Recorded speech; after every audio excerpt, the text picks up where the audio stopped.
from killing mass amounts of OB others. Master is here. She's Right? another So smart one looking for I'm just education. trying to figure out how that correlates Keep dating black with, guys, B Master. You'll never the figure out Exodus, anything. God intervening with Pharaoh, keeping all these Israelites alive, not hunted She down, likes that burned. big donkey dick. And then why, I She guess they goes were to just the saying gym, that so she does all these power squats. She God needs a thought man it who was can good. fucking It was pound that to have ass. all those Pound people that killed in the ass. Holocaust, or 100%. She's otherwise. like, yeah. What's up? I don't care how stupid they are and how bad they treat me. They love that ass. The Christians that I heard. I'm a bumblebee. I'm a motherfucking queen bee. I got drone N-words. I got fucking retinue N-words. They go outside the hive, they work for me. They come back in, they work for me in the house. I'm a motherfucking bumblebee with a fucking ass made out of steel, baby. From dying there, and it just all adds up at the end. And God works in mysterious ways. He just sort of packed that all up. So any atrocity, That skull is you, B Master. see a silver lining and give an, look at You make another bad event decisions, later B Master. to Chillism is resolve not the the way. prior That event. room is a And it's actually toxic cesspool of interesting to see stupidity. them do it like on a global level, like talking about world You should history. you should But it join often the happens subscribe very now people talk house about their own lives. for So all they'll your say, high value "This is what content happened to me, needs. This year, and then I met Buy my me a husband, coffee and and that join all there, so it didn't really matter that I went through the all of that." So it's just this idea that what's it called? God operates in mysterious ways, Patreon. like Become a Patreon conducting, and an just get entire the population of people. compressed I the think compression it's of an interesting way Clownhouse to from hear me, people talk, but I the think the hardest distributor thing is when of they the use it to content. justify. They will literally use it to justify. This is like you right now, B So Master. that's always This quite is like something jarring. you'd be saying in a But, room. Just yeah, visualize that's what I yourself heard from saying the Christians, but same stupid I shit. heard a lot from This is the Christians, same stupid shit you'd be Yeah, saying right now, totally. B I mean, Master. even that concept that you just described, where if you point positive. When was the last time you read a book, B Master? Maybe we should introduce book club. But I know you guys don't have any That's books. all great. That's the first part of joining book clubs. You gotta have a fucking book. Further to this dude that has plans and powers that supersede. I read the Bible every day. Okay, what's your favorite verse? I read the Bible every day. What's your favorite verse? I read the Bible every day. It's just super I read every inconsistent. day. That's why I think it's I read every important day. to just touch on. I'm those currently subjects reading a to romance show, novel called look, this Big doesn't Black have Dick in My this Booty Hole. scale. It's my favorite romance novel of What is the 2025. silver lining in the allowing? I gotta go to the gym, everybody, and do some power squats. Bye! My besties are already there. I gotta go. Christian way, right? Or the Abrahamic God way, so they must be removed because they're considered bad individuals. Where's the silver lining in that? I don't get it. No silver lining. You believe in God based on the irrational fear of dying. I mean, you gotta have okay, you're a Christian, you're a Muslim, whatever, you want to live your life, right? And go to, your promised land, wherever that may be. But for the people around you right, what added value does your believing in God bring to the rest of the community? It doesn't, because you believe in God not to save other people. You believe in God because you want to escape punishment. I call that being a chicken shit, selfish person. Right, James. Not all believers, right? Are in that frame of mind. I like you. I do. I'm just gonna say though, if you just allow me to say that, because in my mind, I have this really rational thought of intentionality, right? Because when I was younger and when I was growing up in church and a kid and I didn't know any better, I had this concept of, I could just live my life, do whatever I want to do, and then at the end, just ask God to forgive me.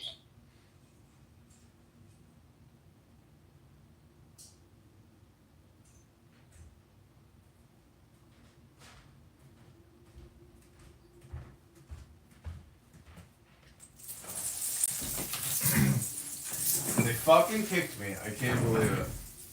Alright, we're going in with my secret super burner There's a son. lot to do with, right? So there's Roy Ross, Daniel, Chloe, Buster, and Honey. Somebody kicked me. In That's that point of view. pretty shocking. I had a preacher tell me, it's like a broken record. God's just not going to keep. I wonder who it was. Over and over and Maybe over Daniel or again Chloe. I don't know. doing the same sins, right? And then Could be that Roy Ross. made me Could be think Buster. that Could be Honey. I don't just know. live my life however I want, and then at the very end, going to ask God to forgive me because God knows that. He knew my intentions. My intentions were wrong. So that's all I wanted to share. Let me ask you this one, AD. Do you believe in God because it's true or because it makes you feel good? Which of the two is that? Personally, I believe in God because I have a high intuition when I observe the world around me that it was created, by a being that has the capabilities of sustaining the reality that I live. I understand that you believe that, but can you classify what you know as knowledge? Believing... It's like another guy talking about nothing. Wanting something to be true does not necessarily make it true in all cases. And you're exactly right. And, a lot of us live in a frequent state of denial because of this, very This is fucking gold. situation. Abraham, you should join me in Bootleg Clubhouse with me. Maybe you'll be the smartest guy I know. If you do something, you do nothing. You just run your mouth about nothing. The state of mind that you're in and what's going on. You might as well bootleg these fuckers about nothing. Have a show about nothing like Jerry Seinfeld. What the fuck? What are you waiting for? Get a burner phone. The universe as itself and as a whole, and how it has brought about, existence of life and biological process and human consciousness somehow. And through observation, I've never seen anything that's in a static state move without it being processed. Right? I don't know of anything in my reality that is in a static state that changes states. It's called meditation, stupid. I observe the world in a perpetual motion, and the universe, it seems to be, is in a perpetual motion. So in my mind, right, the only rational ideology or thought is there has to be something that's processing that, and I'm going to attribute that. We could use the word God as a first cause, as a first mover, as a being that always existed and never has an end, and sort of an Aristotle point of view on that point, and that's kind of where I stand on it. I know what you're saying, but the answer that I'm getting from you believe it because it makes you feel good. Well, personal experience is something I observe in the world. It's not something that necessarily makes me feel good. Anecdotal experience, personal anecdotal experience. You are talking about personal anecdotal experiences. It's not evidence of anything. Well, subjective experiences, right? I do hold Subjective experience. I do hold the view, right? I'm sorry. Hi everybody, this is Meme. If you could put me in the queue, I do have a question about object and subject, or objective, subjective. I hear it keeps getting tossed around.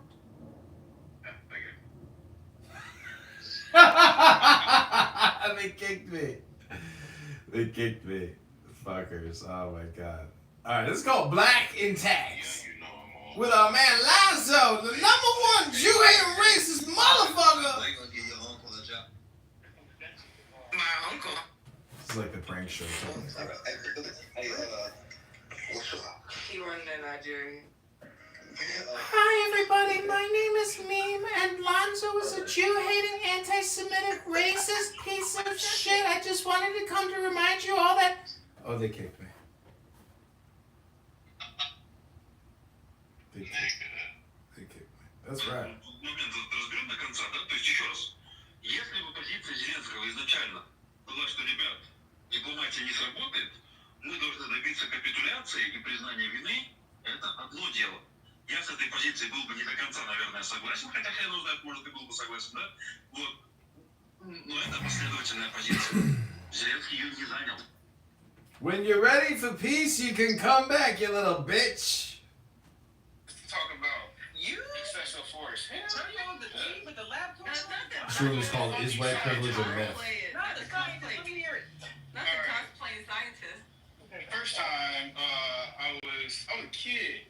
I got stopped. I was running to the bus stop trying to get to school. Had my little Game Boy thing on my shoulder, like all Weavish and shit. Cops stopped me, grabbed me. Oh man. And you won't know it's me and beat your whole ass. And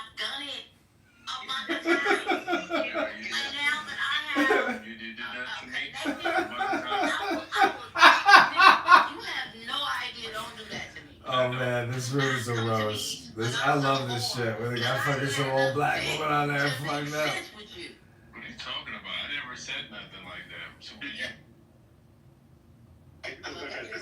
Quick reset. Do you guys feel as Christians or Muslims that it is your responsibility to spread the word and save non-believers? I think the Christians are saying all of them. Muslims are not supposed to say a word. They're supposed to stay stagnant in their own. I got a question for the moderators. What kind of dumb motherfuckers come out here and make fun of people dumber than themselves? Does that make you dumber than the people you making fun of, you dumb motherfuckers? I'm too dumb to understand that. Can you repeat that for dumb people? I'm just saying, if you hang out with dumb people all day, you might be dumb. That's what I'm saying. Dumb is dumb, nigga.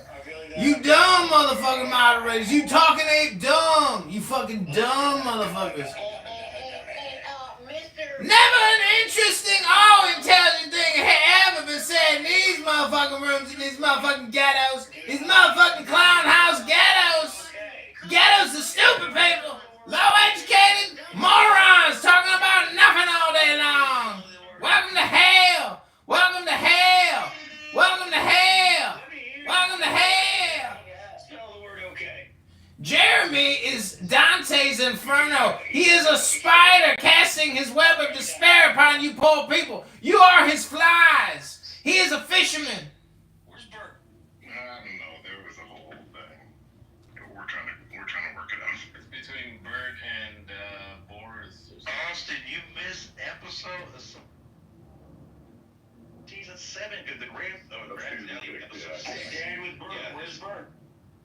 I stand with Bert too, by the way, even though Bert. How dare you kick me off your stage as I'm helping enlighten you, you dumb motherfuckers. I'm giving you the education you never got, the book you never read, the experience you never had. I came to enlighten you of your stupidity, of your moronic idiocy, of your lack of education and your low IQ. I am here to educate you on the truth of the earth so you finally know the math to find out the answer to the secret mystery riddle you've never been able to answer.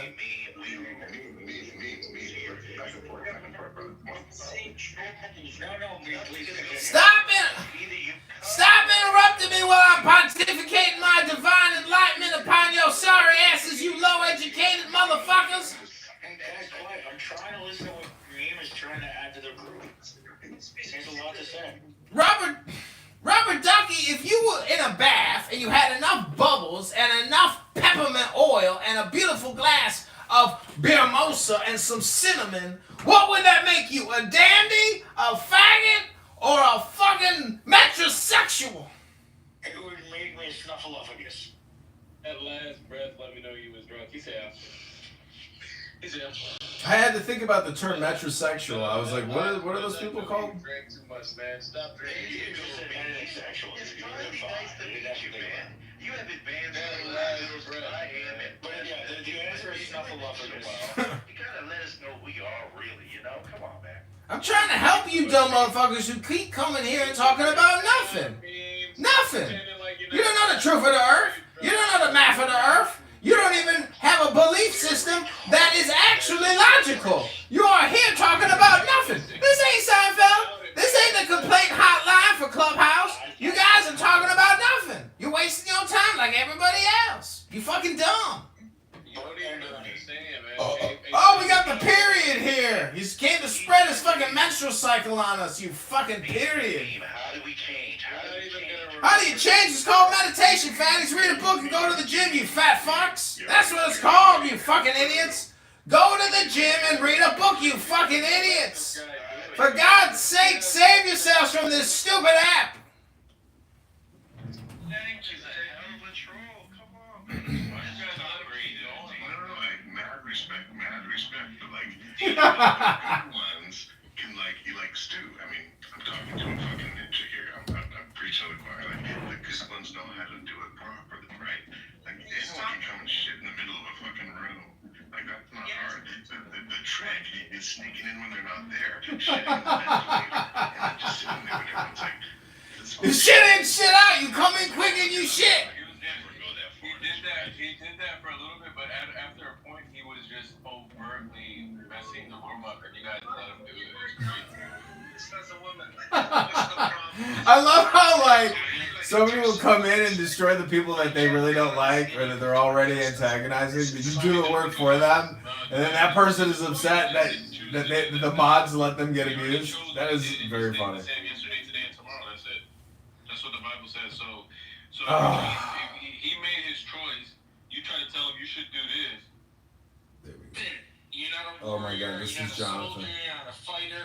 You're a clown. You're a shit clown. So he live streams on X and Clownhouse at the same time, so I'm about to roast them. If he brings me up, I'll roast them on X Live, and everybody will be like, "What was all that about?" Respectfully, Ben Stock could take you, Yehuda. He is. Jonathan raped a girl in a hotel with Daphne. Daphne was a witness to the rape. Jonathan is a rapist. Listen, seriously. Let the women speak. Go ahead, Dr. Compton. Go ahead. Yehuda, I just don't try to take Ben Stock down. The phone here. I don't do that. I think you're doing okay, Yehuda. Okay, but press that mute button and hold it, and don't let it go. Just stay on mute, and we will explain to you how chatter works. And when we tell you to mute your mic, that's chatter. You stop talking, centering yourself, and giving personal attacks. When we ask you to come in and talk on policy and talk about the morality of what happened, because we know you care about the Ukrainians, and you're here to talk about that, to talk about your service to the country, to talk about your patriotism. We don't need to hear about how lonely you are in Canada. Because you made Bitch is projecting. You said that if there's something about the white race who's doing it like that, we are blah blah blah bullshit. And so I said, if you are doing it like that, name something that is original that you have created, because it's not mathematics, science, philosophy, politics, etc. I also said, let's start with who is your prophet when it comes to religion. Who is your prophet? Who has God come and spoken to? Who is your prophet? You know, you have Islam, you have Motherfucking Donald Trump, what he did to Zelensky today was profit. Zelensky is a rat son of a bitch. We sent $350 billion to hang that motherfucker. Yo, remember, we'll pull you up periodically. You could do that every 10 minutes. I'll land right there because the question still hasn't been answered. You ain't asking no question. You wasting your time. You don't know the truth of the earth, Jerry. Yeah, come on, stop. What is different? What I said. What is different about other racial groups in terms of how their willingness to take on? This room's called "Is America Under Attack? Trump Kicks Zelensky Out." Epstein files. You know, for millennia, and even today, where there's this invisible supremacy. That's where we're different. But to answer your question, I can almost guarantee most of the people, black people here, are also of the Christian. I like faith. Pepe, but I also hate So Pepe because he's like retarded. This took place in Lavon. So stupid. Would not necessarily. He does the same thing every time. It's so funny. So that's who is our prophet. Dat, and he says dat all the doesn't go time. along racial lines. And the second question was what? Don't worry about it. You said enough. You said enough. We don't want to hear no more. Thank you very little, Dr. PP. Anyway, let me play this. Let me play this real quick, y'all. PP is obsessed with black cocks. But I didn't know that until. I'm using this on an Apple phone. It's like the first time I've ever used Apple in like a long time. Okay, here it is. So we've actually known each other for a long time. Wait, is this it? Okay, yeah. Been dealing with each other for a long time. That's not true. Actually, it is true. I can bring the facts. Why? You cannot bring the facts. You're being overtaxed. You're being killed by the Green New Deal and the weirdos that you keep in. What are they talking about? Like, the weirdos that you put in charge. The weirdos, like Trudeau, he's resigning because he knows he can't win. And that guy Pierre, he'll be fabulous for you. Brian, once again, I had somebody in the queue that wanted to say something. Chad, are you there? Here, I'm absolutely over here, yeah. I knew you was in the queue and I was trying to get to you, so jump in. I appreciate it because I've been waiting a hot minute. So I asked this question earlier, and I'm gonna ask it again. Ask it. When have any of you have you known of a bully? Right, you know a bully. Let's say in high school. Where is that bully today? Fat. Out of shit. He's on Clubhouse recording you. White House. Damn. He probably got his hands in his pants right now on his mama's basement. No. He's in his mama's basement. And there, he has got his hands in his pants looking like Al Bundy, probably in his. How did she know? He doesn't win. How the fuck did she know? And How she know I got my hand in my pants? The fact that you all are bragging on the fact that he was a bully, that Trump was a bully. Like, you don't even teach your children to operate that way. I am sure, as parents, you tell your children, don't be bullies, but don't allow yourself to be bullied. But now, flip that. Now we're clapping and celebrating a bully? Since when? Is that a part of our culture? I got a question for you, Chad. How do you feel? Were you in the military, Chad? I'm an Army veteran, military intelligence. Oh, military intelligence! Oh my God, that's why there is no intelligence in the military. As far as Trump being president, like, how do you think you would have felt if he was in the service right now? Would you feel safe? Would you feel? No, hell no! That motherfucker, he's freaking out, Jerry. Freaking out! He said World War III, and I already know the Trump translation. World War III! And give us, I love you, Ben Stock. I do. I love you, miss you so much. But he said World War. I do. But he said World War III. That as military, right? And also being a combat veteran, right? Oh shit, she combat! President's mouth is a big deal. It is a. This bitch is combat veteran status. Jerry. Let us finish. May I finish, Jerry? Wait, Chad, did you wait 1 second? Bring me up, Jerry. Chad, did you land? I did. Let me finish. You gotta let her land, bro. She landed, she said. No. It's giving brown or clear. I don't know which one. Chad, did you land? Yes or no? I said no. Okay, you said yeah, you landed. Okay, fine. You heard it. Like I said, it's cool when it's cool, but you gotta. Okay, I thought I heard her say she. Right, but either way, what my goal is, if you're in the debate the news, if you're on channel, listen in. You okay, honey? Uh-oh, Marion. I'm sorry. And then, you know what I'm not used to? Go ahead, Chad. You know what I'm not used to? I was like, every fucking person booting me from the fucking space. That's Okay. No, chat. 1 second. Hey, let me just say this to you respectfully, okay? You're a cool dude. You're welcome to the room. But I get it that Jonathan and Nelson invited you. But there's people that's been here much longer. So you gotta understand, they need to share the space evenly also. Just keep that in mind. You're welcome to the show. Fair enough, Jared. But you know what? There's no one here longer than me because I was there at the beta in March. So No.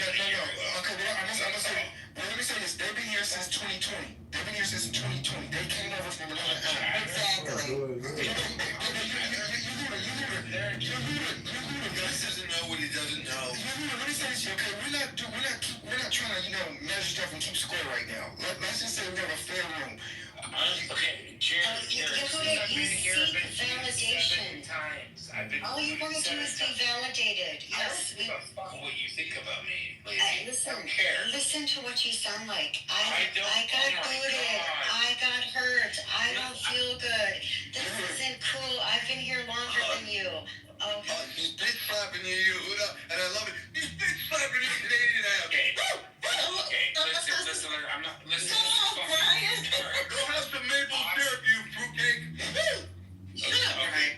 Okay, hey, Nelson, sorry. My name is James. Go back to sleep. Go to mommy. Go back to you, Jonathan.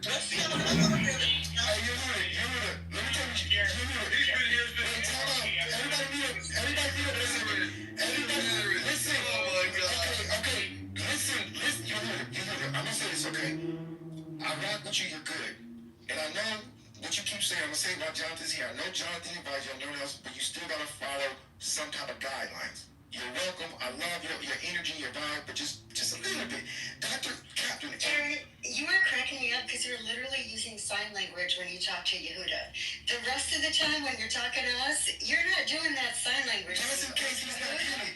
Exactly. You have to like break it down so super. You're like sign language person. You're saying, shut up, you Canadian fruitcake. You shut up, Brian. No, that's how black people talk when they get animated. Oh yeah, Greek people do that too. Yeah, that's right. We do it just like you do it. We talk with our hands. We are fucking animating shit. Chris, When we talk to people like Yehuda, we got like our whole body's gotta be into it. Dr. Catherine, I was someplace in California, and you had a moment on Clubhouse, and you were so real, and I mean, I just loved you. We disagreed on a lot. We disagreed on a lot of COVID stuff, but you're a real person, so I rock with you, Catherine. She alright. What up, Jared? It's kind of funny that they have to like go on chat or live stream it on Clubhouse. And in this Clubhouse room, there's a lot of people. He put all this money into an app so they can talk on Clubhouse. It's so stupid. Nice, bro. Don't be hating on Utah. I know Utah's nice, but what is he doing in Utah? Jeremy, You're gonna fuck around, meet the Mormon Mafia, see what happens. Exactly. Well, that's what I'm saying. Jeremy, why the fuck are you in Utah? I have. Don't play. They ain't playing out here. I'm gonna tell you something. People don't even realize this Mormon Mafia run shit, dog. They own like half a Coca-Cola, bro. They changed their fucking religious beliefs based on the fact they said they couldn't have caffeine. As soon as they invested in fucking Coca-Cola, they were like, God made coffee. I'm serious. No bullshit. So guys, once again, welcome to the show, Jeremy. So once again, Dr. Captain, if you landed in chat, because this show so far is being dominated by male voices. So we need a couple of you females in the building. So, okay, well, you can take the place over there. Let's go ahead. I'm just talking shit. Oh, that was you, Jeremy? It didn't sound like you. I didn't think it was Jeremy. I expect that from Jeremy, but I didn't think it was Jeremy. No, it didn't sound like you. Yeah. You got the whole DJ setup over there? Who, me?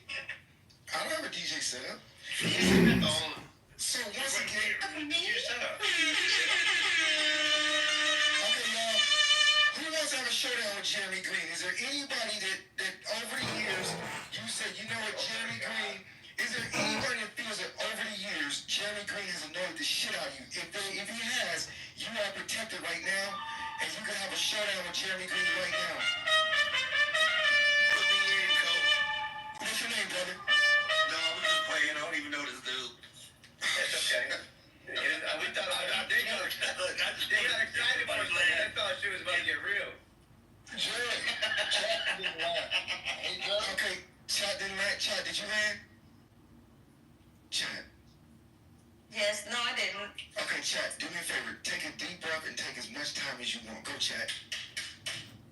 Okay. Well, no. So the problem that I have with today was the bullying, of course, but it was also the fact that we are now allies with Russia and with North Korea. There's a bit of an echo, and there are two Jeremys, and I am now scared. You should be scared. Jeremy, you messed up our feed. You gotta drop one of those because you messed up our recording. Hey, chat. I would ask you this. You know, we don't have any borders that we share with Russia, and you know, I think a relationship with Russia is really healthy. A good relationship is extremely healthy. They've got we have similar backgrounds. We're not fighting for land or territory.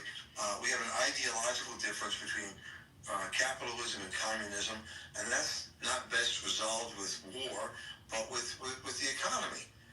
So you know, I think this fake war that the neocons, Republicans and Democrats, have been propagating is to enrich themselves, and that's a continuation here in Ukraine. You have U.S. politicians saying a majority of that money was spent is coming back to us through the war machine. So, again, you got to be careful about things like war that make us rich or sickness that makes us rich. And you see these guys pushing both illness, vaccines, Pfizer, and war in the Ukraine. Russia, bad. America, good. We had. But didn't Chad say she wanted to go to Brian? Did Chad ever get started? Yeah, she did. And responding to what she was saying, I think she's not misguided. She's quite right on. But Trump is the guy that's saying, hey, I don't want to use our troops for things. And not only do I not want to see our troops die, I don't want to see other people's troops die. Let's stop this war nonsense. And I think that's Brian. This is the thing though. Like before Trump, why was this never said? No. Trump has been that guy. I understand that, but my question is no. My question is why? Prior to Trump, why was this not an issue? Why did we have the allies that we've had for decades that we've built? Like this is even from both sides. Democrats and Republicans have built and nurtured these relationships. Yeah, and it's very important. Always follow the money, Chad. Always follow the money. And those were Brian. No, what I will say, one second, Hugo, let me just say this one last thing. Now, I know people criticized, what's his name, Vance. Yeah. But I applaud him. Me too. Why? I really do, and I'll tell you why. Because y'all clown freaking Kamala saying as vice president, she did nothing. And Vance said, you know what, I'm going to show you how this is done, and I'm going to say something. And I can appreciate that he does not want to be the VP that is just there for optics as a DEI hire because he's a veteran. Right here. Shut up, Brian. Now let me ask you. I thought he did a good job. I thought he was up there trying to I thought he did great. I did. One second, about your fucking retard. One second, that was Jeremy. Wow. Hey, John. Jeremy was saying something. That's a different voice. Jesus Christ, why? He's calling you a retard. Okay, he's done. He landed his plane. Chad, I think you nailed it, Chad. I didn't say retard. We have a vice president that was actually selected in the event. That's not me talking shit, by the way. Just so you know, that's some random guy. You've got a vice president that's actually been selected in the event that he has to replace the president. Trump knows A, he's old, B, there's a pretty good likelihood that someone's going to try and shoot him. And so Vance is a vice presidential candidate that's being groomed to actually have the job. That was not the reason that Pence was selected. Pence was never a good second. That was not the reason that Kamala was selected because she was never a good second. That was not the reason that Biden was second because he was never a good candidate. But Vance is a candidate that can take over the party. Whether you like him or not, that's the reason he was selected. So him today putting input, I thought was pretty strong. I agree with you, Chad, 100%. All right, real quick, guys. All right, so after this, you go out to me right now, because I want to say something. I was just stating. So, I thought you were talking to me. Sorry. Yeah. I would love for your idiot fucking retard monkey. Hey, drop down for a second, Jeremy. Jeremy, drop down. We're doing something. That's not me. Drop down off camera. We're doing something right now. Drop down. So what I was saying, I definitely, we're not going to, I'm going to let you go on uninterrupted. But here's the, all right, guys, I'm Jonathan, man. This is my first time speaking tonight. Nice to meet you guys. Do I get a raise, Jonathan? Do I get a raise? No, I'm just saying, I'm Jonathan. Nice to meet you guys. So, anyway, here's the deal. As I was saying, every time Brian interrupt me every time. But here, as an American, it was embarrassing, and I'll tell you why. Because essentially, what we did was we actually showed the world that we're that much against Ukraine. Ukraine is a nation, and that nation, believe it or not, they're fighting for their freedom. They were invaded, okay, and they're fighting violently. When you look at the Belarus Accords, okay. The United States, the UK, and Russia promised them that if they gave up their nuclear weapons, that we would protect them. 2014, Crimea, Russia came in and invaded into Crimea. They continue to fight those skirmishes, kill their troops and everything else. And guess what? They finally invaded a full-out invasion in 22. They said it would be taken over in 3 days, 3 weeks, or whatever. And here it is 3 years later. They're still fighting. So, you gotta listen to me. What the United States did today was show the world that they are firmly in support of a dictator that went into a sovereign nation. Cowards. A sovereign nation went into a sovereign nation, okay, and the United States is pretty much cowtelling for Russia in front of the whole world. It was the most embarrassing thing that I've ever seen. It's the most embarrassing thing because we cannot justify that. Because the only justification is we support Putin. All right, and I'm gonna be honest with you. A lot of people on the right, okay, the real, not the MAGA people, but a lot of people on the right saw that today. Because if we're not supporting this little country that was invaded by this big aggressor, okay, you can say, oh, they wanted to join NATO. They weren't going to join NATO. Putin knew that. Putin gave all kinds of conditions that was impossible for them to meet, okay, to stop the invasion. Okay, because he wanted to invade. He wanted to try to put back the old Soviet Union. He believes that Ukraine is part of Russia. And I think he fucked around to find out. Now, I will say this to Ben Stock and Jeremy and everyone else that's under the impression that we hold all the cards. We don't. All right? Russia is on the ropes right now. Russia's on the ropes. And believe it or not, before Biden left, he gave enough money, and the EU, they got enough money right now to continue fighting all the way through the summer. All right? Russia cannot sustain those kind of losses. All right? They cannot sustain those kind of losses right now. So what's happening? You gotta come down, baby. We're recording something, bro. That's why I just talked.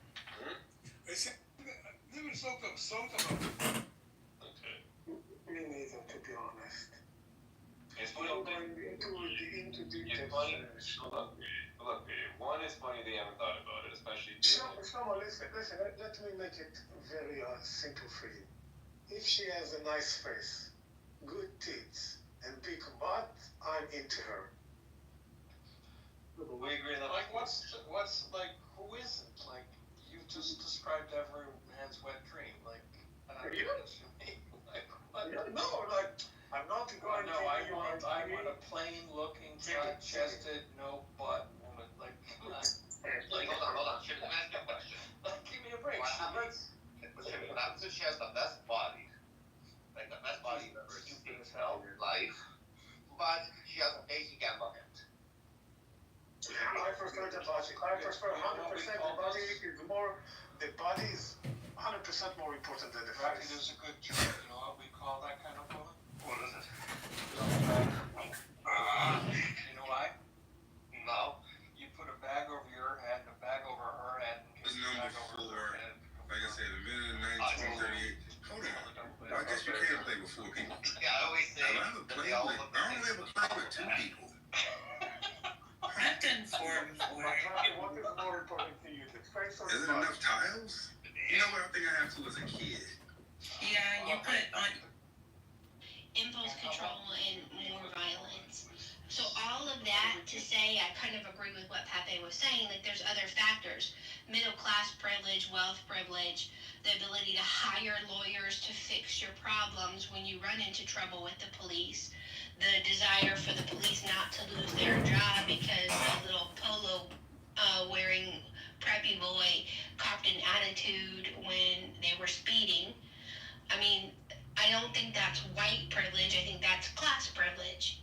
All right, so let's see if we can. So now it's either a class thing or a race thing. Or let's try to neatly parse through this. So, do we think it is? I guess some of it is about class, and I'm not gonna push back on that. You guys made some points, but let's bring it up out of the lower class or whatever. All right, let's take it up into upper middle. Right? Yeah, we got racist police for sure. Who is that? Racist policeman.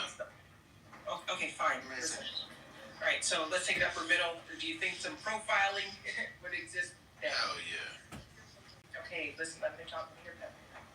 So I would say that, yeah, there's racial First of all, this is where I will kind of go back and agree with Monica.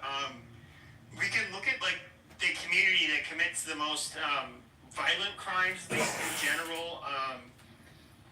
And when you look at the priorities for any police department, it's going to be things like homicide, armed robbery, whatever, that kind of shit. There is going to, and this has been alluded to, even if you look at like movies like Boys in the Hood from like almost 30 years ago. You have to work when you have to work let's say you're a police officer and you kind of notice a similar pattern over and over and over again.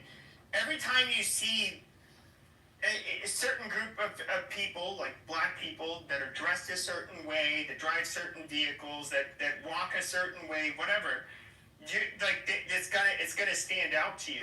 So an implicit bias can't be, right? You can say it's implicit bias, and which it is, but I do think if you look at all of the studies when it comes to stereotype accuracy, they're actually proven to be statistically valid. Overall, I mean, that there is a reason we have, and this is the funny part, is you can say, oh, that's bullshit, but when it comes to black people, they like to stereotype white people. They literally use stereotypes. All right, now follow me because I'm going to argue that we're gonna get it. Let me get it out for a second. All right. And then now let's take it back to upper middle class. So now we're talking low signs that say arrest Elon Musk.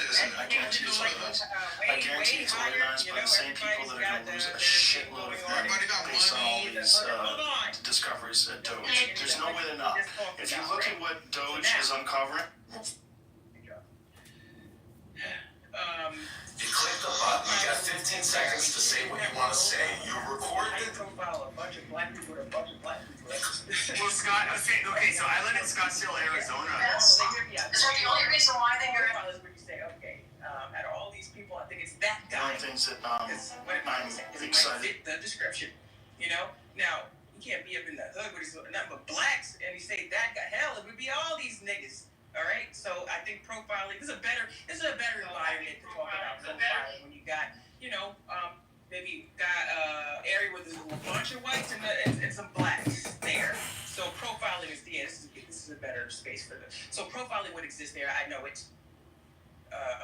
I know it very well because I've seen it. Of course it happened. It makes one. Profiling in the hood, that's so weird.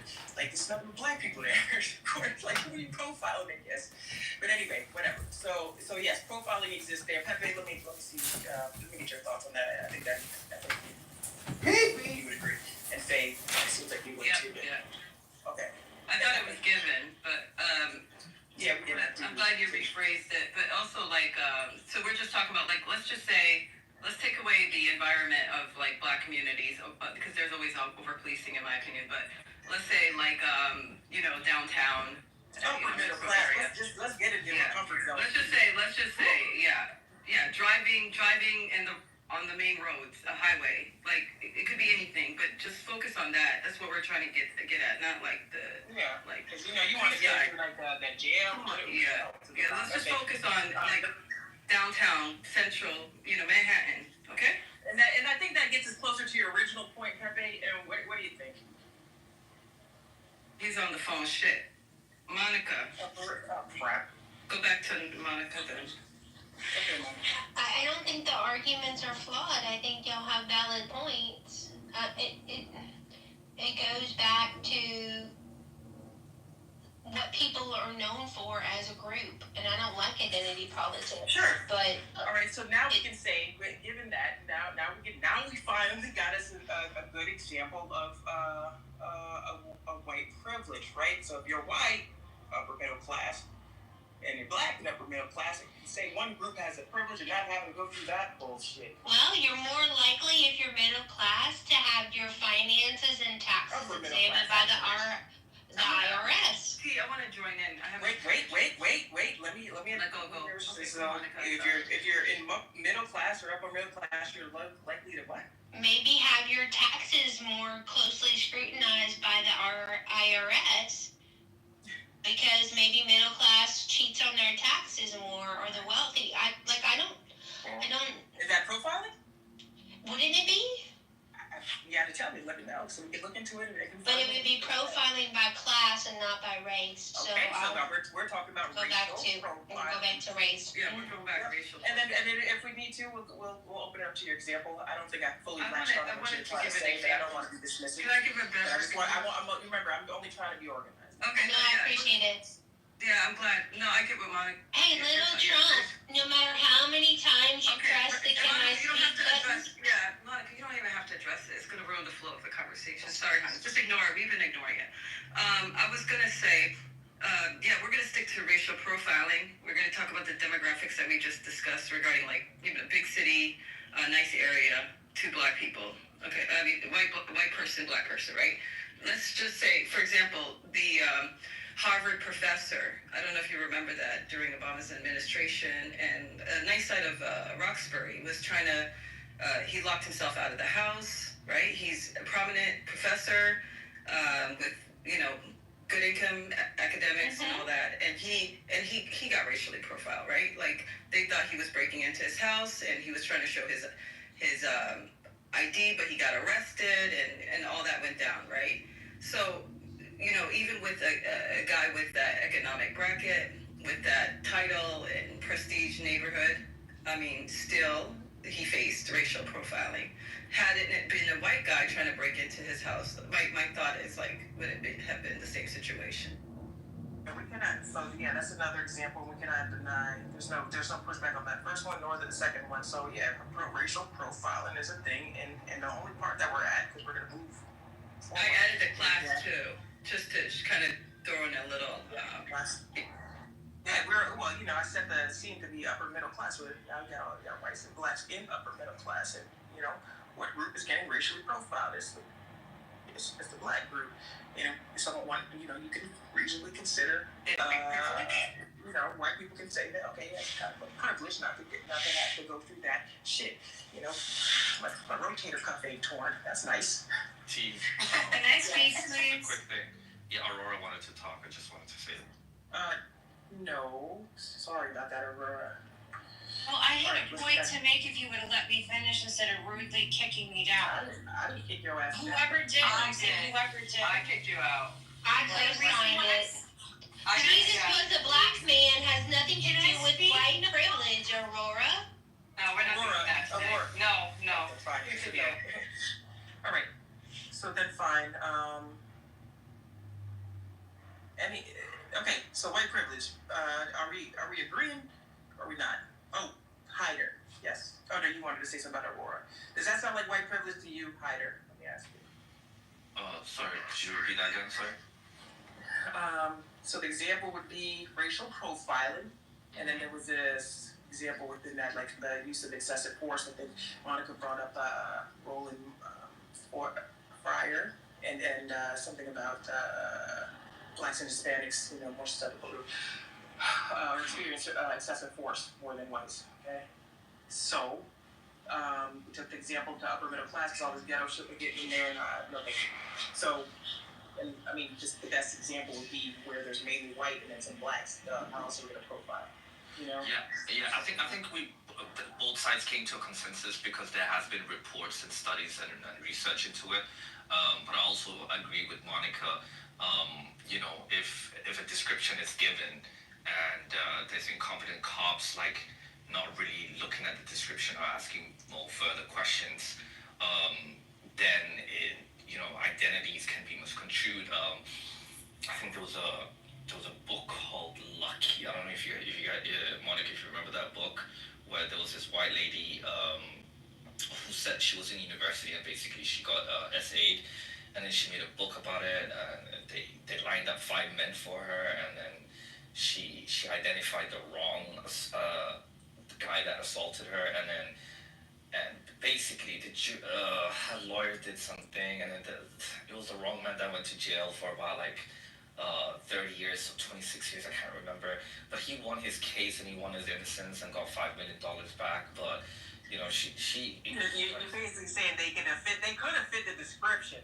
And that's probably why. Now, 11-year-old Kirko gave his example with his little Game Boy and his Pokemon cards in his pocket. I wonder if he fit the description too. I wonder what the description actually is. Is it black? Is it one word, the description? So that's where the problem is coming from, where they're getting from dispatch, hey, it's a black person, but hey, can you expand further? Do you know what I mean? And that's where I'm saying where the incompetence that's where you think the problem is coming from. That's where the problem is coming from, yeah. No, not what you believe. Do you actually believe that the description is black? To me? Yeah, I'm just wondering. I think, yeah, if you pick my brain, I would say that if they're saying it's black and they're not giving further descriptions. Well, this is worse than I thought. All right, so fine. Now, well, that makes it clear as day then. Shit.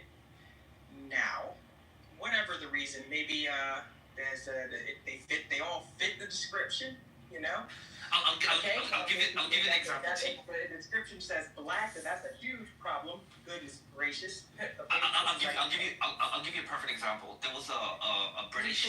You okay with using that example? Because I don't. We can do examples all night, but yeah. This one seems to be fine. I'd like to get your thoughts because the only part that we're left at is now if you're in upper middle class, you have blacks and whites, and there's racial profiling that does exist. Monica provided the data; it does exist. Face backed it up. Pepe backed it up. If you're a white person, right? Can you say, yeah, that's a bit of a privilege of mine, got to have to go through what that guy's going through? I agree. Okay. Too easy. Really know this. But I appreciate it. I just wanted to add also, T, there was a famous thing that happened here in London where a British Olympian, she was stopped by the police twice in a week, and so it's not normal because obviously you got this person in a database. She was pregnant. She was with her child and her husband, and the police stopped her. Did you break up? Sorry, can you hear me? I can hear you. Yeah, they stopped her in her car, and she was an Olympian. She just won the Olympics, right? And it was just about like a month prior before winning, after winning the Olympics. So she was stopped by the police car with her husband. They let her go. They said false identity. The second time they stopped her, when the police footage came out, they dragged her and her baby out of the car. And she said, hey, this happened last week. So that's what I mean by, and she even came up on TV and said they went with a description of black people in a car. Yikes. So that needs correcting because, that's not right. And then she was more accosted than her husband, her spouse. So they were looking for a black woman in the car? They were just generally looking for a group of black people in a car. So, and then they saw the baby, and then they thought the baby was in danger. They dragged the baby out of her arms and whatnot. Yeah, and they're both Olympians, by the way. Her and her husband are both Olympians. It's terrible. Embarrassing.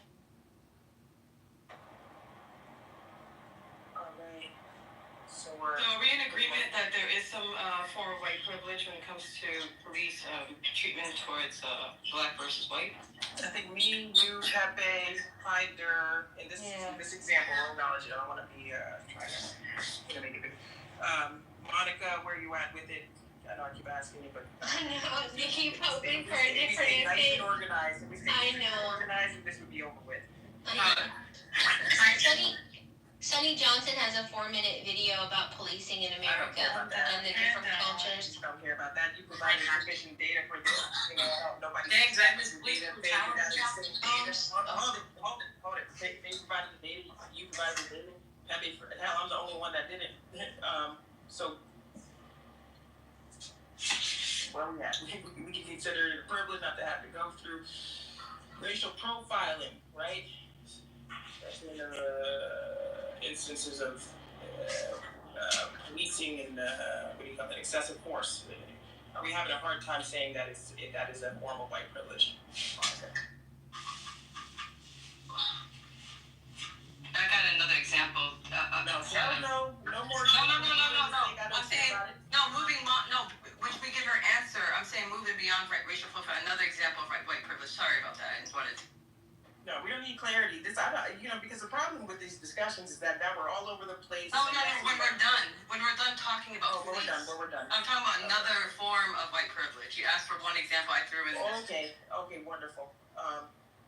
Monica, you're slowing us up. I'm sorry, T. Because I don't like to lie, and I just think that. Okay, don't just tell us what you feel. I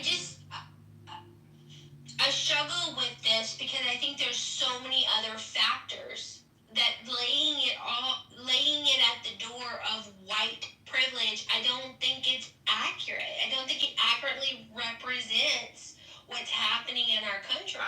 We're just this. Oh my gosh, make it easy for This is yourself. what we did. I would have put that. That's burdensome. So we're just I'm sorry. What state you live in, example. Remember the example is that we're in upper middle class. We scratch out all the middle ass factors. Right. Not gonna work. Fine. Forget about it. We're in upper middle class. All things being equal, I can see that the majority of our country benefits from there's a phrase I'm looking for, and once I get it, it will make sense. Benign trust. Like there's because of this group of people don't tend to act a certain way, then people are not automatically suspicious and distrustful of them. And I think that's a benefit, and that's a privilege. Well, that's a privilege, right? Right. Okay, so she had to go ahead and. I had to. I'm sorry. Guess what? There are things that create your biases, perceptions, and you know, if you're racist, maybe those are things that contribute to racism. You know, fine. Maybe you see some statistics, and maybe you think there's some uneducated, you know, people, gullible motherfuckers that can't comprehend shit. Maybe you think that, you know, that's fine, and maybe that's something that you think is worth considering, and maybe that consideration is also inconsiderate, and there's other shit to consider along with it, and we're not. It don't matter. My thing is it white privilege or not? And I guess we all agree at this point. It only took an arm and a leg. No big deal. We're gonna wait till Faye gets off the phone, and she's gonna give us another example of it. Because I wouldn't just say, what other examples did you guys come up with? We only took one effort to do one. We only managed to do one because Monica's dragging her feet. Monica's dragging her feet. Hold on. Let me get her real quick. No big deal, and we're not here, you know, to. So the thing is, is white privilege a myth? And I you know, I'm gonna make it nice and clean. So I said, okay, Faye gave her take on it. She says, yeah, it's yes, there's such thing as white privilege. I think classism is more so a thing. Blah blah blah. Cool. Yeah. Right. Then I said, okay, give me some irrefutable examples of white privilege. You know, at any level. She said, okay, racial profiling. I said, beautiful. Let's talk about it. Monica went and provided data, you know, about excessive force, you know, and how black and Hispanic people, you know, experience more excessive force, you know, and shit. Peppy did too, and then so did Faye. Like, cool. Then we got into all this ghetto shit, you know, and then I put it up into the upper middle class because that makes more sense. I don't understand why we were in the black environment talking about racial profiling. I don't understand why everybody sits in. Who do you profile again? I mean, they're all black. So now we're up in, you know, say an upper middle class environment. You got mainly white people, and that's some black people. You know, who's more susceptible to excessive force at that point? And then the question that we're at, and I guess we finally got it answered some kind of way, you know, is if you're white, could you consider that to be a bit of a privilege that you probably aren't having to experience the shit that guy might experience with the cops? All right, so now Faye's going to give us another example. So that's only one example, you didn't miss much. Well, yeah. And Faye's going to give us another example of white privilege, and we're going to pick that apart. Oh, hi there, yes? Yeah, Faye, I'm just gonna make this quick, but I also want to. Okay, no, take it. It's fine. Hey, okay. Hi. Hi. I just want to say, like, profiling is often based on empirical data, right, rather than racial bias. That's just according to me. So, when we pointed out that racial profiling is criticized, we only do it in certain contexts, right? Such as policing, but not in other areas where profiling is, like, widely accepted. So, for example, if there's TSA screening often focusing on young Middle Eastern men due to terrorism concerns, which we think is wrong, right? But yet this is less controversial than profiling domestic policing. So, the other example is basically, like young drivers, they have to pay extra and higher premiums for insurance because they're statistically more prone to accidents. But we don't have an outrage about that. So I think that not true. I'm gonna say he said less controversial. I disagree with that. Hey, let's scratch the driver one out of it. Doesn't really strike me. No. He said about the Middle Eastern one and all that. Isn't it? It's very controversial, actually, Hyder. That's not true. Yeah, but then when it comes into a consensus, like for example, now we live in a world where it's very tolerant right now, more tolerant than before, right? But back then, all these governments implemented those laws, and nobody made a big outrage about it at that time. I'm talking about at that time. At that time, they did. The Patriot Act, when it came out, they did. Guantanamo Bay, they did. Yes, they did. We had protests in the U.S. Yeah. I just think that profiling is that was there too. So it was a big deal. The whole city of New York City marched. It was a big issue. This is during Bush's time. I don't know if I think Hyder. I think you haven't lived and experienced things in the U.S. So I think your perspective is going to be a little off for me. But that's true, and this is just my opinion, and nobody has to agree with it. But what I'm saying is that you can demonstrate and protest all you want, but it was a world consensus, and these people put it into law, right? And consensus on what part? Like consensus, like anybody that was called Mohammed was practically just whisked away as soon as they came into the security clearance in TSA. I'm not denying that. I'm saying you saying it was a consensus. It was less controversial. You're making statements that are not true. That's all. So if all world governments make that decision, I'm not agreeing with the decision that they made, Sister Faye. But what I'm saying is, like for example, in today's world that we live in, where we protest and we change some laws by protesting and sending letters to our senators and whatnot, I don't think a lot of people did it back then because there was such a outrage and hatred. We had lawsuits. We had controversial lawsuits. Well, listen, this is where we're at with this. I don't agree with you, Hyder. I'm sorry. And that's okay. And that's okay. No, it's fine. We can agree to disagree. Listen. It's controversial. It's not controversial. It doesn't matter. It's racial profiling. It's a shame. All right, listen. No, but he's diminishing the. He's saying, how come we're not giving that the credence that we give for? Say they weren't, right? And yes, it's controversial. But let's just say they weren't. So and. I don't understand how. What is that? Is that some kind of strong argument? And it may be. It might be going over my head. I don't get it. I'm not going back and forth about it. Okay, yeah, we can go ahead. Sorry, Hyder. Who's the bigger victim here? Oh, no. They're both a shame. This is a crime shame. So what was your overall point, though? Even though you're saying these statements, I think that profiling it's never fair. And on an individual level, but it can be effective at reducing crime. I knew he was going to say addressing security threats. Yes. Yes. Oh, you see why? But I'm not talking about the TSA. But I'm not talking about the TSA example. Put Hyder with Monica and Pepe. But I'm not talking about. You need to put Hyder. Wait. You need to put Hyder with Monica and Pepe. I'll take him. What's Pepe is not. I mean, what's Pepe is. Aren't we supposed to be skeptical? I knew he was going there. Why wouldn't you let me finish a sentence? I knew it. You know what they do? You know what they do? Arguments. They start dismissing. It's okay. I don't. Wait. No, it's not funny. No, it's an argument. Wait, I'm only taking strong points. No, it's not that. Anyway. It's not that. No, it's not even about his point. No, it's not. It's the tactics they use. Listen, I'm used to this. It's the RPO part. Profiling me. You don't think I saw it before you got in the room? No, it's interesting. No. It's not that. It's not about his point per se. It's the way they dismiss and diminish a certain issue, I guess, to say something wild like what Monica would say. But is this an echo chamber, though, Faye? Is this an echo chamber? Wait a minute, something wild like Monica would say? Monica doesn't say wild things. Well, Monica, listen. Monica, you do say wild. See, here's the thing. Very subjective, and I'm not on that, and maybe it's a good thing. You know, you say your wild stuff. You better have some wild, accurate points and some strong ones.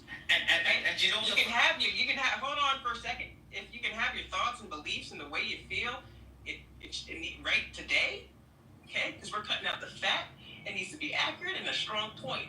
All right. That's it. I don't give a fuck. Excuse me, I don't care if y'all racist. No, it's not even racist. I don't care if y'all I don't care what it. I don't care. Hyder's East African, right? They got that kissing the boot of the colonialists. No, Monica, one second, Monica. You know what the kick out of all of this is? I haven't had the American experience. Oh, no. But guess where I got all these talking points from? An African American living in America called Thomas Sowell in his book, The Vision of the Anointed, 1995. These are not my talking points. This is me doing my own research, Faye. Hey, can I talk as a white person? On the white privilege myth? Yes, go ahead. Oh, yeah. True. BT.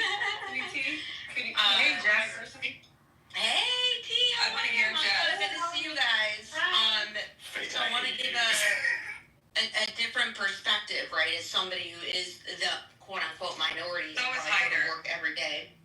And my client told me the other day, you know, my father, right, the old rich white man, right, like, oh, I'm so afraid you're going into the West Side, you know, community in Chicago, and are you gonna have? I'm like, it's fine. I've never felt any, you know, like, there's no violence. I don't see, you know, like I do the work that I do. I love what I do. And my client said the most amazing thing to me. Said, yeah, but you're not being targeted. My son who goes in, you know, he's got his cornrows on, he's got to be careful.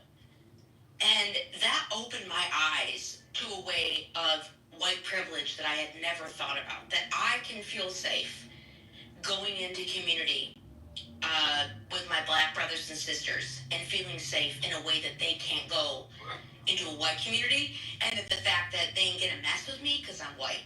Like, that is how deep this runs. And I know nothing about it, but I wanted to make sure that I put this out here, hopefully for the white folks to hear too, that you know nothing. Like, you know nothing about what white privilege is, because this was a perfect example. But my client was like, you don't get it. And I was like, you're right, I don't get it. And glad to be here. Love y'all. It's the opposite. It's the opposite in love. You will get targeted if you're a white dude and you go down to Compton. Wait, Alexander, there's no-go zones for white tea in Los Angeles? Oh, yeah, definitely. No, that's the hell no, I know that ain't. I mean, you can go there if you want, but Bro, that's not. Okay, wait. I'm telling you right now. I'm gonna tell you straight up. Y'all gonna hate. Y'all are gonna hate this room. You're really gonna hate the room, okay? Because this room actually, I don't care who's in the room. There's only a few people I care about in the room, okay? And I don't want to hear burnt ass examples. I want to hear strong point. The question is white privilege a myth? No, it's not. I'm not trying to hear 1,000 examples of bullshit. Give me a strong one. Okay, this is a strong one right here. So, Roya. So when you look at the education system, right? By default, hold on. When you look at the education system, right? When our system. Next. Wait, I didn't get to finish. All right, go ahead. Well, you shouldn't even start, to be honest, but you just hop right in. You didn't even know where we're at. We got a structure. Structure here. All right, you can sit down and enjoy it, or that's not a beat. Let's talk about crying anyway. That's what you did last 3 rooms. So, Hyder. Okay? I couldn't hear. If I get a cue though, I'm gonna speak next. There's no cue, boo. Too easy. Hyder. Yes, ma'am. You were saying something, and I didn't get to hear all of it because you know. Did you want to state anything? Maybe you didn't get to say something you wanted to say. Oh no, I actually said all the things that I wanted, and I presented them to Faye, and she was this close to calling me a coon, but that's okay. I'm gonna forgive her because I love her, Faye.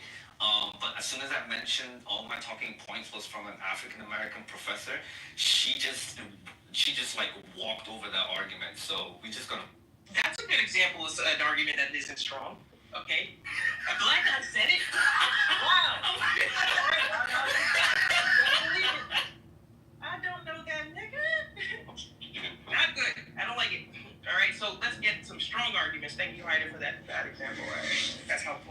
really is too, you know. So appreciate. Now, Hyder, I forgot your talking points already. Damn, that's what happens. He was saying that was needed. He was saying basically these profilings, and he used the example of Islamophobia. Like Profiling can be helpful. Terrorism. No. I didn't say that. My stance is that racial profiling is controversial, it's wrong, but it's often grounded in statistical reality rather than prejudice, right? That there's a lot of things that we need to eliminate. Like when you guys are having like these examples of police, right? So if a police station is having the same training for white officers, the way they profile black people, hey, dispatch, we got a black person that did, and I gave you the example of the police officer is not asking for further explanation on the looks of the perpetrator, right? Or he's just going by black, then any black person he sees because of his training, he's going to arrest or do harmful acts on that person. So instead of focusing on the racial profiling, I think it's bad training that's happening at these stations. I don't give a damn what causes it. Is racial profiling happening? Is it wrong? Right? It's Yes. been happening since the day of time. It happens in America. That's the You want reality. another example of profiling? No. Oh, no, it's not profiling. My bad. Can you? Nope. Hell no. We got good ones. Y'all want to example me to death? I don't know why. So, does it happen? Yes. Is it wrong? Yeah. Why does it happen? Don't care. All right? I'm not figuring out no solutions today. Neither are y'all, actually. Shit. So we can actually be lighthearted about it because nobody's coming up with shit tonight. I'm trying to answer the question in the title: is white privilege a myth? So I said, okay, Faye, give me an example that you can't refute. Well, I thought you could. Okay. It don't matter. And we're gonna pick it apart. You know? All right. Is it a privilege not to have to deal with that bullshit? Racial profiling, that is. I said we only have one damn example. Monica made it very hard for us to get past this example. We finally got past it. You know, kind of. So, Hyder, I don't know what you got a message to put. Can we move on to the second one next? Trying to pick against the police force? No, thank you. I don't know how we're gonna do that. I mean, there are people that probably dedicated with better examples than any of y'all on this motherfucker today. So, not our place. In this motherfucking room. Hey, give us an example, please. You know. Number two, you can deny it or accept it. It's up to you. But I'll say employment. What about it? Is there bias when it comes to recruiting white workers versus black workers? Of course. Is there more of a privilege if you're white and you're applying for the job versus if you're a black person applying for it? It's just too broad for me. I mean, jobs where, you know, like. I mean, with the same overall, sure. Is that a privilege that they, don't have to worry as nice much? Sure, of course. I don't know if they're all gonna agree with you. Yeah, of course, yeah. Would they agree with you? Would Monica agree with that? Well, because it's not as strong as an example, with as excessive force, and she's the one that came with the data. She probably won't. Gosh, it's gonna take us all night to. Okay, I'll come up with another one. It's okay. I'll come up with another one. Yeah. Okay. Let me get into it. Let me see. We need some examples, right? Or we need people to. Hyder. Yes. You said white privilege is a myth, and globally now. We're in America, okay, but that's okay. Yeah, we're in America. Yeah, we'll take it for now, and we're gonna understand the limitations you might or might not have, right? But you said white privilege is a myth. Okay, let me hear it. Geographically, it's a myth to where I'm at, right? But I can't speak in America. But if you guys want to stay in America, we can stay on that. Let's travel the globe for now, while they're thinking of a good example of white privilege. We can use the example that you just gave. Faye just gave with employment right now. If you go on Indeed, which is that recruitment app, and you apply for a job in the UK, it tells you specifically that we're reserving first place seats for BAME, so that's Black, African, minority, and ethnic and other ethnicals, right? So They reserve placements and interviews for melanated people, people of color, disabled people. We're talking about people part of the LGBT community. So it tells you specifically if you're applying for this job and you are a cisgender white person, you are in the last of the queue. That sounds like privilege. Really? Damn, do they all say that? All of the jobs. If you actually go on Indeed right now and just go and type in for federal government employee job or something that has to do with the State Department or even the medical side, and you type in, just looking for a job in the NHS, just type in NHS in Indeed, and just look in one of the job roles and just scroll down at the requirements. It tells you there exactly. Okay, Rohan. Alright, so first thing I'm gonna do, I just posted a job from Indeed, so he said all of them, that's a lie. But secondly, I posted another link that shows when you compare, basically a study that showed that they sent resumes of equally qualified people. The qualifications were exactly the same.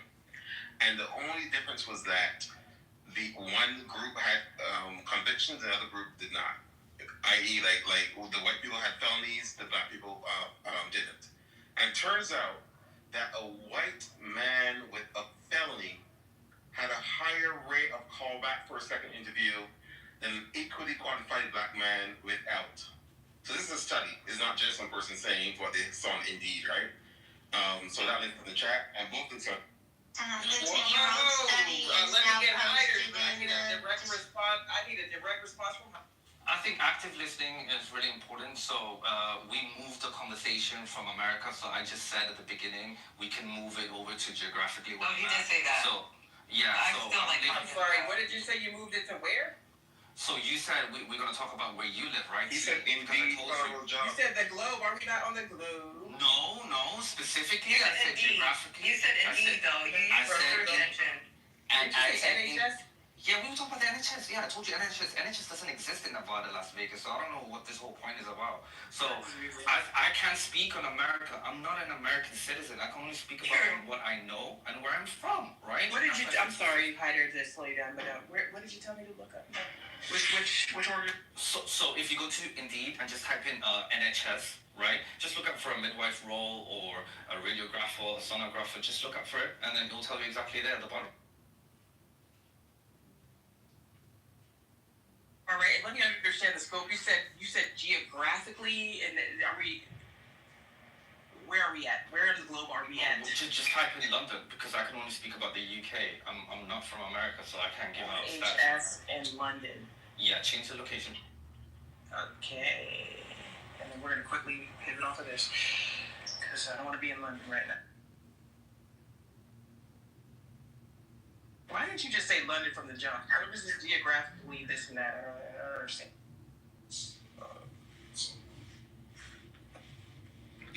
Let's drop a link for London right now. It won't let me paste it. But I mean, that's true either. Hyder, you got some explaining to do? Sorry, what are we looking at? And they said all. When you said all, you kind of back yourself into space. That made me said I'll look right away. Okay, I'll do the research for y'all. Let me just drop in the link. Well, it's just I have it. I just I have a good example when you're ready to. Yeah. But also let's not ignore the fact that the whole idea is based on this Indeed thing versus their actual studies on this. If you scroll up, you'll see an actual study on it that demonstrates how the callback rate based on race is disproportionately geared towards white people to the extent that even if you are a white person that has a felony that would typically be the end of a black person's application, the white person with the felony has a higher time. Yeah. I was gonna say, T, I have another one that can just be beyond employment, just because you said you wanted something very specific and irrefutable, right? Yeah, can we, let me get this, I think we're... Okay, when you're done. I'm saying when you're done, just to move the conversation. So we just need to find whatever Hyder's talking about, we're gonna move it. Is that in the chat or something? Somebody can.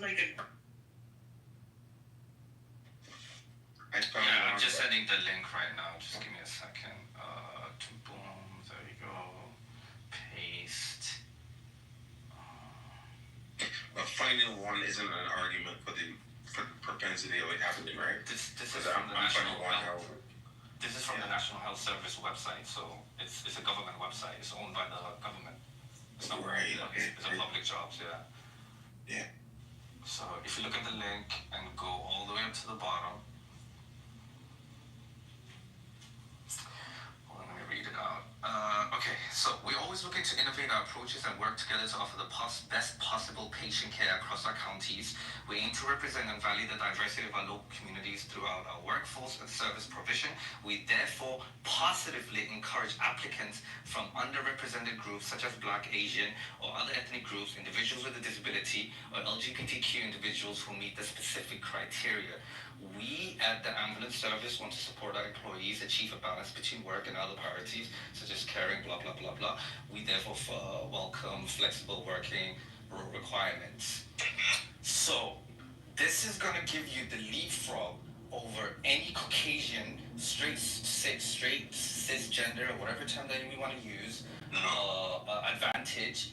It does. I'm telling you, I've worked there for 12 years. I've been a paramedic for 12 years. This evidence does not support your contention that it gives them an advantage. All it says is we encourage you to apply. Your statement was that they're definitely going to get hired over everybody else. This is false. So you provided evidence that does not support the claim that you made. I think at this point you should probably retract that. No, I won't. How about that? I'm sure you won't.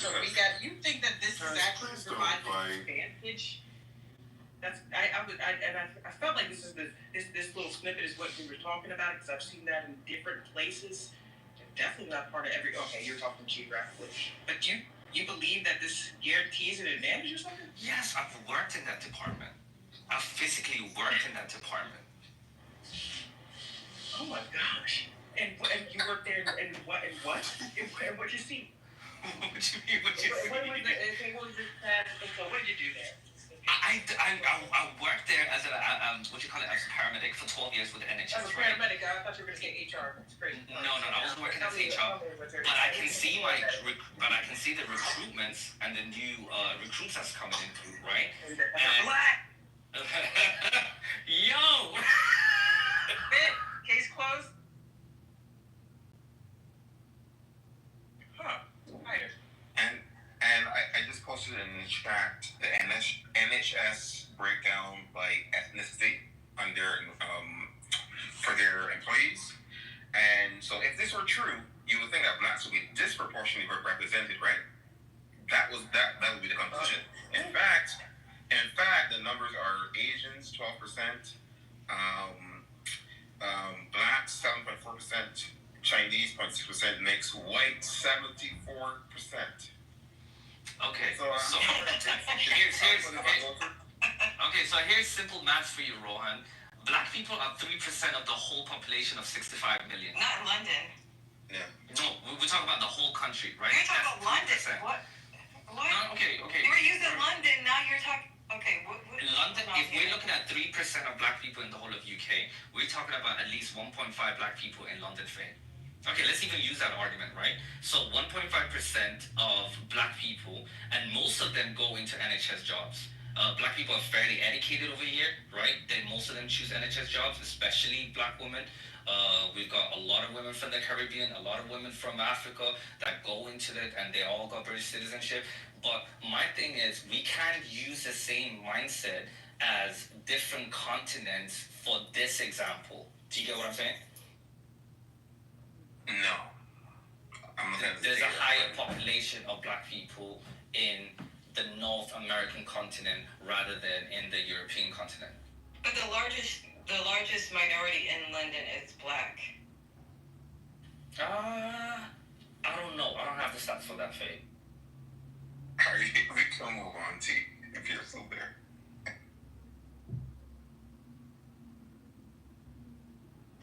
Andre, check your back channel, please. Hyder, you can look it up. They make up the majority of the minority population. What percentage?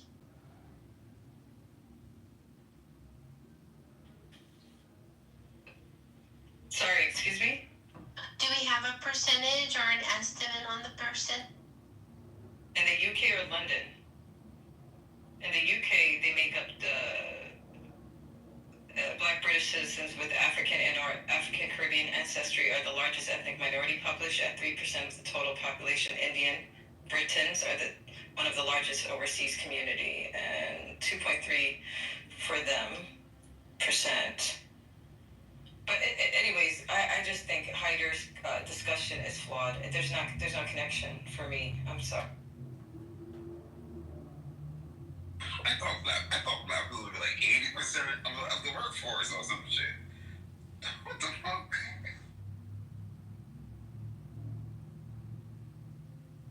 Well, this is an interesting question I have because my boss was like, it's a good thing DEI is being dismantled in America. And I was like, really? I was pushing back. You really think the white people... My boss is a black man, right? He's like, no, it's good. Have you looked at the list of people that got funds? It's the white woman, and then it's everybody else. And us black folk, I was like, shit, that could be right, you know? And so I think... It's the white privilege that it's admirable with those statements, right? But in reality, what does that turn out to do or be, or, you know, like, ooh, yeah, that's heavy for me, but I'll stop talking. Well, we can make the argument of white woman privilege. And I can see a lot of harm that white women, especially the woke liberal ones, have done to our country. Absolutely. Okay, You're not the number one. For another topic, another topic. I want to move it, I'm sorry. Black mothers versus white mother when it comes to maternity care. Okay. Another topic. Okay, all right, fine. That's unfair. Why is it unfair? We can entertain it. All right, hold on for a second. Let me understand this. Is that for this topic or just... There's white privilege in carrying a baby and delivering a baby in the U.S. Okay, all right, let's hold on for a Black second. women So are this is the have next higher example. chances. Hold on, is this the next example? Yeah, this is the next example. I thought we passed. Okay, let's hold on to that for a second. Let me just ask one question. Did Rohan squash Hyder's point? I think he did, but that's just... I love I want to answer the question. Oh yeah, Rohan lives in the UK. We'll get him next time. He knows everything. Yeah, he lives in the Well, UK. Rohan's Apparently smart. he knows it. Well, hold on, Hyder. You, because your argument is that the snippet at the bottom, are you saying that creates some kind of unfair advantage or something? Snippet is. If we're having an echo chamber, It means I'm sorry, don't accuse me of that. I'm taking it very seriously. No, I'm accusing the person that's actually laughing. All right. I'm sorry, Hyder. So, what are you saying about that? Actually, let's get out of London because I've got. Can I say you mentioned a question about that, like the outcomes metrically between white women and black women when it comes to complications during birth. Now, yes, black women are more likely to perish in comparison to white women, but white women are twice as likely to perish in comparison to Hispanic women when it comes to complications. And so I guess what I would like to touch on is how did this white supremacist, I don't know, treatment of care lose its way where we wanted to save white women, but we're saving more Mexicans. It's not that, Pepe, that's not what I'm trying to say. I'm saying that when it comes to maternal mortality, it's a fact that in the U.S. black women have a higher chance of dying from complications. But why? Some of them are preventable. Let me Okay. That's the truth. Wait. Let me finish. That's right. Gosh, preventable. But it's the fact that it's the mindset of the doctors not believing in the pain of the woman. If you look into it, which I have, yes, it's a thing. In terms of pain, there's a lot of stereotypes. But Faith, you're not mentioning. Oh my God! But you're not research before you chime in. But Faith, you're not mentioning hypertension, diabetes, and preeclampsia. Yeah, she's correct. She's correct. Sure, but she's correct. I said complications, Hyder. Yeah, she's correct. Okay, Jesus. All right, hold on for a second. Hold on. Before we continue. When it comes to the pain scores, no, you can shut the fuck up. When it comes to the whoa, who is it? Whoa. Shut the fuck up. Act like that. Hey, oh hell no. He did not give a fuck about that nigga. No. Shut the fuck up. Like, shut the fuck up. Alright. Y'all, oh yeah, sorry T. Let me tell you something. This is what I'm looking for, because I'm not getting into this. Y'all, this is poverty. I don't care who's a coon. I don't care who's a racist. I care about strong points. So what I'm doing here is trying to find irrefutable shit. I don't want to get into all this health care. I'm looking for stuff that's not so racial profiling. That could have been cleaner, but Monica was stuck. And she got past it. Fine, it's gonna happen. See how hard that one was when it should have been easy? Do you think we want, so that's why we need simple examples that are irrefutable. That's why, because it's gonna get crazy anyway. We're on Clubhouse with a bunch of people that have been fighting over race for years. Got it. They're all scorned and messed up. They got grudges and chips on their shoulders. I don't get, what? So let's get some simple examples. I'm not getting into no FBI reports and all the crap that you do every day. I don't care anyway. Doesn't affect me. All right. So now let's agree on an example, right? Because that racial profiling one should have been easy, but it wasn't. I'm just trying to prevent, having a headache. Y'all go fight somewhere else, okay, and throw the same fucking data around and interpret it in a burnt ass way. You want to interpret it so you can push your motives and your points and how you feel. I don't care about if somebody's racist. I mean, they're probably poor. So, what does it matter if you're racist? You can't do nothing about it anyway. All right, you're ineffective. All right, that's my view on it. I don't care. Now, there's only one question in the room: is white privilege a myth? There are people that believe that white privilege is a myth. I mean, hold up. Is pretty privilege a myth?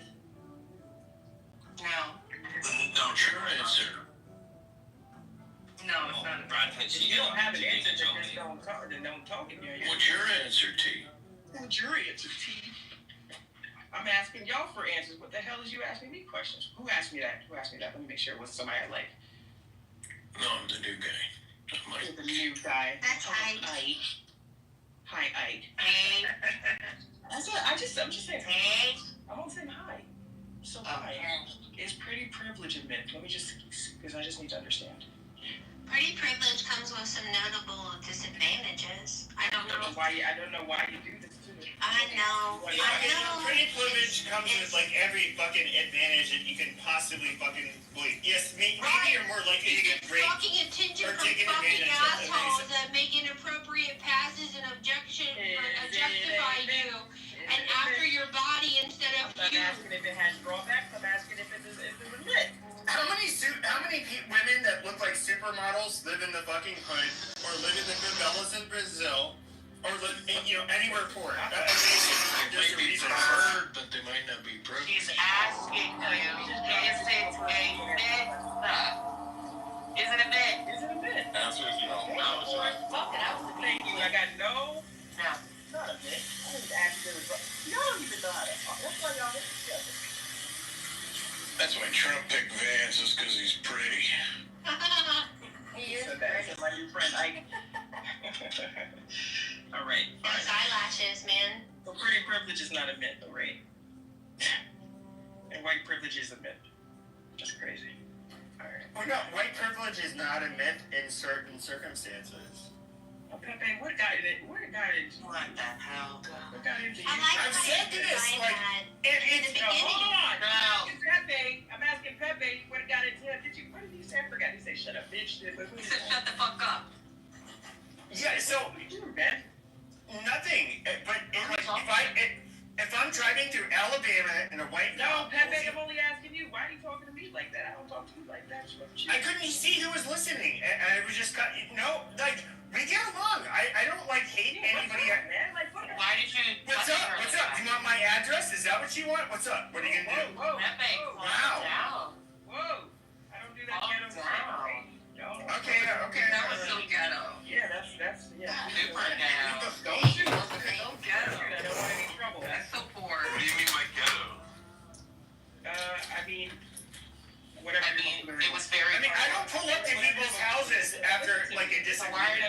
listening in. Pepe, call. Because they ask for my address. That happens all the time. Stop yelling in my ear.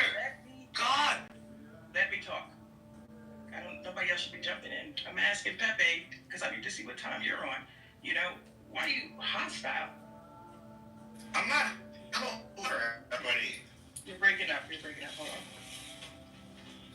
I'm not. Can you hear me now? Yeah. It's better. I'm not hostile. I love everybody. That's why. I mean, I'm in this room. We have disagreements, and you know, I don't know. Yeah, we didn't even disagree. So I'm just checking your temperature. Well, I couldn't hear it, and like I was just hearing somebody like yelling, and then I couldn't see that it was you, my Nubian queen, and so I was like, you know, like, oh my God, somebody's yelling over me, like I have to say something. So that's out the way. You didn't see it, no big deal. But then the whole want my address. Why are you doing that? I don't know because people threaten to pull up all the time, like that's your life, Praka, and then it's like, okay, amazing. I live in a stand your ground state, and castle doctrine here, and I have guns, and I will shoot right through my door if you want to pull up on a cracker, that's fine. I would advise against it. I'm not going to pull up on you. Pepe, has that happened to you in this room? No, not in this room. Okay, so relax, honestly. Yeah, come on, we don't have to do that. So because our experience is like if people are getting in your way, now I'm a moderator, that's just gonna happen. But like when people get in your way, I clear the space. But if I say, all right, hold up, there's a structure here because I don't want it to be the same kind of conversation that always happens. I want to get to the point. You got a strong point, if people can't refute it, then that's your point. You had strong points in the last. Hey, you don't need to do that. So I don't know what you're on. But that's okay. Forget about it. You're fine. You're a lovely woman. You're running a great space. Yeah, no big deal. Let's just move on. Alright, so look, we're gonna find.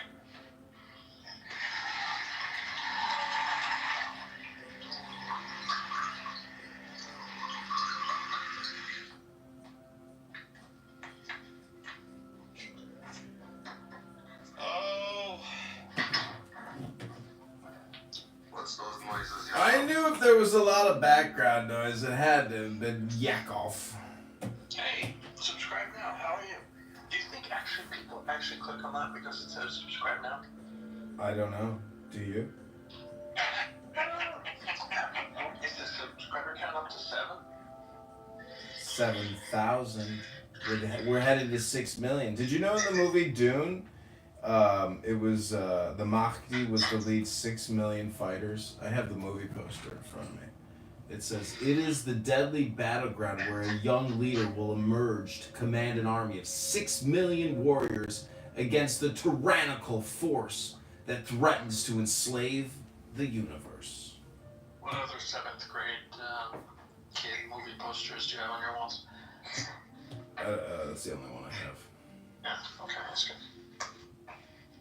Oh, you got something against the movie Dune? My mom threw them out. They were really high quality posters. They were marquee posters, like coming out of movie theaters. Oh my gosh, she tossed them? Yeah. Doesn't she appreciate good art? Oh, actually. I just wanted to let you all know that Hashem sent me a letter just a few minutes ago, and he told me to tell you all that I am your official Shabbos Goy, sent from Hashem Shemayim Rabboni Shalom, to tell you all that you are in violation of Hashem's ordinance of the Shabbos. Which one of the 39 malakas are we violating? I would wish you would point to which one we actually are. Let me get my Sefer Haggadah and go to Sabbath and read you the wisdom of the Torah. Don't do your hypnosis right now. Is this hypnosis? Yes, Rafi. Don't, you guys are... dildos when you guys like it. You're ruining my YouTube audience. Anticipation was building, Rafi, please. Audience? You call 3 people an audience? 5 people, 6 people, 7 people. I got Clown House rooms going, I got X accounts going. You don't even know which platforms I'm on.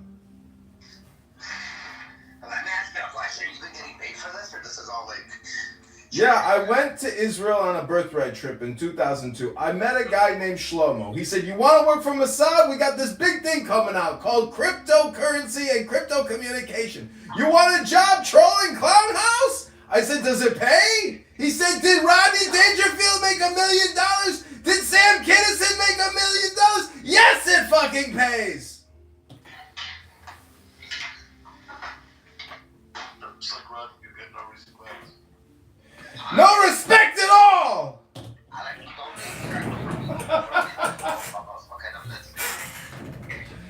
No respect at all.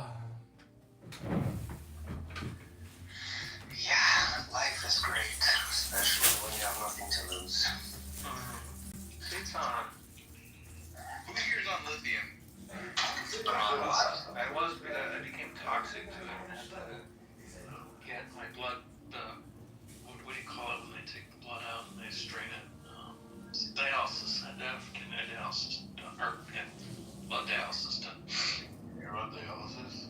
Yeah, from lithium toxicity. After about 7 years, on average, people will become toxic. My doctor forgot to do tests. He's supposed to get them done once a quarter. And he forgot to. That's a permanent thing now, right? No, it goes, it can kill you if you don't catch it in time. But once the lithium's out of your system, it reverses itself. What can be permanent is if it damages your kidneys beyond repairs. Because lithium is, what's the word in biology? Goes to, it's either the liver or the kidney. Not digested, but metabolized. It's metabolized through the kidney. I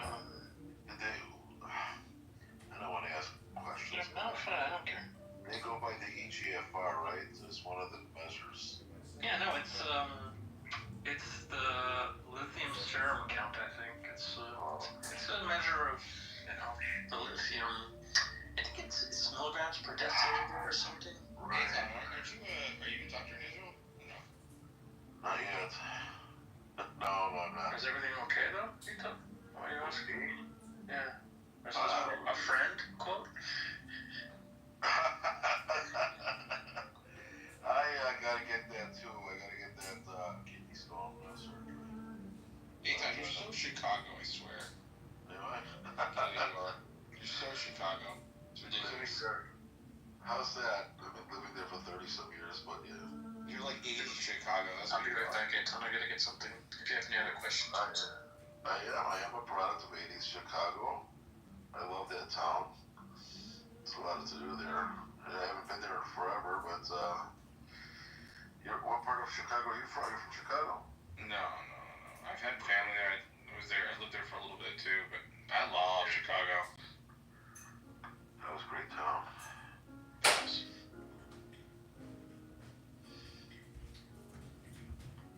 Of course, it's probably changed since I left, but just like the neighborhoods, Unfit to serve trial. When I went to college, great town. All the jazz clubs I used to like to go to. Chicago pizza. Yeah, there's a lot to do there. Yeah, South Sicily Street, yay. I used to live there, around there.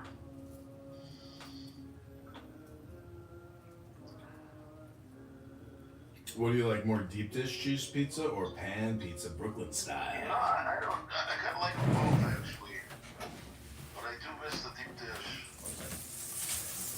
That's like a whole meal, Yeah, I kind of miss the deep dish. I like the stuffed pizza. Well, if I remember correctly, what was there? Was Giordano's, Illuminati's. Illuminati's, yeah. They're Huh? Dewey's as well. That's the one my dad used to like to go to. We used to go there all the time.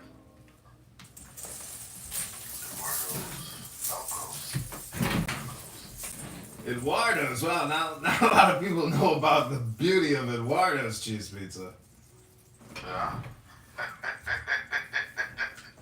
Are you talking about the one in Skokie? Is that the one you went to on, what was it, Old Skokie Boulevard in like Dempster? Yeah, exactly. I had a friend that worked there as a delivery guy, and he never made the orders right. He always messed that up. It's the way job he ever had in his life. But I think that place became a bagel shop. did it? Yeah. Bagels. Now, you know Skokie. You know Skokie well? Yeah, I mean, I went to Niles West in Oakton. Oh yeah. Okay. When I used to live in Skokie back in the '70s, we used to go to this place called Kaufman's Deli. It was a restaurant called Barnum and Bagel. It's a good place. So there's the most successful restaurant in Skokie, I think, is an Arab place called Pita Inn. Did you ever go there? Yeah, many times. It's fucking great, isn't it? I mean, it's better than the Israeli places, to be honest. Yeah, I mean that's the thing about food. That is the bridge between Jews and Arabs, or Muslims and Jews. It's the food. But if you keep kosher, maybe it's not the food. Well, you say that, and my history teacher brought it up. That was one of the reasons that Jews were discriminated and were persecuted, because the difference came out. They wouldn't be eating. They wouldn't be invited to the houses. They said, no, we can't go there. We can't eat your food. That offended them, and yeah. I'm trying to remember some other restaurants. I was recently reading about Oh, did you ever go to Myron and Phil's? You know what? Myron and Phil's is where my brother proposed to his fiance. It's just a wonderful story. Can we be more inclusive in the conversation? Yeah. Do you like chopped liver? There we go. Remove the geography component. Get to. All right, when you come to Israel, go to Tal Bagels. It's great. Tal Bagels. No, whenever I go to Tel Aviv, I always go to Old Man by the Sea. Yes. You know something in life. That is so true. Protein bagel. Have you had one, Rena? No. But Old Man by the Sea is better. No, a protein bagel is made from cream cheese. Man, you know. It tastes. I taste. I've been around 8 times. I'm 42. I'm a Talmud Chacham. I'm a Kabbalist. I read the Zohar. Best bagel I've had. And then I ate it. She goes, it wasn't made with flour. I'm like, what are you talking about? She goes, no, it was cream cheese. I hate cream cheese. It was. You like cream cheese in your sushi, Yakov? You like a good Vegas roll? Yeah, the New York sushi. Does it have cream cheese and wax in it? You eat sushi, Yaakov? Yes, love it. Really? You like the dragon roll with the spicy mayo, Yakov? Yeah. Well, my family never ate Chinese food. It was like the only Jewish family in the suburbs. So You never went to Cow? Believe it or not, yeah. And the strange thing is, my parents grew up on food that was very much like Chinese food. Bukhari food is so similar. I don't know why they had a problem with Chinese food, but so when I got to college, I ordered it to the dorm. For the first 25 days, I just ordered Chinese food every day. So fucking great. Randy, how are you? Oh, dude, it's complicated. Oh no, I tried to call you earlier. Jakob, check your WhatsApp. I was out for dinner tonight. Check your WhatsApp. Okay. Did I spend more on dinner tonight than I've spent on on the last 4 dates? I went to a very high-end fancy restaurant. Not worth it. I'll say it. Not worth it. But that's what you do in New York, right? Anyway. No way, man. You gotta go to good places. Don't throw your money away on bad places. Well, it was a good place, but I'm not someone who spends a ton of money on restaurants. I'm not a foodie, and somehow I did this tonight, and I feel kind of weird about it. Well, you're trying to Pussy Ben Steele, Eitan. Pussy Ben Steele. That's right. And I didn't even get invited upstairs, if you know what I'm saying. Oy vey. You're not going with my sister, and I don't even have a sister. It's not going to happen. It's going to happen in the future. It didn't happen tonight. But it would certainly make it a lot easier to pay that bill. If you know what I'm saying, man. I'm sorry to keep it real. Wait, The night is still young, Eitan. We can work some magic and find you a Shrina. Sure. For that money, I could have usually had like 2 whores.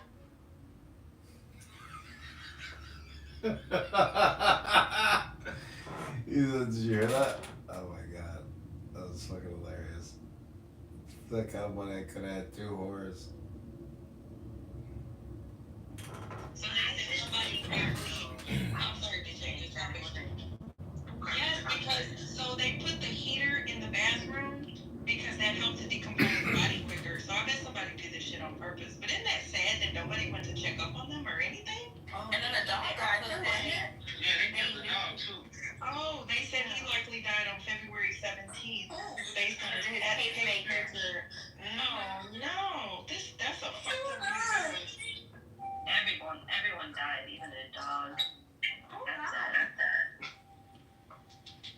Very tragic. Hey, somebody said, what about BBL privilege? Is BBL privilege a thing? There's no such thing as BBL privilege.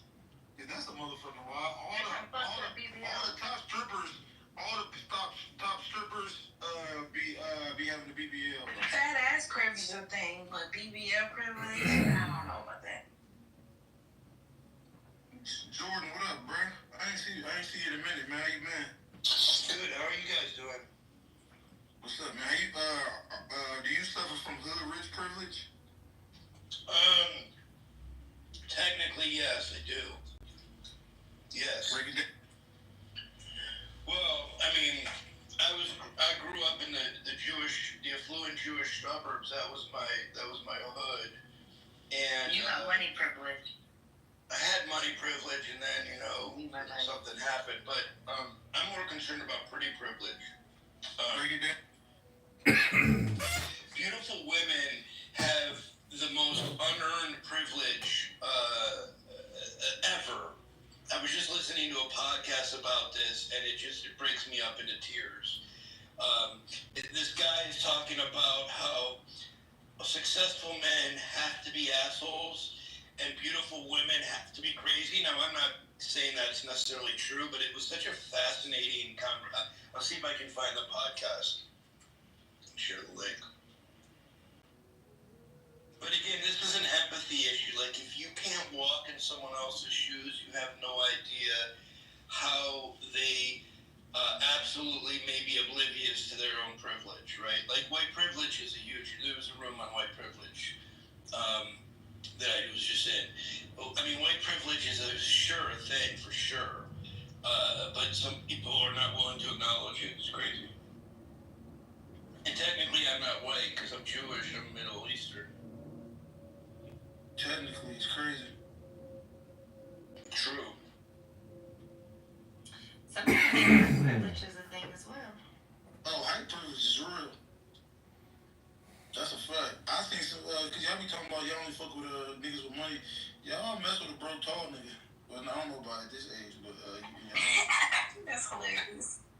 y'all don't mess with a broke tall nigga over a short, let's say a dude making $250 a year and he 5'2" versus a 6'6" nigga that make $20,000 a year. I ain't never been one of them girls. Oh, this is why it's good. It is great concept. Wait, what was the question? A dude that's 5'2" make $250 a year, or a dude that's 6'6" and make $20,000 a year. Who you dealing with? 5. Cause I'm 5'3", so it's okay. 2 short motherfuckers in it.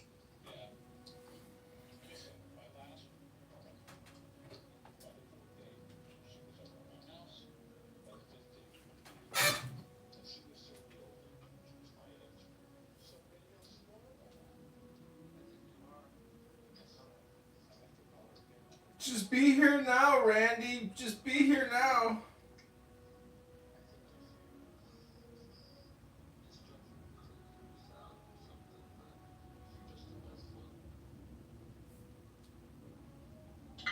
Maybe, after 2 more days, you say, hey, where's this heading? Just have a conversation. Randy, who cares where it's heading? Just be here now. Come on, John. No, dude, okay, I get you, John. You're trying to cheer me up, all right? But, I mean, I know where I wanted to head. I want you to head to a town called Town. You can't until you get to. All right, finish the sentence, buddy. Come on, until you get to what? Thanks, Sean. Just keep it under control. But that's all I ask, okay? Roberta Shalom, I'm just saying, after you go to Pound Town and you're all sweaty and exhausted and have a heart attack and you don't even want to take a shower, you're just like, what the fuck? Why don't you want to take a shower? Listen.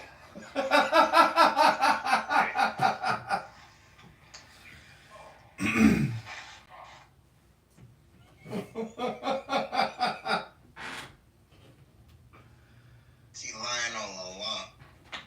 I think the reason why I wanted to say on the law. Why did you want to take a shower? is because they associate masculinity with height. So that's the only reason. Like, Y'all attribute masculinity women with skin tone. Y'all be calling Oh shit. I love the new style is back to skin fucking sense. But it's. Hey, you Jamaican, of course you like light skin. no, let me tell you this. I like what likes me. And light skinned men like me, so I love them back. Wholeheartedly. So you like Puerto Rican niggas? That's what that I love it there, yes. I love a light skin. talks about. It affirms what came before. So it's actually giving affirmations to the Bible in, the New Testament and the Old Testament. So What came before that? yeah, that's interesting, man. Like I've heard some people speak about that within the Islamic paradigm, if you look at the Quran, it doesn't say that these texts are corrupt, like you say. So yeah, that is going to be my mind-blowing thing for sure. I have to look into it though. Yeah, if you Period. Have you guys settled all your problems yet? Have you figured anything out in the past hour at least? Any definitive conclusions? Any absolute truths? Anyway, yeah, if you go and check that out, you'll actually find that. Yeah, I didn't think so. Thank you very little. Alright. Yeah, I just think that Islam is kind of like a bastard child in a way. Modern girls, oh yeah, they gonna get that chick with the BBL. Just for entertainment purposes, you know how to do that. Is it BBL proven or is it just having a fat ass and it's just something to look at? I'm confused. Christianity, they can have they want their own prophet. They want their own Jesus. Y'all getting it crazy. Who in here got a BBL? It's just so Put a sad name on it. that these people live in some identity. In some ways they stole from. Because I've always been curious, like, how much do they really cost? They can range from $5,000 to $20 all the way. So is that like the? Because I work in this industry, I work in the post office industry, sir. A temple and just put a mosque on top of it, basically. There were other places they did this at, but they didn't specifically I think the temple was taken for the first time from the Byzantines. And I think Wait, are you talking about in Jerusalem, like the mound that Temple Mount. Yeah.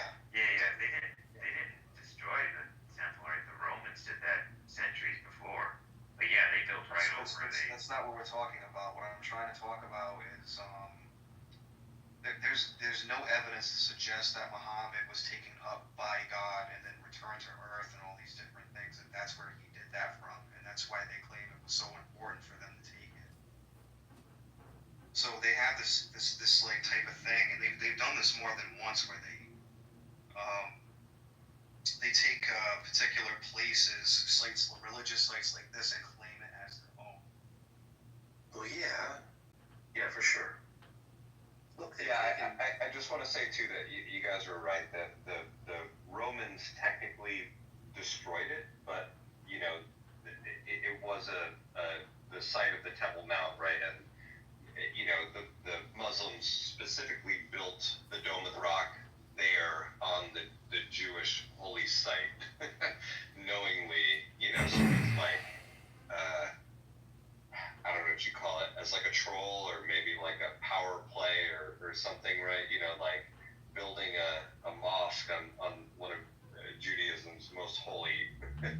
sites is not an accident, right?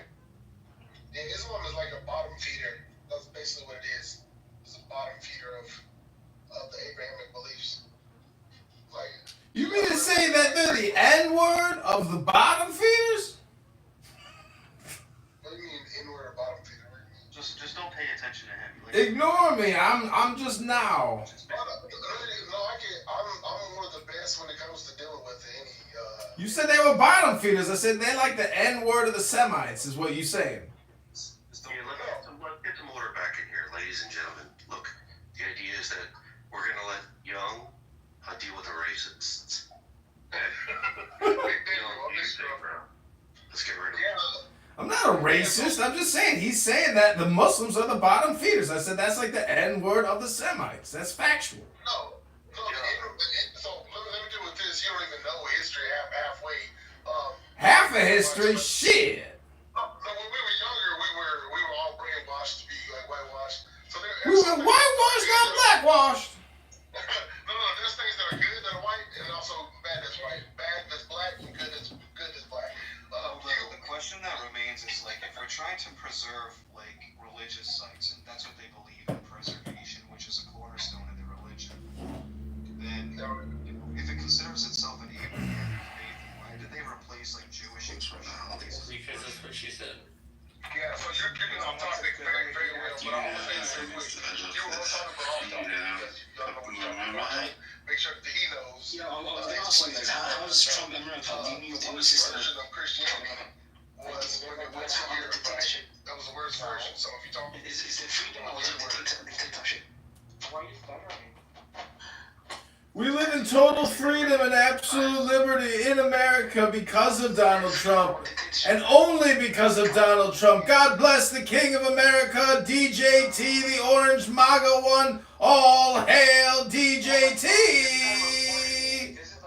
Why did you report me, you fucking asshole? You got reported, pussy? Yes, you did, you fucking stupid ass. How did you know that I reported you? Because you said you were gonna fucking report you and your fucking dad. Where's your party hat then, pussy?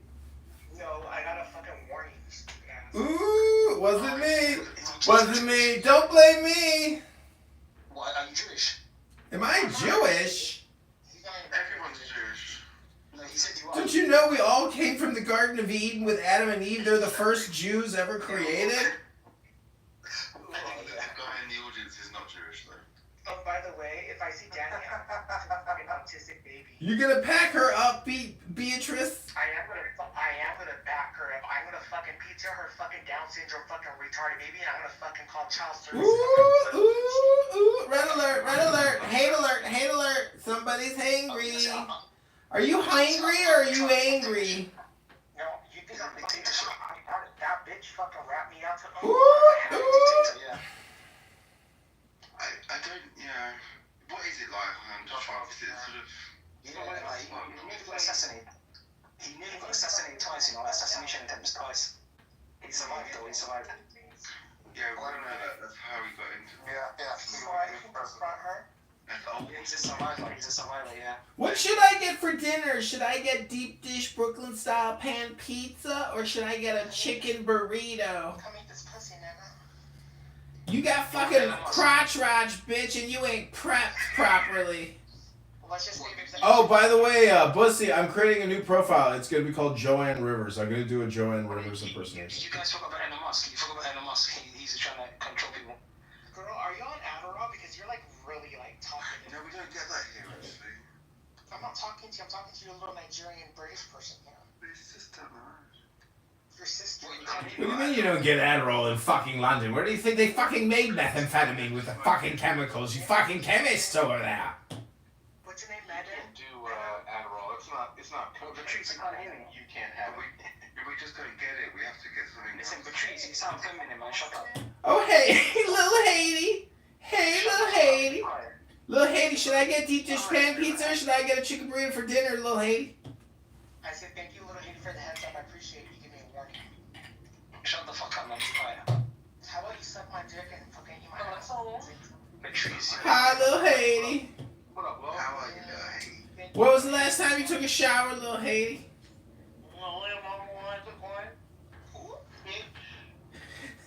That was like 4 days ago. Is that what you just said? You said 48 hours ago? Yeah, dirty ass mama. Damn. And you Billy ass bitch. Damn. Hey, little Haiti, come eat this pussy, girl. Hey, Haiti, they're trying to bully you. Haiti, are they trying to bully you? Don't take the bullying. No, Haiti can't get bullied. She's a sweetheart. But she'll roll up on a British 007 agent anytime. She's our special agent. Oh shit, what did the doctor say, little Haiti? Take the deepest breath of the day right now. What did the doctor say? How are you doing to subscribe now? I'm good, I'm bored. Can I subscribe now? But I don't know what to subscribe to. Just go to subscribepodcast.com right now.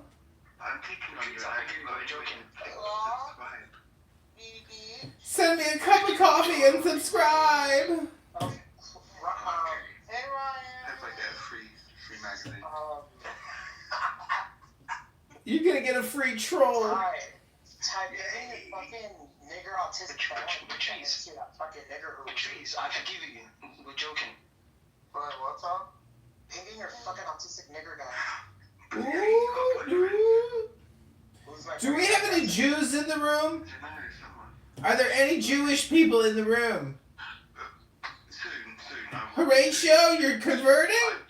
I'm gonna become an Ashkenazi. Oh no! Are you gonna get a bris with a moil and have your penis schmeckled? Yeah, I lose my foreskin, but I get some money. I think Horatio's getting. You get money after they circumcise you.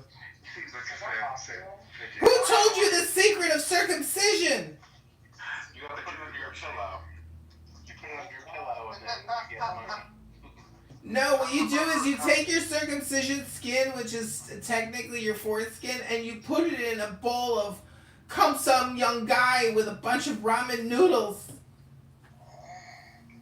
And then what? Come eat this pussy! You put it in rice? Right. Come eat this pussy! If I eat it, does it make me younger again?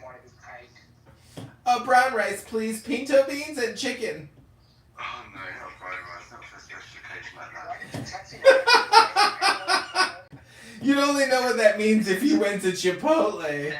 Patrice, are you trans? You guys trans? Do you want to eat my pussy? Okay, congratulations. Well done. Yeah, Trump paid for my surgery too. Thank you, Trump. Oh, I thought he wasn't doing that for you. Come eat this pussy! Patrice, even Biden. Bitch. No, Biden did it. It was Trump actually. You think I'm joking? No, I was saying the Democrats did it for you. Democrats? What do you mean? At the DNC, they were offering trans surgeries and free abortions to every voter. I love the Democrats.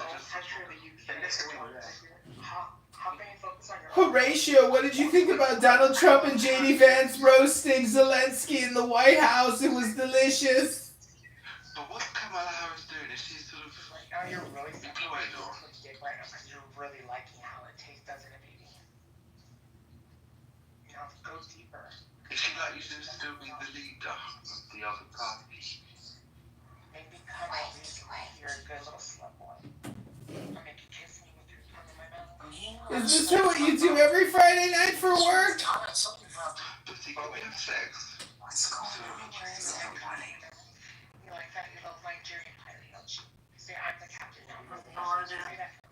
Look at me. Pussy, you're gonna burn in gay hell. Say that to me. Say that you're a Nigerian pirate. Who modded pussy? Oh, and I don't think that Brock was enjoying the joke much. Horatio, do you prep? Do I what? Do you prep? No, I don't have sex. There's no point. Well, then you should prep. That's silly. Of course not. Don't you understand how marketing works, Horatio? It's prepping all the time. We're preppers now. I'm prepping. Are you prepping? How come everyone knows about Zelensky's prepping. They said Donald Trump has syphilis, and that's the reason why he exploded on Zelensky, our glorious and virtuous and honorable ally. Why did Trump turn on Zelensky? Why do you stutter? Why do you stutter? Like, what's up with your stuttering? It's anaphylactic shock. He just gave a blowjob and took a load. Have you ever had an allergic reaction to sucking dick and drinking cum? No, it sounds like you have a stuttering problem, and we don't have no microphone. Have you ever had an allergic reaction to sucking a dick and drinking cum? Yes or no? It's a yes or no question.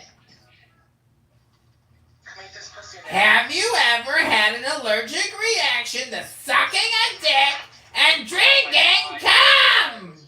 Yes or no, Beatrice? Bussy, it's a yes or no question. I just can't right now.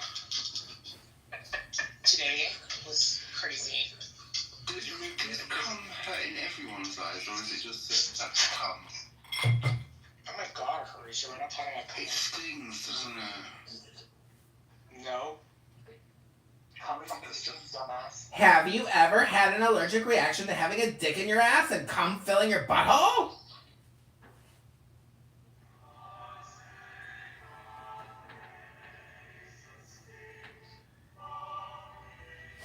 Come on, Rachel, sing. Patrice, are you mocking the British? Nicely done, Bussy. Great work. You've proven yourself to be a patriot over and over again. Bussy is the king of the trolls. Not only is he not gay, because there's no such thing as gay, but he is a man who talks like a woman all the time. He is a super troll amongst us super trolls. He is a god amongst the super trolls. A trans, gay, biracial Superman. But Britain colonized America, yeah? Britain colonized America, yeah? Did you know there was 5 Statue of Liberties? You got your independence from Britain, right? Did you know there's this amazing social audio chat app called Chatter? And it's just like Clownhouse. They live stream it into Clownhouse. You don't get independence. You claim it. Okay, but you got it from Britain, right? Liberty is not claimed. Liberty is a God-given right to man. You don't have to claim it. It's already yours, stupid. What, 1776? From you, though?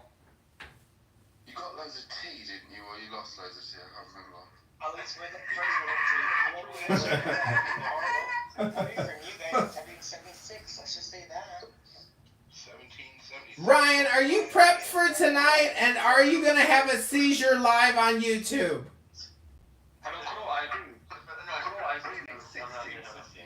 Oh my god!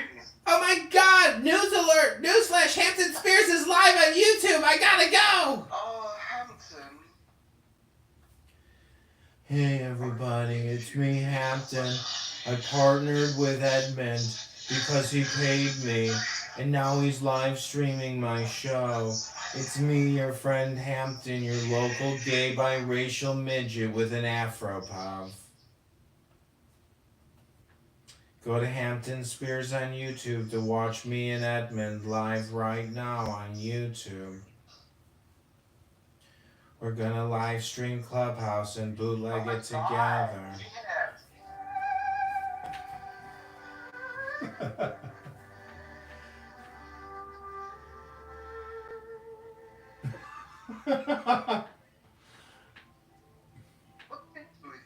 This autism is sponsored by Ozempic. Ozempic on Clubhouse.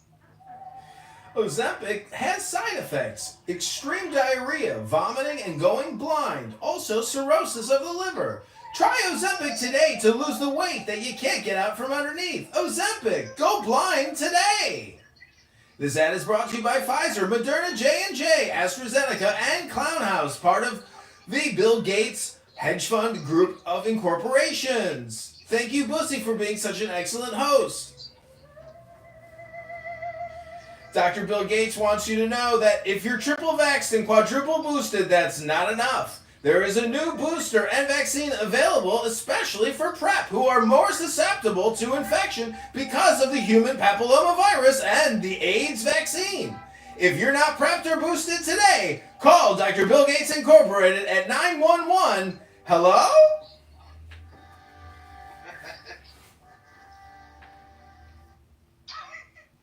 NPR will be right back. Have you considered donating to NPR in this time of need and crisis where Donald Trump is causing chaos? NPR needs your money now more than ever before because J.D. Vance and Vivek Ramaswamy have gutted with Team Doge all of our money to pay ourselves $1 million a year to produce your favorite content. If you love NPR, please consider donating or buying me a coffee right now, today. Thank you. Do you know someone in Clubhouse pretending to be an Australian?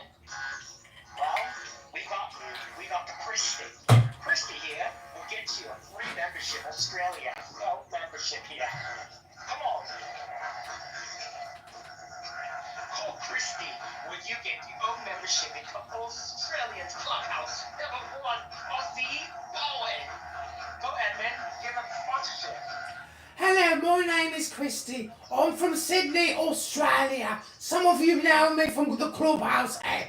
I'm actually a 35-year-old married Jewish man living in New Jersey, pretending that I'm from Australia. And I love using this fake accent because my life is miserable. But I love you all. You give me such great joy coming here and giving you my best impersonation of a British woman living in Sydney, Australia. And it's absolutely ridiculous that anyone would think that I'm from here and I'm not an authentic and sincere person, even though I've never ever doxed myself.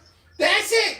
Don't forget to get boosted and come to Australia sometime and see our beautiful opera house. It's sponsored by Foster. Foster, you own sponsor Australia here. Good day, mate.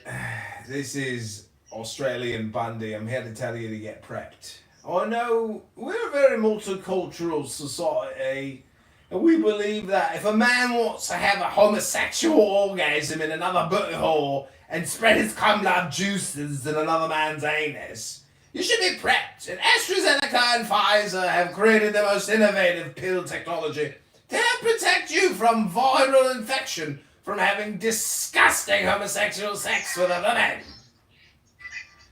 This message has been brought to you by Pfizer and AstraZeneca, now merged under the umbrella corporation known as Dr. Bill Gates Incorporated.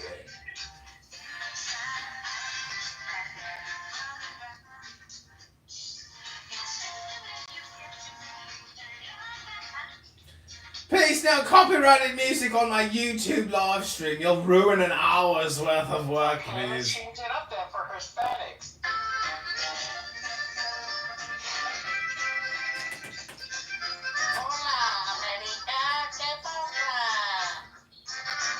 Hasta mañana. I went to Firestone today because I have a car problem.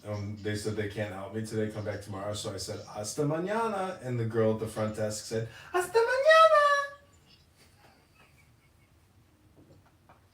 Edmund's theme song. Have you been trolled yet on Clown House Today by Edmund? He has over 5 accounts now, constantly trolling, ruining every room that everyone's trying to experience joy in because they're wasting their time talking about nothing.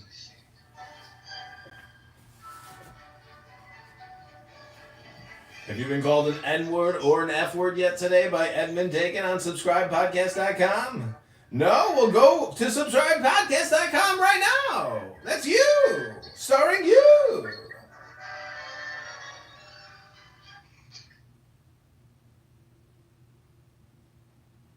Oh, this is for the Asians.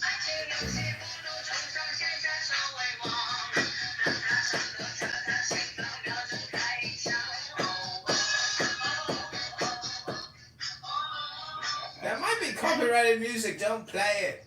Can I get you a deep fried hot dog? This is Asian Chinese.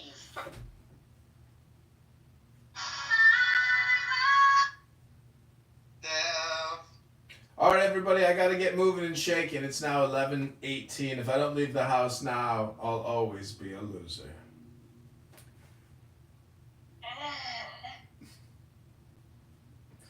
Some girl just texted me on Hinge. Will you come over to my house and eat my ass?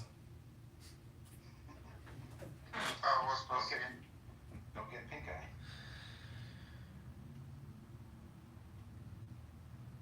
Yeah, you better take your peppermint.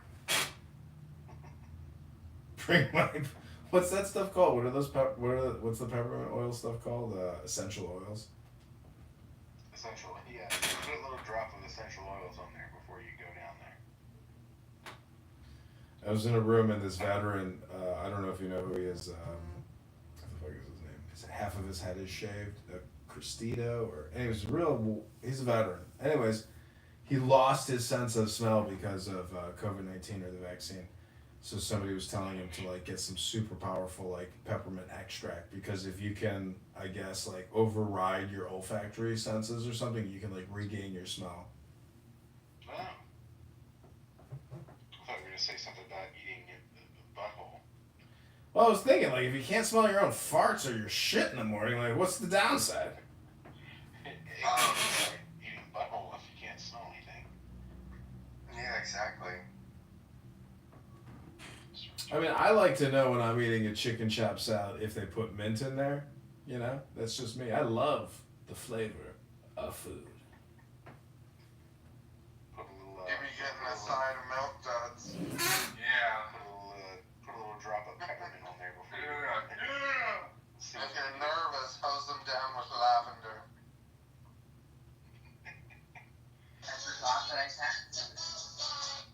I forgot that I had these. Oh my goodness. And I get real high.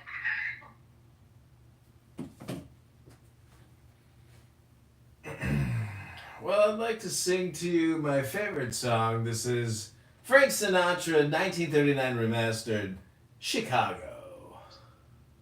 Pussy, can I get a little intro music, an intro beat?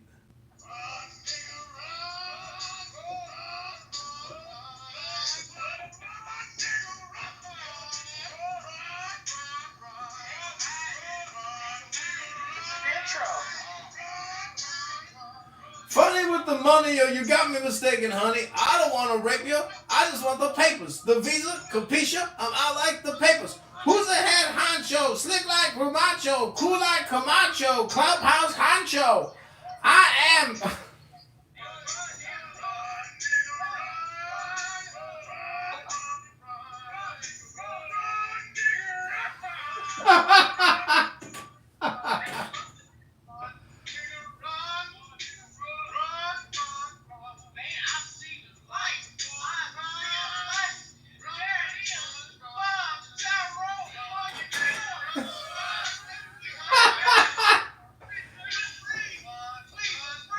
What is that from? It's just a fucking random beat. Damn. So it's not copyright. You can't fucking use it.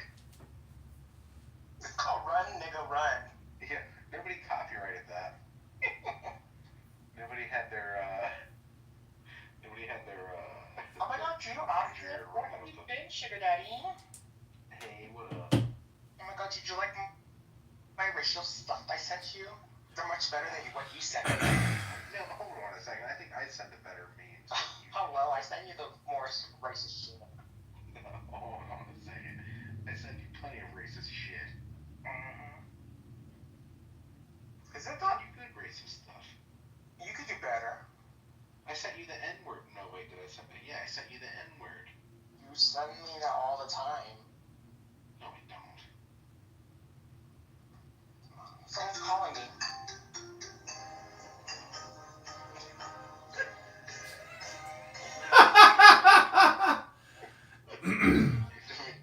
Send me that ringtone.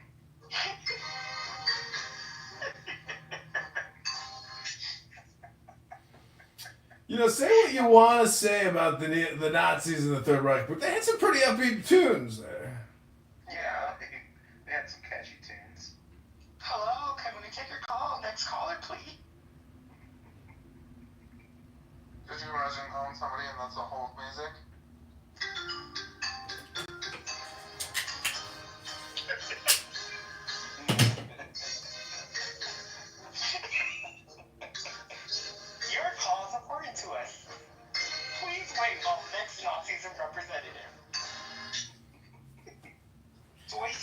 Thanks for calling Diego and Diogenes Spooner Incorporated, a law firm based on fulfilling your rights.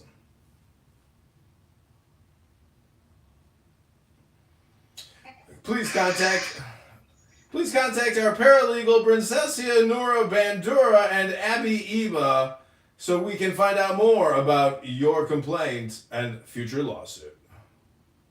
Is he still denying it, by the way?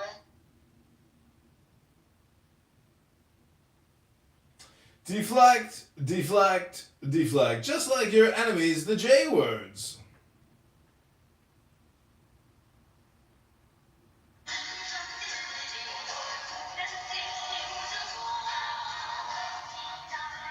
North Korean music is not copyright,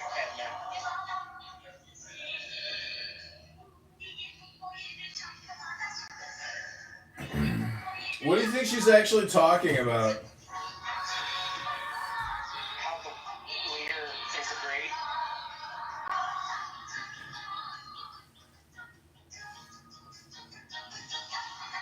Do you know what the great leader of North Korea's other names are that people refer to him as? Supreme leader? No, he's got an esoteric secret name amongst the people. What is it?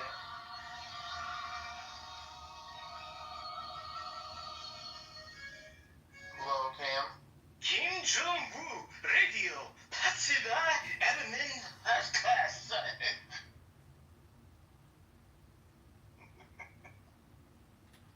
Please stand for the Russian national anthem.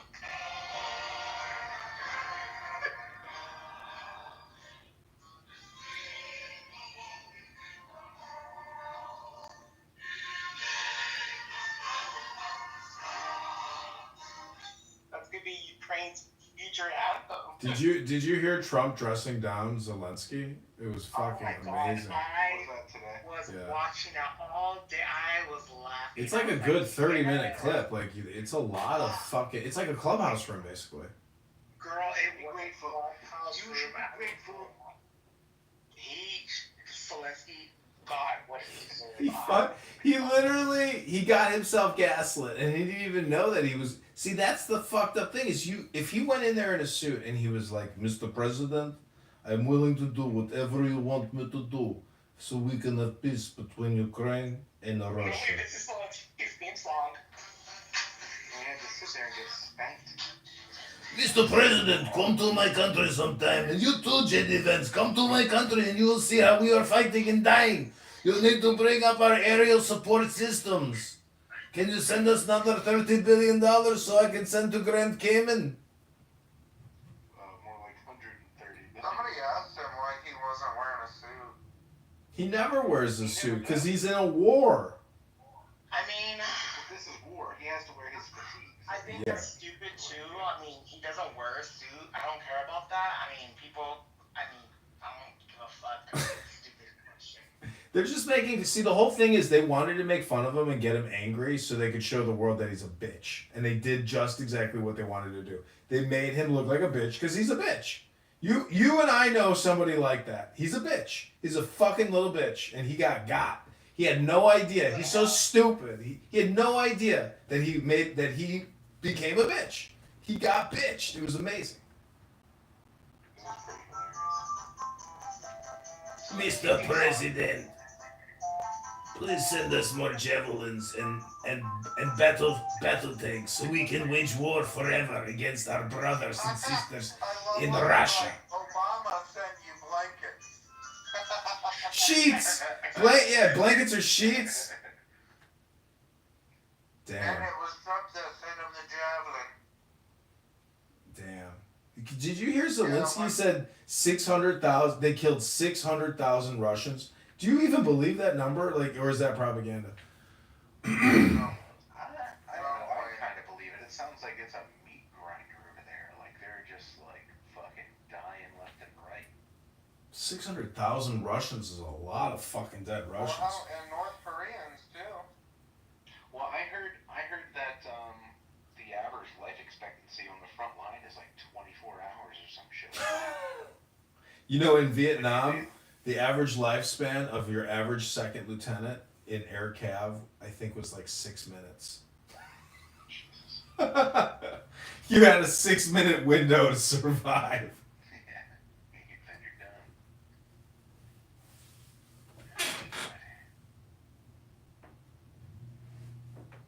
How do they even have a front line if it's every 24 hours?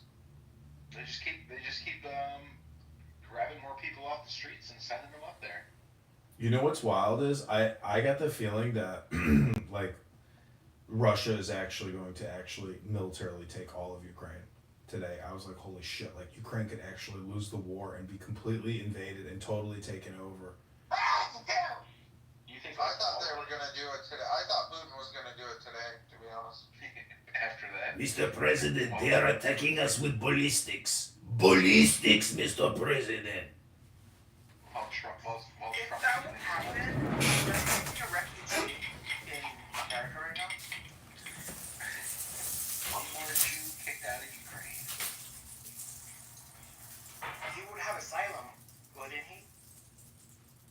Oh, who knows? Probably. I mean, he would. I mean, he would have asylum anywhere. Like, he could probably go anywhere in Europe if he wanted to. They'd put him up for life. But I mean, he can stay at Guantanamo Bay while he's here. It's like our super motel. yeah. We'll put him up in Guantanamo Bay. That's right. I'm surprised Club is not talking about it right now. Gotta be careful. Can't put those niggas in the country, then you can't fuck with them. Isn't that right?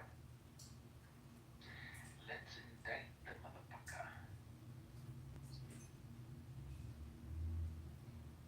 He's just like, the treaty is not enough. Your support is not enough. It's like, alright, bye. And then he tweeted on his way out. He's like, whoops, I totally fucked up. I gotta go home. Yeah. Do you think he'll sign it tomorrow? Who knows? I doubt it. I don't think he went back to Ukraine. Who's RJ? Come up here, baby. Come play with me. RJ, what up, dog?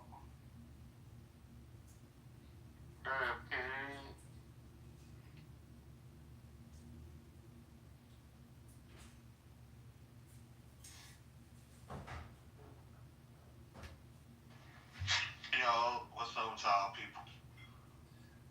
Oh no. Let's talk about Ukraine. What's your thought on it? I don't get into politics. Oh, I thought. I mean, figures. Yeah. People like that. Because I'm black. No, did you see the basketball game though? What'd you thought about I UCLA? bit my lip. I don't watch sports. Wow, what type of black person are you? You don't watch sports? What do you think Clown House is? It's a fucking sport. I'm into cars and motorcycles. Oh, wow. Boring. Are you from the South? Huh? Are you from the South? No, I'm from the From where? You're from where?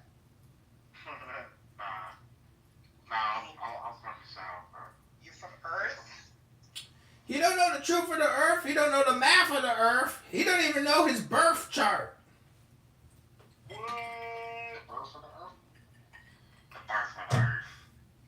Truth of the earth is it is flat, geopolitically speaking. So, RJ, you find a lot of car and motorcycle rooms on Clubhouse? Nah, no. Well, did you ever go to the book club? The what? It's the biggest room on Clubhouse. It's called Book Club. Everybody reads like amazing books on philosophy, psychology, physics, biochemistry, astrophysics, like real scientific stuff. They talk about books. They read books. You ever been to that room? Hey, yo, bro, you have the perfect cartoon voice. Like, you need to go to a casting for a cartoon or something, bro. The perfect Jew cartoon voice. Type shit. Jew? What the fuck does my voice have to be with? I'm not even Jewish! You know what cartoon it sound like you could be a part of? Which one? Animaniacs? Nah, fucking Brickleberry. Brickleberry? Brickleberry. Yeah. I guess they had a Jewish bear on Brickleberry. Have you ever been to Brickell Street in Miami? Brickell District.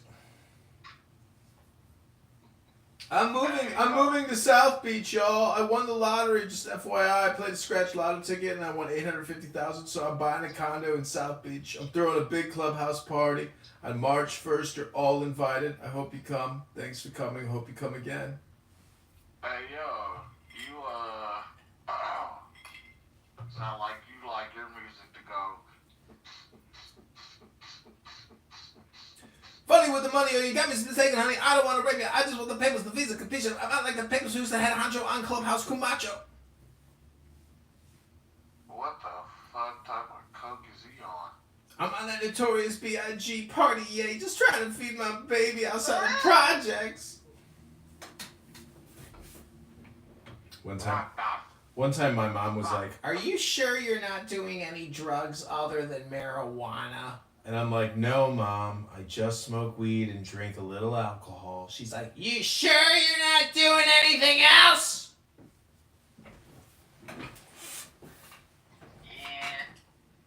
What did you think you were doing? Methamphetamines? I don't know what they thought I was doing. I think they assumed I was doing coke or meth or something. Nah, you're probably on Hebron. Hebron? No, that's that Palestinian village we can't take yet, but soon we will. As soon as the Greater Israel Project really expands quickly. You know why they call it that? Why, dog? Because once you get on it, you stuck on it from Hebron. Hebron? Man, that's Judea Samaria bullshit.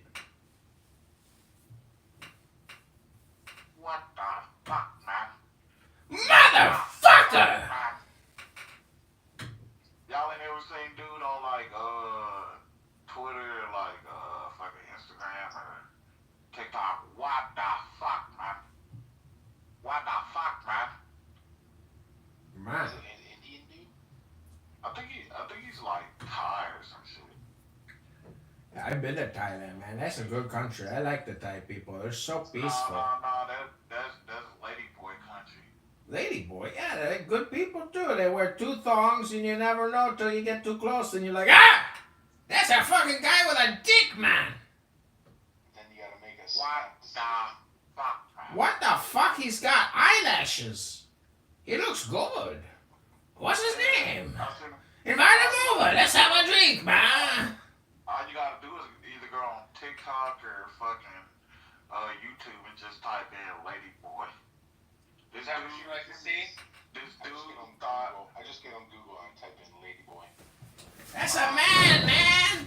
No, that's a man. He's got a dick. He's not post-op. This dude was fucking doing like interviews in Thailand and didn't believe that this dude, girl, whatever you want to call it, this transgender was actually a transgender. Oh, tranny on tranny. He thought that she was a biological woman. And he started like, no, I'm lady boy. Hey, motherfucker. Hello, motherfucker. He's like, no, you're not. No, you're not. You're just right. No, I'm lady boy. Lady boy, lady boy. God, you guys are so retarded. This is stupid. This is so stupid. I can't believe I'm here hanging out with you guys. Get a fucking life, loser. I really need that fuck right now. Come over and eat my pussy. I know. I really want some. This is Joan Rivers telling you to come over to my house. Bring a big dildo and a vibrator. How do you know what Joan Rivers sounds like? She's dead. Joan Rivers talks with a rhythm and she's very aggressive. I gotta work on it. She goes like this. Yo, Joy, I tell you this. Oh God. Oh God. That's Joan Rivers. Oh shit! Power and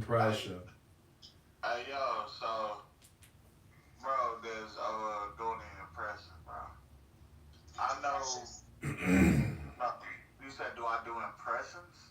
I mean, I thought you could do a voice impression of Precious, like the movie Precious.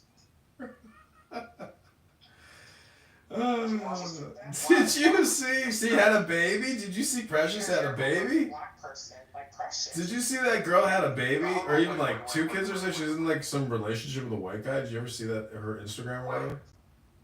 Did you just say because I'm an overweight black person? Yeah, like Precious.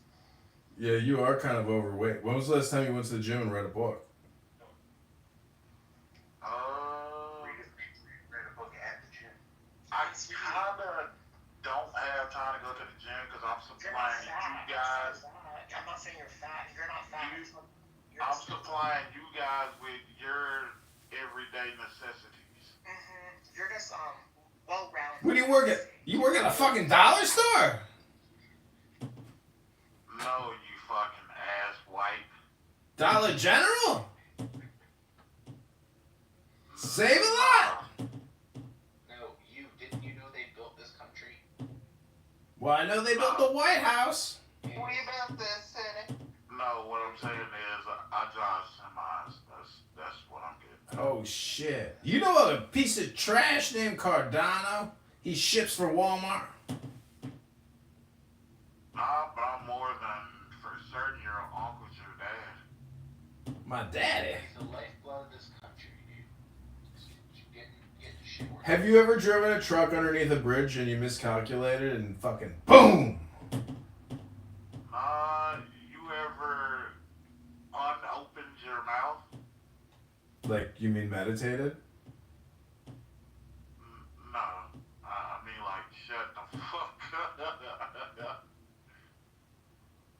Yeah, I have. Oh, okay. Only when you sleep, right? RJ, are you on the road right now? Yeah, definitely. Getting the miles in?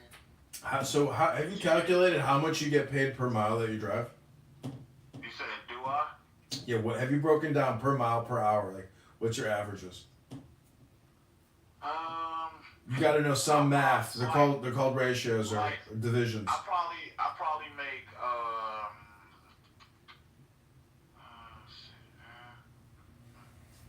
so one.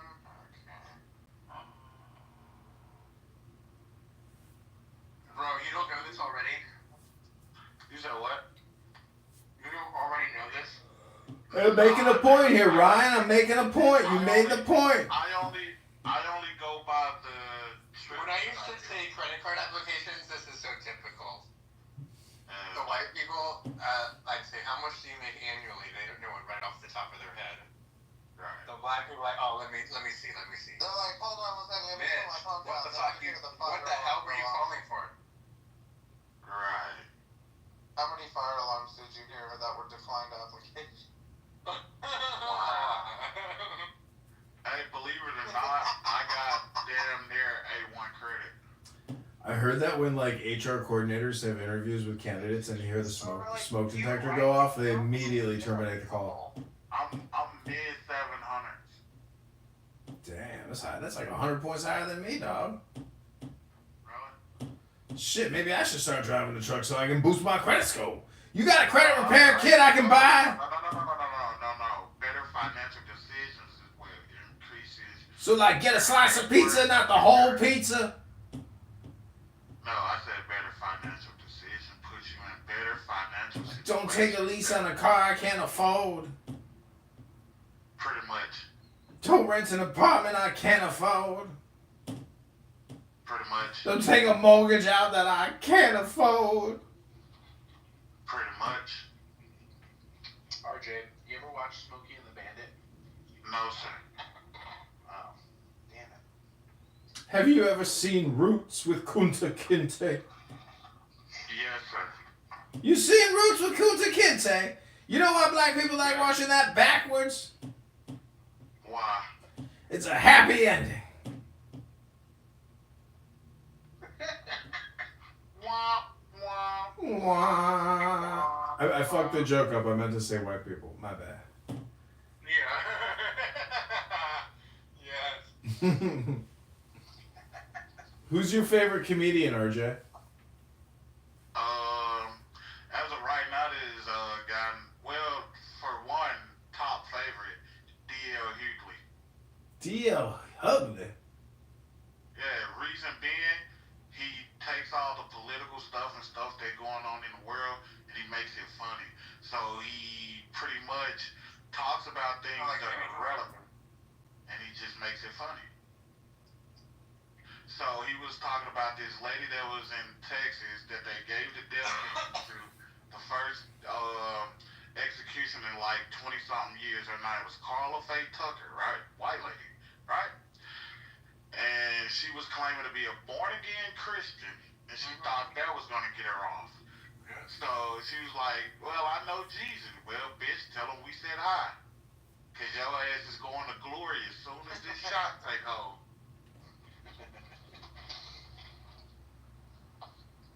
Trying to get herself pregnant.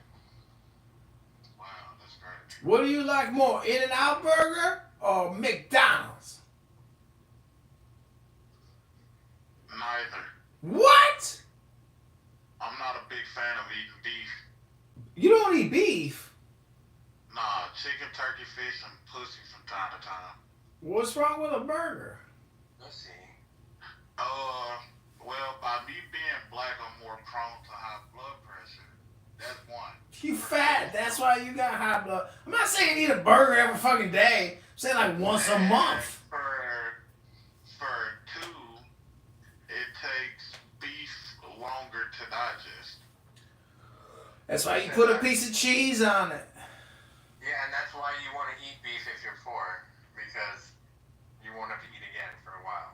Ooh.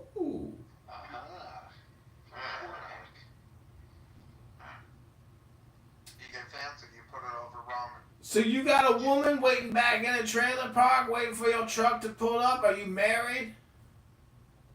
Who lives in the trailer park? A lot of truck drivers live in trailer parks. No, sir. No, sir. I live in a 2-bedroom, 2-bathroom house that me and my girlfriend pays mortgage on. Fuck. You don't even own the mortgage? You said what? Is her name on the mortgage? What? Yeah, like it's our house together. Is it a mortgage or a rental payment? Mine. Okay, just wondering. Is it a mortgage or is it a rental payment? No, it's a mortgage payment. Who did you take your mortgage with? What the fuck type of question is that? What are the last 4 digits of your social security number?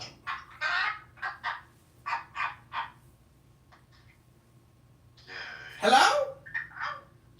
Hello? Yeah, I'm here, bro. What is your date of birth? My date of birth? Birth? No, he said date of birth. I said birth. Oh my God. No, I'm just saying he said birth. Hey guys, be nice, dude. I haven't heard a fire alarm yet. It's because he's in a truck. I haven't heard anything. Don't they still have fire alarms? Yeah, my birth date is February 23rd, Woo. 1995. Damn, you just had a birthday. Yeah, I just turned 30. Holy shit, it gets downhill from there, son. Nothing like turning 30 on the road, brother. No, I was actually at home over the weekend. Shit. Well, last week. Nothing like turning 30. Did your girl bake you a cake or did you buy a cake? No, I actually don't really eat a lot of sweets like that. What? We did go out to this restaurant called Texas Day Brazil. I love that place. That place is so good. Oh my god. What is? Have you heard of Rodizio? Nah, I ain't never heard of that. It's like a Brazilian steakhouse. It's like a Yeah. thing. Yeah. Yeah. We have Fogo de Chao. Oh yeah. Hold on, where are you guys from? Uranus. You're in the what? Uranus. The Ukraine area? Uranus. Come on, man, be still alive.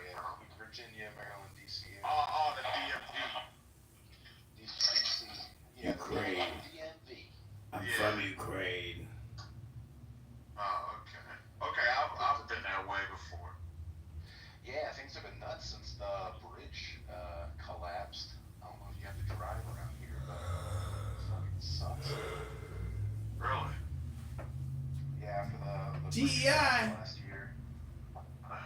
That bridge collapsed because of DEI. That plane flipped because of DEI. Hey man, you need like some riddling or something. I need some pussy. That's what I need. Some I pussy. more than 100% guarantee that's exactly what you need. I agree. Vagina. You ever fucked a girl and you were like, after you were done and had a heart attack and you was dripping sweat and you were like, come on baby, let's take a shower. And she's like, nah, I'm good. And you're like, really? You don't want to take a shower? What's wrong with you? She's like, I'm just gonna go home and take a shower later. Or maybe tomorrow. And you're like, bitch, you're disgusting, take a shower. What the fuck did your auntie teach you? You ever try to go down and eat a girl's pussy out? She's like, oh, no, don't eat that pussy, it's stinky. Not tonight, son. Hey, has anybody ever made you madder than a drunk stepdad at a family barbecue? I don't go to family barbecues. We go to restaurants. Nah, I was asking him because it sounded like, he's the drunk stepdad that got turned down at a family barbecue. Well, no reason to go to a family barbecue and not have a fucking Miller High Life. That's what I always say. Let me ask you this here, bud. Where you from, bud? I'm from Harvard, New Jersey. I went to Harvard in Boston.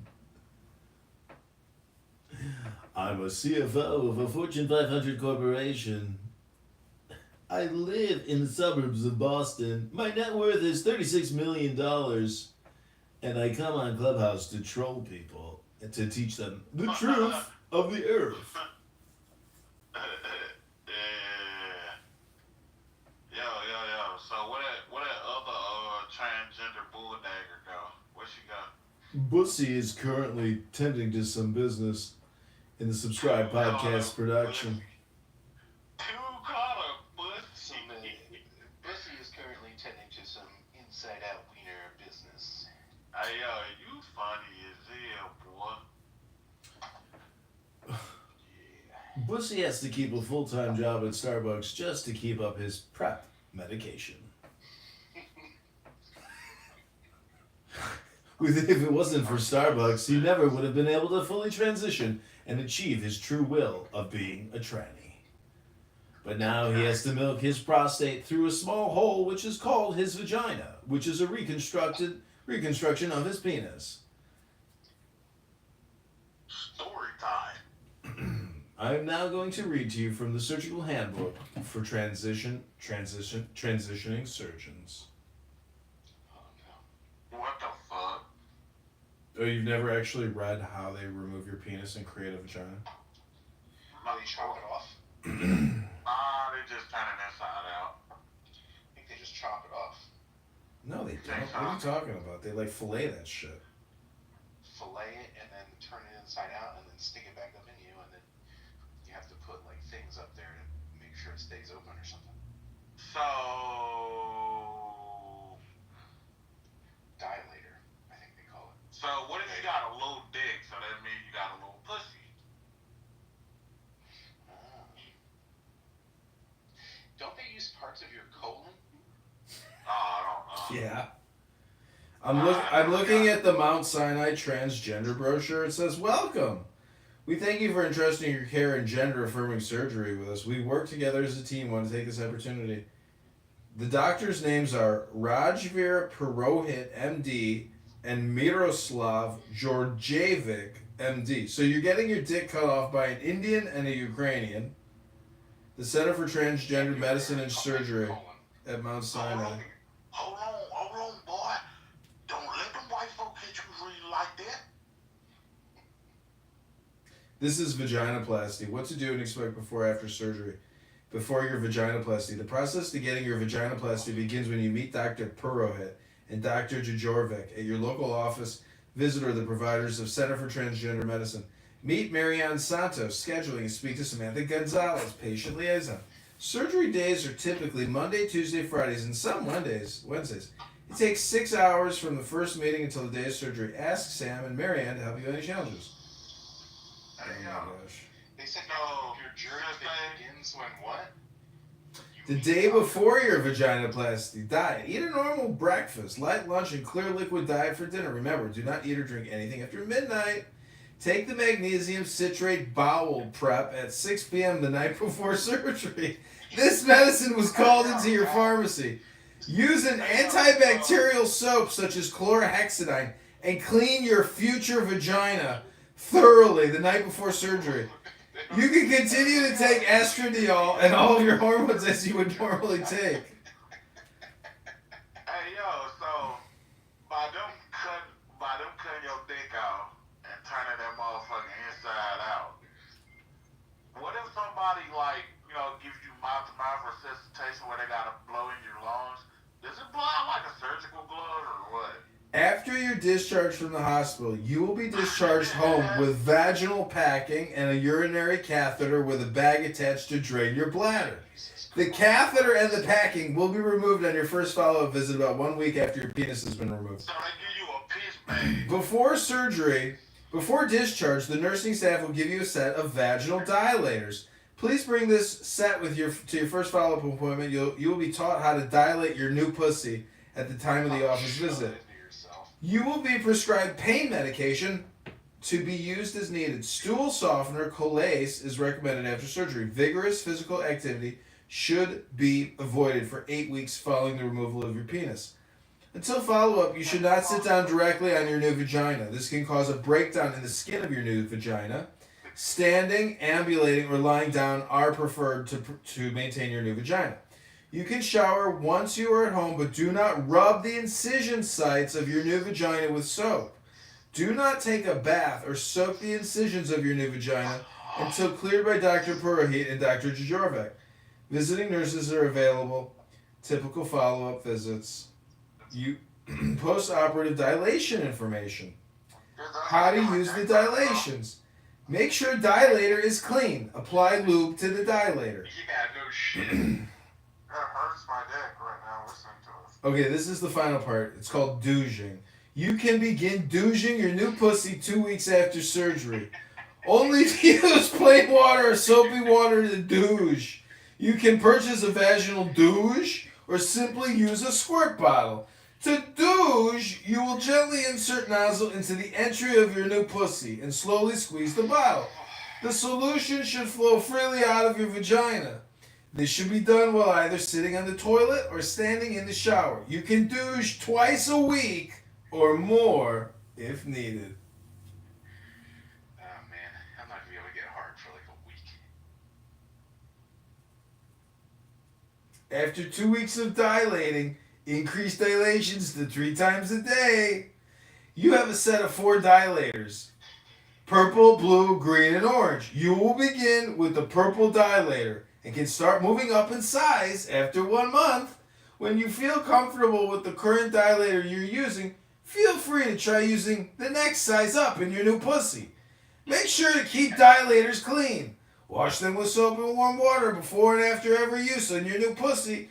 When the Metro Gel runs out, you will use over-the-counter water-based lube such as KY Jelly. Could you imagine? This sounds like a lot of work. It's a lot of care taking care of your new pussy. Wait, is it like a hollow wall screw? Like they screw it in there and then it just like, woof? Sounds like a full-time job. What do you Like, think? maybe- how many people do you think read that and they're like, How long do you think you live after you get your new pussy? I bet you that the average lifespan of a new pussy surgery, that person only lives for probably like 6 years after they get their new pussy. no, Danicus, if they don't do it, they're going to kill themselves. They have to do it. Could you imagine making that argument? If they don't get their penises removed, they will kill themselves. It's like that girlfriend that's like, if you break up with me, I'm going to kill myself. I can actually see that on the news. Mass suicides of transgender people since Trump. Oh my god. Do you think anybody's ever had a surgery to like make their penis like a micro penis? To make it a micro penis? I've heard of having penis reduction surgeries, like, you would have a breast reduction surgery or something, but I've never heard of being like, oh, I want a micro penis. I have heard of Body modification, yeah. Body modification to like split their tongues. Oh. Gross, dude. Come on. Man. But I've never heard of a micro penis thing. Because I was just thinking, like, if you actually cut it at the base, and then you like craft, the skin or something, you could like make a bump penis. It would still technically be, right? And if you got a heart on, it would be like a knot, like a tiny little knob or something. I don't know what would be the purpose of that. It's body modification, Well, why the fuck does anybody modify anything on their body? It's retarded. I mean, you could make the argument that if you did split penis, you could do like like a shocker type move or something. Is split penis just at the head, or do they go down into the base, or is it just at the top? I think you maybe, I don't know if they go all the way down to the base, but like past the head for sure. Could you imagine getting like the stitches put in, and you're just like,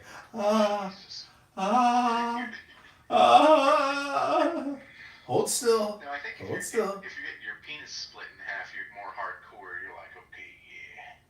You gotta be like kind of a hardcore dude. A surgeon could never deal. Huh? I was gonna say, that's like halfway through the trans surgery, they're just like, I'm broke. Like, can we just do a split penis instead? Let's just do the split. If it wasn't for anesthesia, these surgeons never would be able to perform these surgeries. Like, imagine if gay people or these trans people had to, they couldn't be sedated. You'd be like, drink a bottle of whiskey and then lay there or something. Yeah. Next to Like, watch your kids getting cut off. Watching your kids getting cut off. When but you- can't do anything. when you get an abortion, and they like excise the baby and cut the head and remove the arms and the legs and tear up the torso, like. Turn the light off and light a candle. No, do they sedate the women? Like, do they make them like pass out, or are they awake? Yeah, No, I don't think so. I think they're awake for it. They're awake, You should right? get to sleep. If you're gonna do that, you should get to sleep through that. I bet you they do. I bet you anything they give them the option. They should have to watch them pull it out.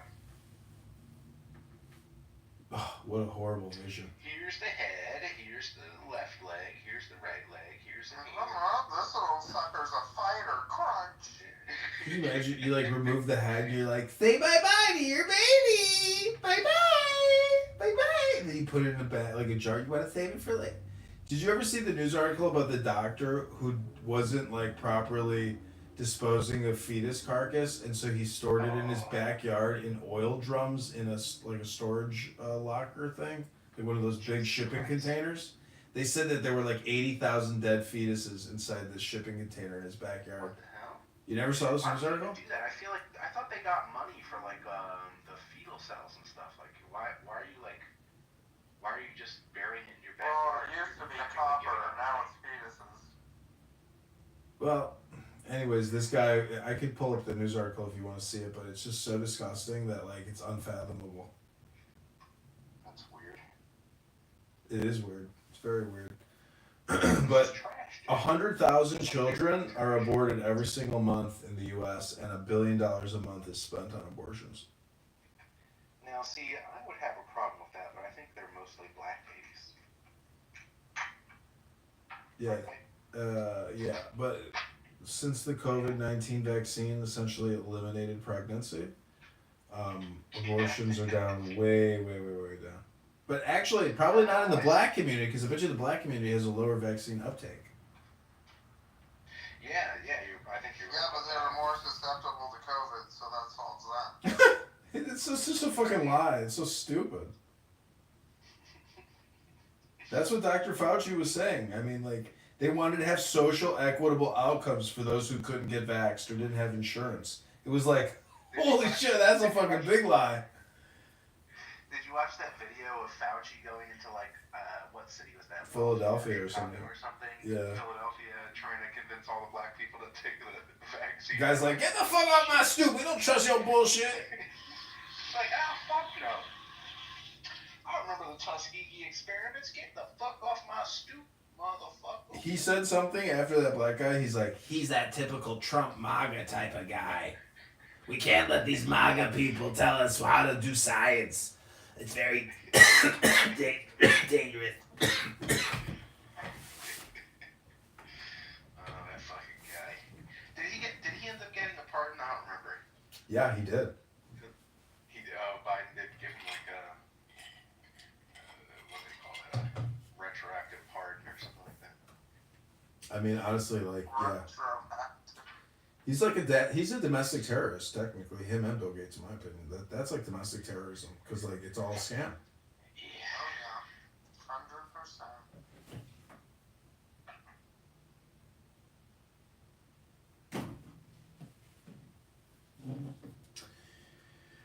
I'm like a 35-year-old woman who's triple vaxxed, quadruple boosted, and I want to have children now. Too late.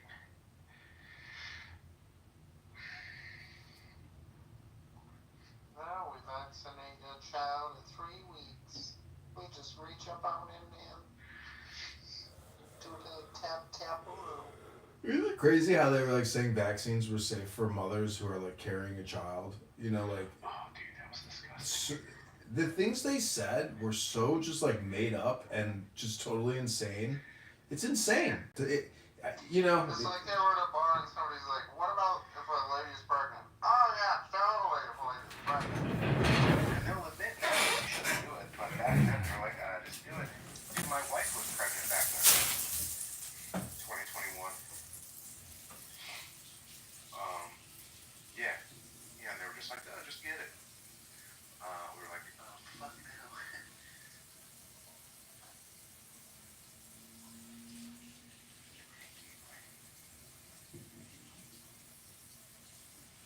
I think, don't they even say now, like, don't even get, like, the flu vaccine while you're pregnant? Let me see here.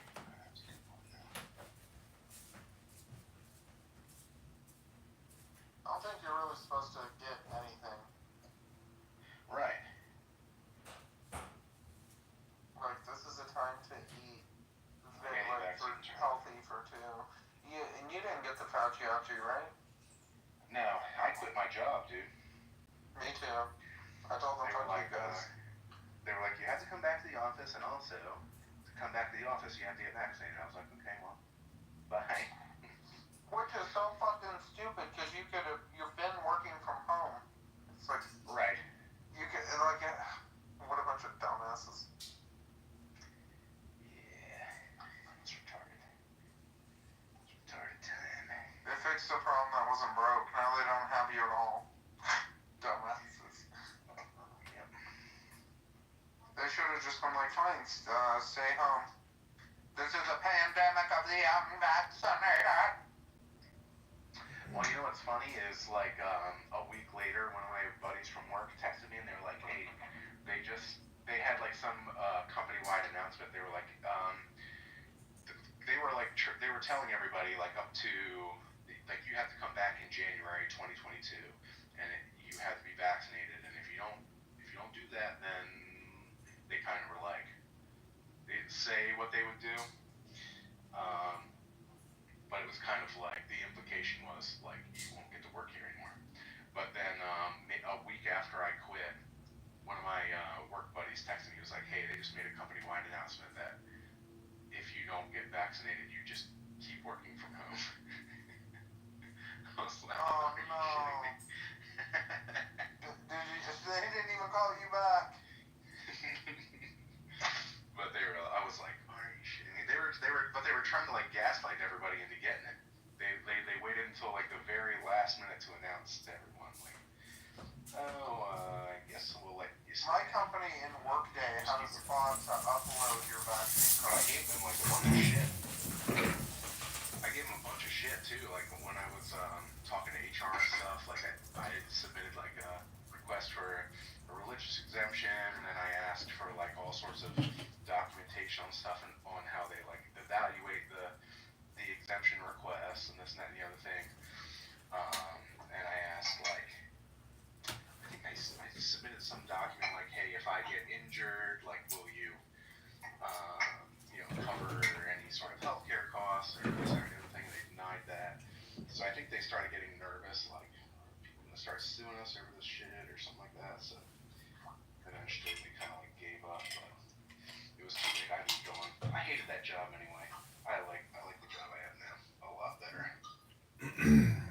did the religious exemption. I just copied Did they some of the approve church letter. No, then they sent me the final ultimatum saying if you don't send us the vax card and get vax, like we're terminating you on this date. I was like, here we go. I was like, it's fucking war. Damn. Yeah, that's what they did to me. They wouldn't even respond. They refused to say whether they approved or denied, like any sort of exemption. They wouldn't even give me any feedback. I asked them for like an application. They gave me some sort of application. I had to answer all these questions and stuff, and then they never even like responded to it. Like up until I knew it was a they were bluff. supposed to start coming back. I always go off of the basis that all communication is hypnosis and like nothing is literal. Everything is just like a bullshit communication. And I was like, this is all bullshit. They'll never terminate me. This is all just like a fucking spam email, basically. It's basically spam. Right. So you said they ended up what ended up happening?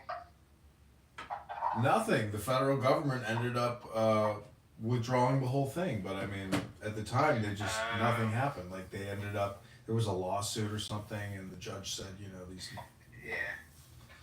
But by then, a lot of people had already taken it. I mean, I work with a lot of obese black women. They are not capable of handling the injection of a fucking experimental cocktail. Like they're already having a heart attack. Right. It killed a lot of people. Not a lot of people remember it, but like in April or when was it? Like March? When did the actual vax come out? Do you remember? It was like early 2021, or Yeah. I think it got approved like late 2020, right before Trump was out, and then but they were still producing it, so it was being rationed or whatever. But I think it was generally available by like summer 2021. But there was one point when they were like, if you do this kind of job, or if you're like, if you work in this general industry, then you can come and get it. Because at one point they were trying to be like, okay, we want to get these people back to work first, so we're going to vaccinate these people first. And then after that, it was like, okay, just drive up to Walgreens and get a shot in your arm or whatever.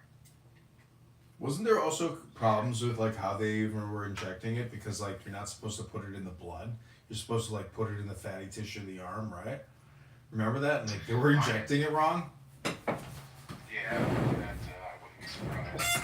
My wife's cousin, like her entire career was ruined because she was a school teacher at like a special education school, and they started making everybody come back, and they told her, hey, you have to get it to come back, and she got it, and it triggered some sort of like, I don't know, underlying issue where she just started having seizures like all the time. So she got it, so she could go back to work, and then it turns out like she couldn't work anymore because she just has seizures all the time now.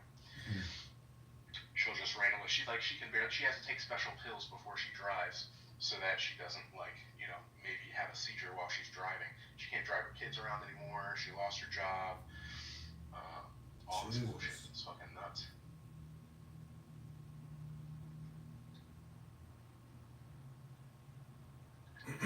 It's kind of funny. It's like if you didn't go to college, like let's say you were a loser and you couldn't get into college or something, and all these fucking poor college students got mass vaxxed or they couldn't go to fucking college. So it's like if you were in a trade school or a dropout, you fucking got spared.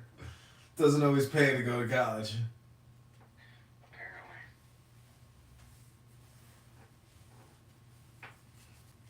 I mean, if you held your ground and you didn't vax, I'm sure the college would take you back now. But I bet you there's still a lot of organizations that still have like full vax policies. Yeah, I don't know. When I went to college, I had to get a bunch of vaccines. Back in 2006 when I went, they were like, if you're not up to date, you have to be up to date on all these vaccinations or whatever. Dude, I puked my guts out the next day. Like I had to catch up on like, I don't know, 5 or 6 vaccines or something. I forget what they all were. Jesus. And the next day I was like puking my guts out. I was sick as a dog. I was gonna go to India or something for vacation, and I was like, I made a schedule to like go to a doctor to get the vaccines or injections or whatever, for like malaria or whatever the fuck it is that they recommend on the State Department website. What a bunch of bullshit. What a fucking bunch of bullshit. It's like you're stupid. You're like, can you inject me with a bunch of stuff? Because I'm going to go fly somewhere and go sit in a hotel for a week. If you really wanted to, you could go, like, especially me, like, I'm in the Baltimore area. I could literally just walk down the street and find some homeless person and be like, hey, here's a bottle of liquor. Go walk up to the Walgreens and ask for a COVID vaccine and use this name. Mm-hmm. Give me the card when you're done. Like, you could totally do that, but... Or you could just fucking take Photoshop or, my friend made me one in 10 seconds. I was like, this is so stupid. There's no back end to this. This is so stupid. Mm-hmm. Yeah, It's literally an art project. Then I was like, I'm not even going to give these people the satisfaction. I'm just going to... Because even if you fake it, then you still count as one. So stupid. God. You go to a bar and they're like, show me your Vax card, and you're like, here's my driver's license. They're like, you can't come in without a Vax card. It's like, are you about to die because I'm here? Is everybody like, what the fuck do you think is happening? Like, you're delusional, sir. You're delusional. Before you drink the poison that was served, did you have that vaccine? So we know you're safe. Before you get fucked up and drive home, we just want to make sure you're safe. That whole fucking situation proved that our IQs are very low. No matter what people say, technically, everybody's IQ is very, very low. Like, all because of that whole thing proves that only like 1 in 400 people are actually intelligent. Oh, it was a huge black pill, for sure. Like, you realize that this is how people behave in a situation like this. I mean, it's just not logical. It was like pretending there was a ghost floating around, or some zombie. Like, it was. Everybody had to pretend. Yeah, it's like an Emperor's New Clothes type thing. Like, you had to pretend you saw this thing, and you got to rat out all the people who wouldn't pretend. That's called Emperor's New Clothes, like that. What's that? I'd have to Google that to see, like. Emperor's New Clothes, where like that huckster convinced the emperor that he was making him new clothes, but he didn't actually make him anything, and the emperor was naked, and then the emperor pretended like he could see it because he felt like an idiot that he couldn't see it, and then he went on a parade around the town, and everybody else pretended like that he had clothes on when he was naked, so that they wouldn't get their heads chopped off or whatever.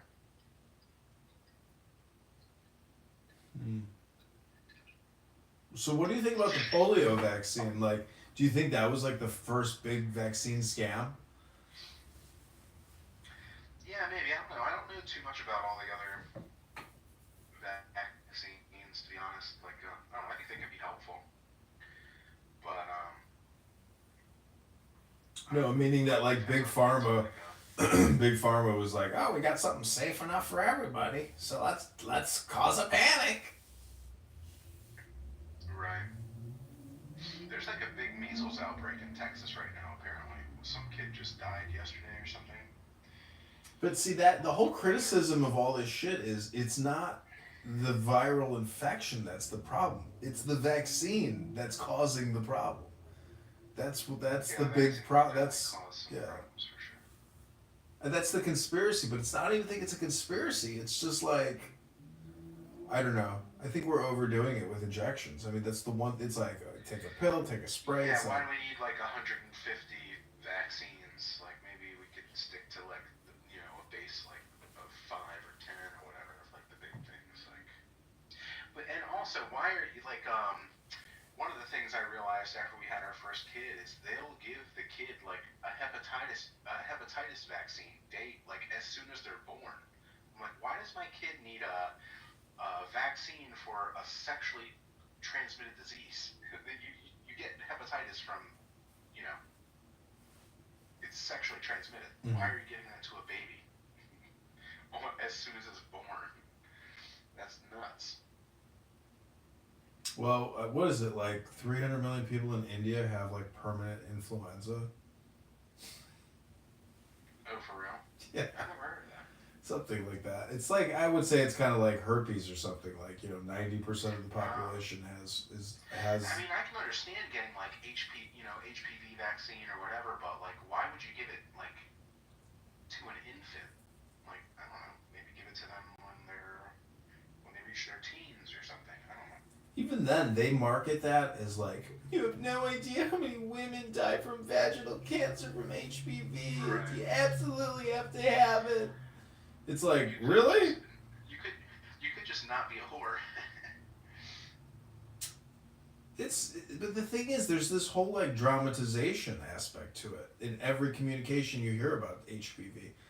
Valtrex. There's a ton of people with HPV. It's nuts. I don't know if you remember, but like, God, a long time ago, like Valtrex, it's like a GlaxoSmithKline herpes infection thing or something. Like they were running ads all the time for the one a day.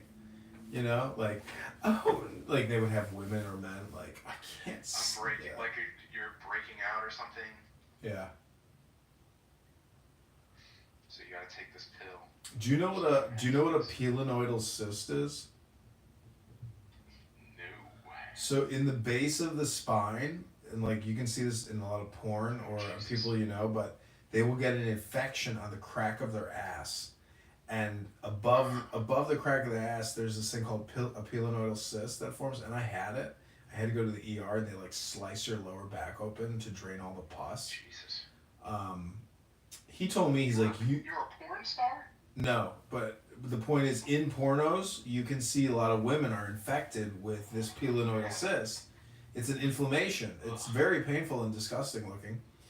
But the point is, I saw this video for like some kind of product to help treat your pilenoidal cyst or something, and this woman was like, I live every day in fear that I'll develop another pilenoidal cyst.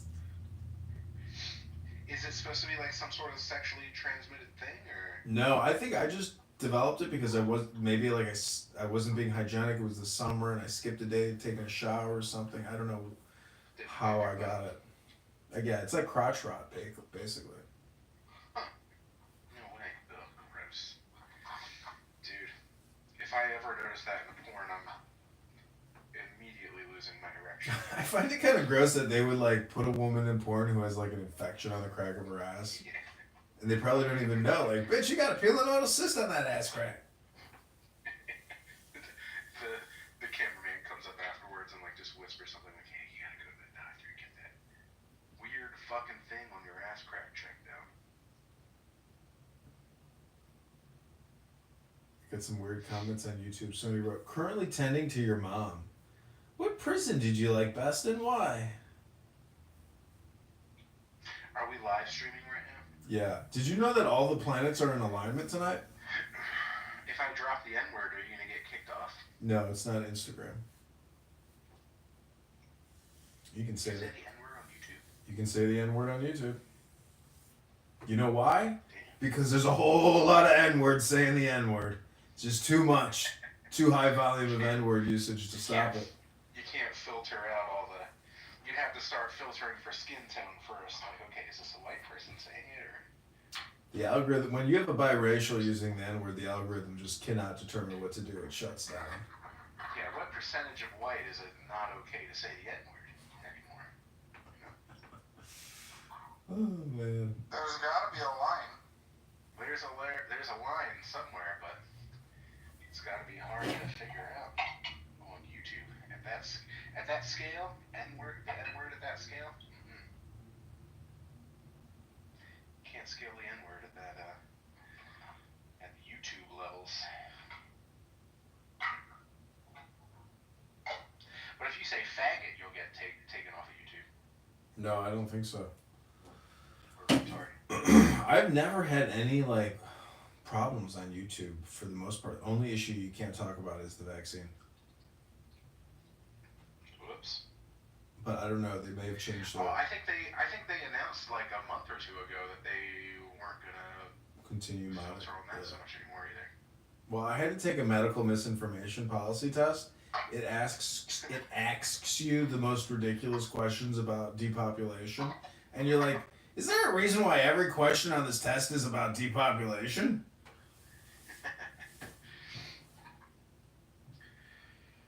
I remember at one point they would be like tagging your video if you talked about how it came from like the Wuhan virology lab or whatever, and now it's everybody's admitting at this point like that's where it came from. I think. As of like see on the Jeffrey Epstein redacted sheets today? It said like still investigating.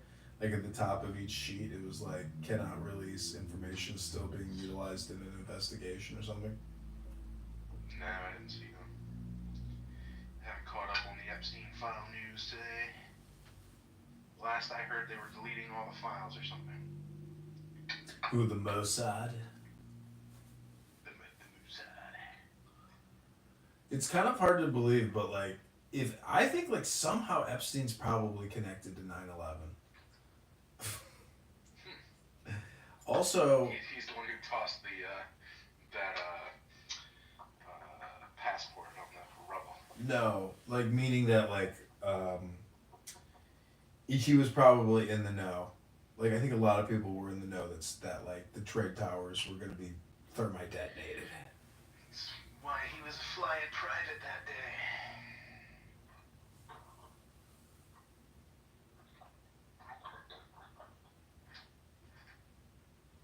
I bet you there's a lot of people that knew Jeffrey, and like they would love to tell stories about Jeffrey, but it's so verboten. Good old Jeff. You cannot say something nice about Jeffrey Epstein. It's impossible. It's like Hitler. He's technically Can't say anything Hitler. nice about Hitler either. Epstein is technically Hitler. Kanye's gonna come out tomorrow and start talking about him. It's kind of funny how like, you know, he's technically like a patriot. But for the wrong side. Epstein or Kanye? I'm saying like Epstein worked. I mean, like he's an Israeli patriot. You know, like his work could have saved Israel, because like even Saddam Hussein and his takedown was so epic. I mean, you can't understate it that like, you know, divide and conquer is a real strategy, and Israel has a lot of enemies. It's just a, you know. Well, if anyone would use rape as a strategy for homeland defense, it would be the Jews. Well, I think honeypot operations are like the bread and butter coming out of like, you know, the spy versus spy game of the Soviet Union. And so like honeypots in the 90s and even in the 2000s, like, did you ever hear about that hooker hotel in DC where they were like, you know, getting dignitaries and VIPs and just like, yeah, it's like it was a CIA confirmed CIA honeypot operation. Anyways, I'm just saying that honeypots are real, and that's not the only honeypot. Like he might have been like he might have been a contractor or like a vendor for honeypotting, but I bet you there were others. Right. But like internally as well. Just popped in one. Yeah. Jeff. At that level, he was like, you know, in his own class. He was getting all the super popular people. What a life. You know, they made a big deal like, oh, he was a mathematical genius. It's like, but Bish was not a mathematical genius. He was a fucking psychopath. Yeah, what a life. Banging 16-year-olds and hanging out by the pool all day, being a billionaire. And Ghislaine is like secretary / like madam. She's sitting in jail right now with a black eye. Yeah, what did she get out of it? Why did she get pardoned?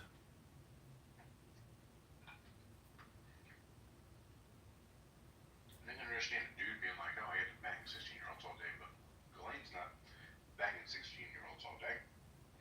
She's like, She was procuring. doing it just cause. Apparently she was in love with Jeffrey. Oh. Damn. It's a dangerous game. A lot of people have died in the past 20 years.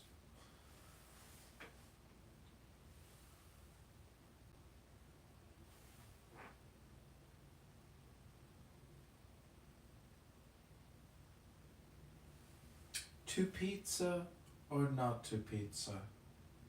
Pizza is the question. I'm pizza eating right now. I've just been eating pistachios and chocolate caramel and red wine all day. I've eaten nothing. I was gonna go on a date with this chick, this local chick, but her photo, she had like a timestamp on it, and it said she was from 2022. And I said I made the reservation for 8 o'clock, and she writes back, by the way, I don't drive. So I was like, okay, well, do you need me to pick you up? And she's like, well, you could call me an Uber. And it's, I was like, delete. Well, at first I said, give me your number and I'll call you on my way to pick you up. And then I was like, okay, definitely not picking up a bitch to go feed her, to drop her, like, delete. What the hell? Who does that? Will you Uber me to our date? Last minute.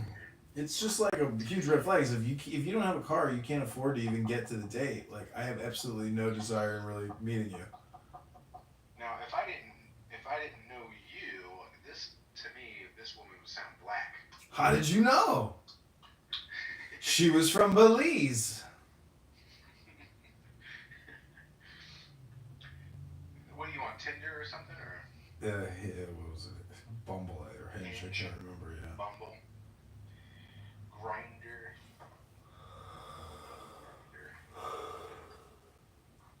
She was not a bad looking woman, but like, I was just like, you know what, fuck this shit. Like, it's not worth it to, like, because I just went out on a date last night. Can't start. If that's how they're starting out, like. Yeah, total waste of time. It's only downhill from there. Total fucking waste of time. By the way, I don't drive.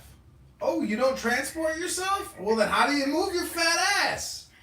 How do you get to work? How the fuck do you get anywhere, bitch? However you get to work, why don't you do that to the date? You know what I wrote back when she wrote, I don't drive? I just said, okay, great, see you soon. And then I followed up. I was like, I don't even know if she'll even understand that. Like, I was just like, I wanted to, then I was like, wait, do you need me to pick you up? Maybe she doesn't even have a job. I got that feeling. Like, in one of her photos, it was like a picture of her feet. And then another photo was like, prioritize mental health. I was like, it's like, bitch, just show a fucking photo of your face. No one gives a fuck about your mental health fucking PTR photo on your dating app. You think anybody gives a fuck? To that at the dinner table, okay? I just want to know what you look like. I don't even remember her name, but yeah, that would be so funny being like, so what do you mean by your mental health picture on your profile? What does prioritizing mental health mean to you? Well, if a man don't pick me up on a first date and pay for everything, then that ain't prioritizing my mental health. It means there's some sort of crazy feminist, I'm sure. She was from Belize. And so I think, Belize has like a terrible reputation. I know this guy I know, he got kidnapped in Colombia the other day. And he literally, it was the police, and they drugged him or something, and he escaped. I believe he said from wherever they were holding him. He walked back 4 hours to his hotel or something, and then he booked it for the fucking airport. He's like, I'm never going back to Colombia ever again.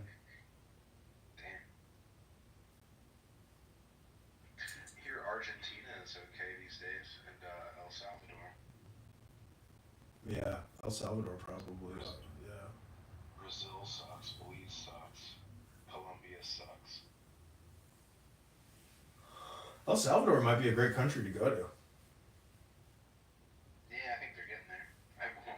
They've locked up like a fifth of the population or something like that at this point, I think. Isn't that hard to believe? That, like, you go from being a gang-ridden, terrorist state to being a prison state with, like... No, prison state. Yeah, the whole state is a prison now. Have you seen the pictures? It's like they're literally in one giant fucking cage with, like, bunk beds that are, like, 10 bunks high or some shit like that. And there's, like, they're just metal slabs. They're all in their, like, boxers and shit. Like, they don't even have clothes. That's fucking nuts. They feed them, though. Like, it's dystopia, though. It's dystopia. Like, how the fuck... Yeah. What if you never even like committed a crime and you're in the prison now because you're all tatted up and you never even had the opportunity to commit a crime in the gang? Yeah, right. I mean, yeah, exactly. Like, you have tattoos in El Salvador, and you're some military guys jumping out of a truck and locking you up right away. And good luck getting a court date. That's the only reason they were able to clean it up is because I think they pretty much were like, okay, we're not giving you court dates. If we see somebody walking around with tattoos, we're gonna snatch you up. And I think they were going house to house pretty much in a lot of neighborhoods, just like literally clearing people out of their homes and checking people and shit like that. They completely suspended like pretty much any sort of constitutional rights for pretty much anybody. I have 7 tattoos, so actually I'm thinking maybe going to El Salvador is a bad fucking idea. Yeah. Maybe don't. That gringo has a tattoo. Let's put him in jail. Get him. So wait, do you think the tattoo industry like just imploded in El Salvador? Yeah. All the publicly traded tattoo shops, they tanked on the El Salvadorian stock market the next day. Man, you fucked my business up. I had a good tattoo artist store going, man. Now I am in jail with all of my compadres. Yeah, they all went to jail too because they were all tatted up. Yeah, the industry didn't even collapse because nobody wanted tattoos anymore. They just locked up all the tattoo people. Have you ever seen their soldiers like in their black capes? They look like stormtroopers. They have capes? Yeah, like straight up like fucking black knights. It's wild. That's weird. Yeah. I can understand like maybe having like balaclavas or something because they're afraid their families are gonna get murdered by these nut jobs, but I didn't know they had capes.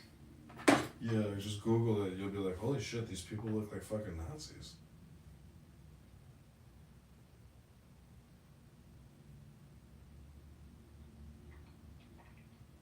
Swastika armbands and everything. Did you see the new Kanye t-shirt? Yeah, it's fucking what a genius. Fucking genius. With laziest fucking shorts I've ever seen in my life. I thought it was hilarious that he did that. He bought that Super Bowl commercial, and the day before the Super Bowl, he switched his website over to just the swastika t-shirt, and then had that Super Bowl commercial for his website. Genius.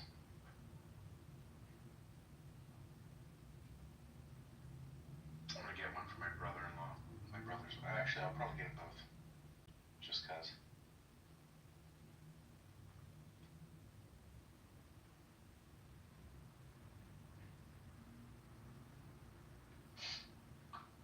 The girl I went out with a girl last night, and like I'm looking at her Bumble photos. I mean, I think everybody is like just using photos from like 4 years ago, 6 years ago. It's like, how much weight did you put on? Pre-COVID. I didn't even ask her if she was vaxxed, because she's pretty beautiful girl, so I don't really care if she's vaxxed, but I mean, that's a question that will come later. That has to be part of your filter though, dude. See, I'm a semen vaccinologist, scientific researcher, and I've inseminated a few women who have been vaxxed and have yielded no children. So I gotta say, Dr. Fauci created the best birth control ever in human history. You just can't wife them up. If you can't have a baby, like, you can't get wifed. Like, who's gonna wife an infertile, person? Right. So why am I marrying you if you can't have a child? Are we best friends or something? Yeah. You may as well be like gay best friends or something. That's the next gender pronoun reassignment is we're straight, but we're gay best friends. Yeah, because she's vaxxed. I'm converting to Mexican. I'm a white man converting to Mexican.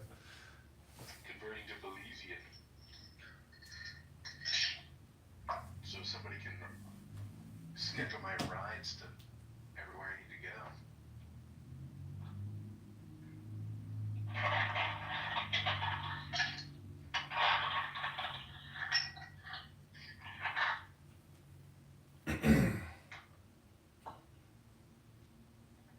See, these are the kind of conversations you have in a bar, technically on a Friday or a Saturday night, but you know, it's just not the same. Like I actually enjoy having these conversations not in the bar. But you can technically make any bar experience into a clubhouse experience if you want. Yeah. Just clubhouse it up. Dude, I remember when Clubhouse was like the new shit. Yeah, people were so. That was when dopamine was peaking. People were like, "Oh, I'm gonna send you an invite. You're not gonna believe it. Fucking Elon Musk is on the app."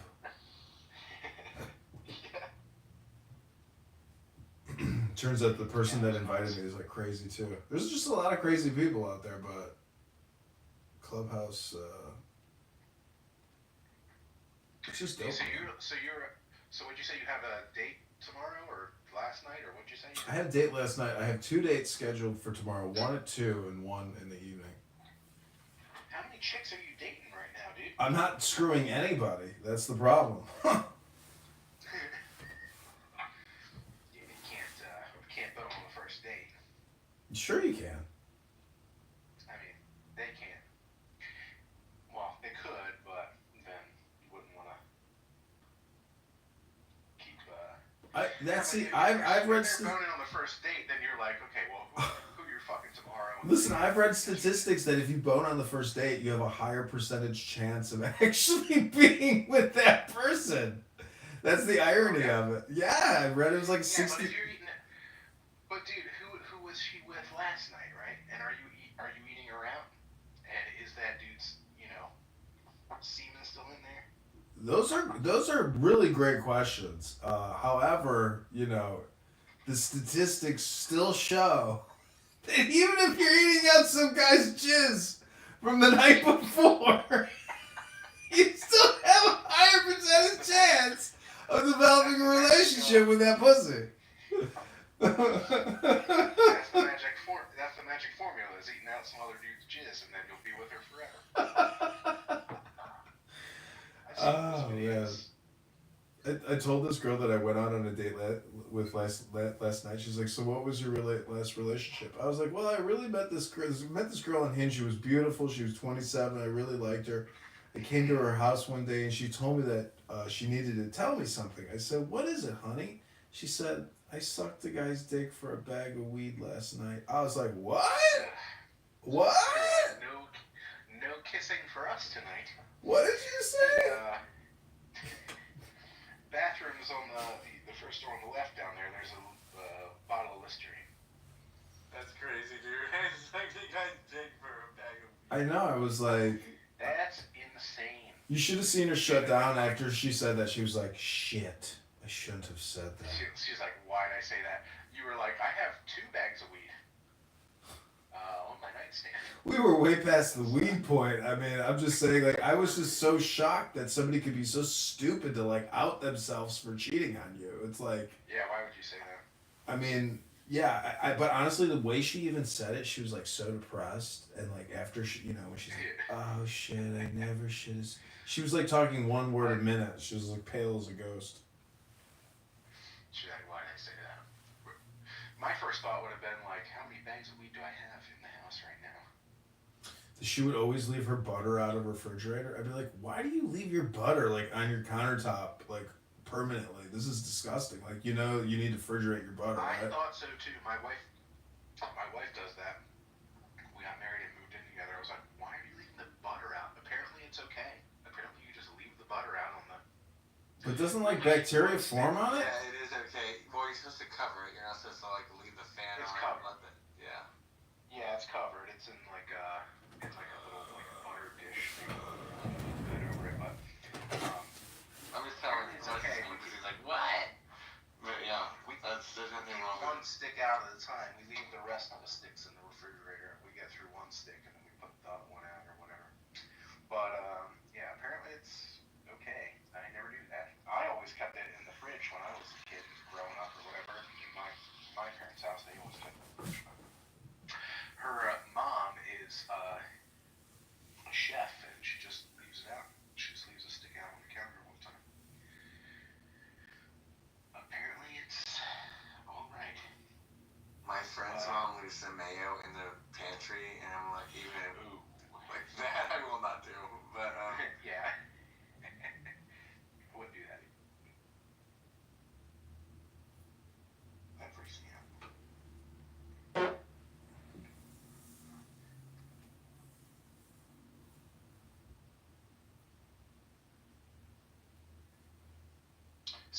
dates do you think you go on a week? I mean, I just kind of started back up, I guess, but I'm always starting back up. I mean, Back out there. if I can do one date a week, that would be amazing. But I definitely filter. Like, I'm not gonna waste my time with fatties. Right. You know, Can't do that. I'm not gonna waste time with Black people. a fat ugly person. If you're a hot black chick who's like a cool, intelligent black chick, or like a hippie black chick, or like an awesome black chick, like beautiful is beautiful, but you know, if you're like a hood rat bitch from the south side, and you want to go out for a free dinner, like I just know that our dynamic is not gonna work out very well, you know. Did you see the videos of that one black chick that got stranded in Pakistan or wherever, or India or something? And she was like, something happened with her visa and she couldn't get a flight home. And she was like holding press conferences every day at the airport demanding that the Indian government give her like $20,000 or something. It's like some fat black chick. I'm not going home until I get $20,000. I'm gonna fix this place up. Blah blah blah. I was like, you know, typical like hood rat black chick behavior, where they think the government's just gonna give them money for no reason. But she stayed there for 4 months. She finally just got her visa problem sorted out like this past weekend. Went home, but for 4 straight months, she was getting almost like daily press conferences telling India they need to give her like tens of thousands of dollars. Just demanding it every day. And she was also like, this place sucks. I saw some meme. It was like, I saw this meme. It was like, wanted to find spiritual enlightenment, so I went to India. Ended up getting raped and murdered. Right. I'm a ghost. I never made it back. I think that's what it was. It was like she got literally got crucified or something, like some horrific death. You know, it's like you think you're going to like a like you know, you're dealing with a lot of savages still. I mean, just insane fucking 1.4 billion people. Like a lot of fucking crazy shit comes out of that. If you're a woman traveling alone in India, you could get away with it if you're a fat black woman. But if you're a nice fit white woman, I wouldn't be walking around on the streets out there. Yeah. Yeah, it's like literally. I mean, they shit on the streets. They're not going to hesitate to rape you on the sidewalk. Yeah. I'd still like to go to India though, honestly. Like I've been to Thailand. That was pretty great. Nice people. I like Buddhists. I hope you weren't dating anybody over there. No. My friend fucked a prostitute. We went to this bordello, this brothel, and it was literally like a bar, and they had like a dugout, like a baseball dugout with like 20 girls with fucking numbers on their shirts. And you pick a number, you're like, yeah, bring number 16 over here. She's like, hello. And you're like, hi, have a seat. And she's like, where are you from? You can call me 16. It's I know. It's like those prostitutes who like don't like kissing. These chicks are like, don't even use my name. Use the number, okay? We're not being romantic here. You can call me 16. My friend was like, he's like, yeah, bring number 10 over here. And he's like, yeah, I'll take number 10 home. How much? And he's like, $200. And I'm like, bro, are you serious? You're gonna take this chick back to the hotel? I was like, she's beat. I was like, look at number 13 over there. Like, she's way hotter. Are you fucking blind? I was like, this bitch is disgusting. Bad taste. Yeah, he had bad taste. I was like, are you serious? She's gross compared to number 13. Look at 13, bro. He's like, nah, she's not my type. I'm like, not your type. You should have been like, dude, okay, you lost your picking privileges. You should just pick for him. You should have been like, shut up, turn around. Let me do this, okay? I'll pick you number like 14 or something. This guy sounds like he can't be trusted.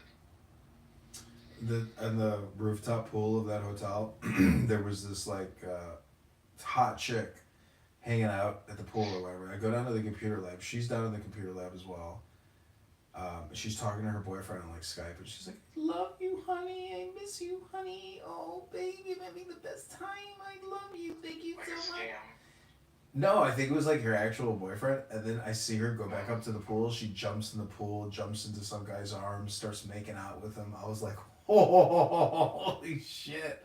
I was like, fucking, you can't believe anything, you know? It's like, especially now, if you meet a chick on a dating app, I just do not believe like that. Like these dating apps actually result in like much of anything because technically everybody's is polyamorous, and nobody can admit it. And you know, like you think you're with a chick, but she's actually with like 13 other people. I mean, the latter theory is like evolutionarily that like there's already 3 replacements for you. Hypergamy or whatever. Yeah. Yeah, that's nuts, dude. See, that's like, I don't know. For me, I married a woman that I knew since I was a kid. So, like, there wasn't a lot of, like, you know, just, like, sleeping around with everybody you can find or whatever. Like, we always knew each other. Like, we didn't hang out too much when we were kids because I'm, like, 4 years older than her. When you're that young, like, 4 years is a big deal. But I knew her siblings and hung out with them and all that shit. And kind of who she hung out with, and you kind of have an idea, like, okay, this person isn't fucking sleeping around everywhere or whatever. We started dating in our early 20s, and then ended up getting married in our late 20s. I feel like that's how you have to do it. Like, it has to be somebody like you know and understand, and like have a lot in common with, even like a lot of friends in common with, or whatever. I think this whole thing where people are just like dating strangers and shit like that, people end up getting into such crazy fucked up situations. And then they end up getting divorced, and she tries to take fucking everything or whatever. Nobody trusts each other. Nobody's on the same page. People get married. They're not even on the same page politically or ideologically or religiously or whatever. And then people are surprised when, you know, it doesn't work out. Back in the day, like, that's, you know, you married somebody you probably knew most of your life to begin with.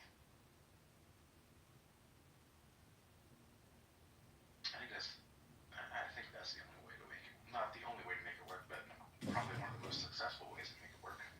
That's not true. You never seen the hood rat success rate on Tinder, Bumble, Hinge?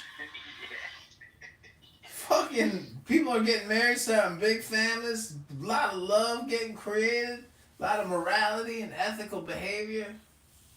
A lot of baby daddies, a lot of baby mommies. Feed me!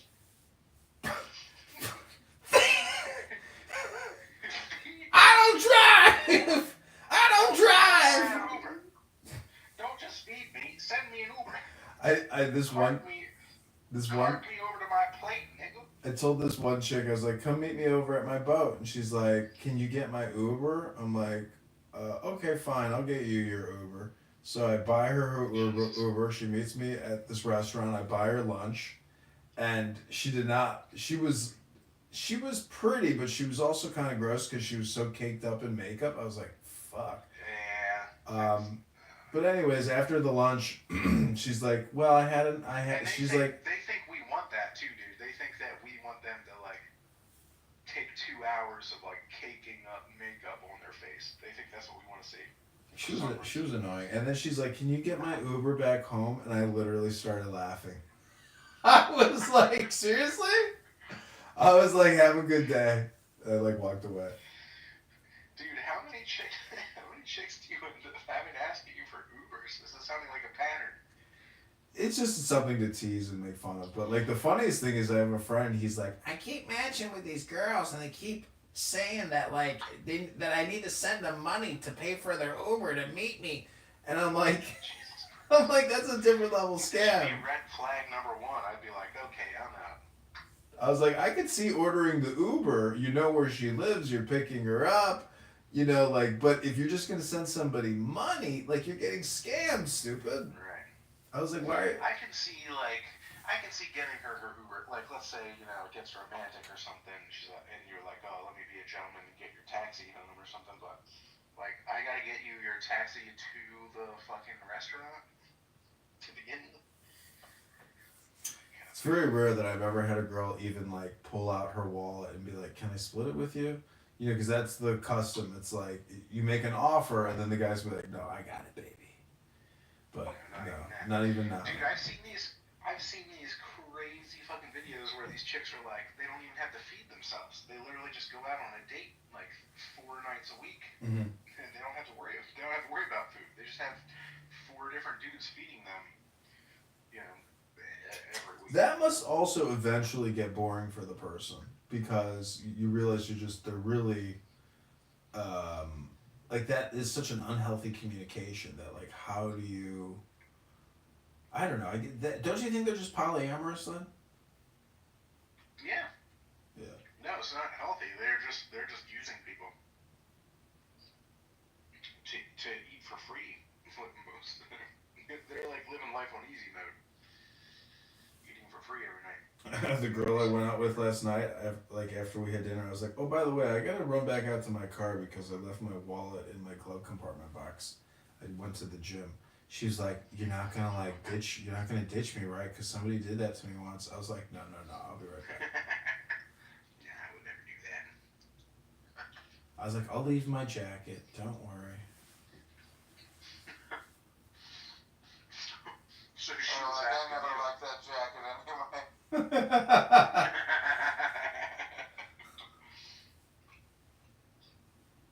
But she was challenging you though. She was like, you about to ditch me, dude?" She's a good looking woman, like pretty hot. So I hope I see her again.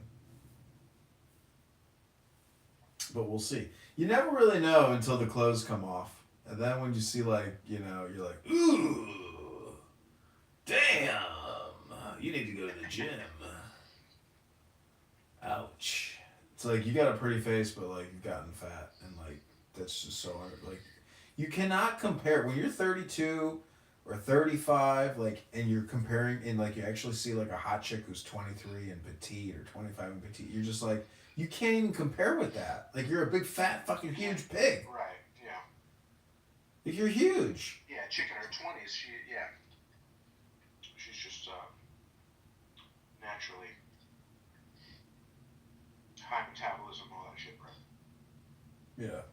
But you don't have to wait for the clothes to come off to be able to tell. I would think I guess in the wintertime maybe if you're wearing like a big coat or something. She was hot. She was wearing like all leather pants. She she had a big waist. Like she's a big girl, but like still like sexy and. But she also said she has lower back pain. She has a slip disc, and I'm like, "Oh, you're a fatty. You don't go to the gym. You don't do yoga."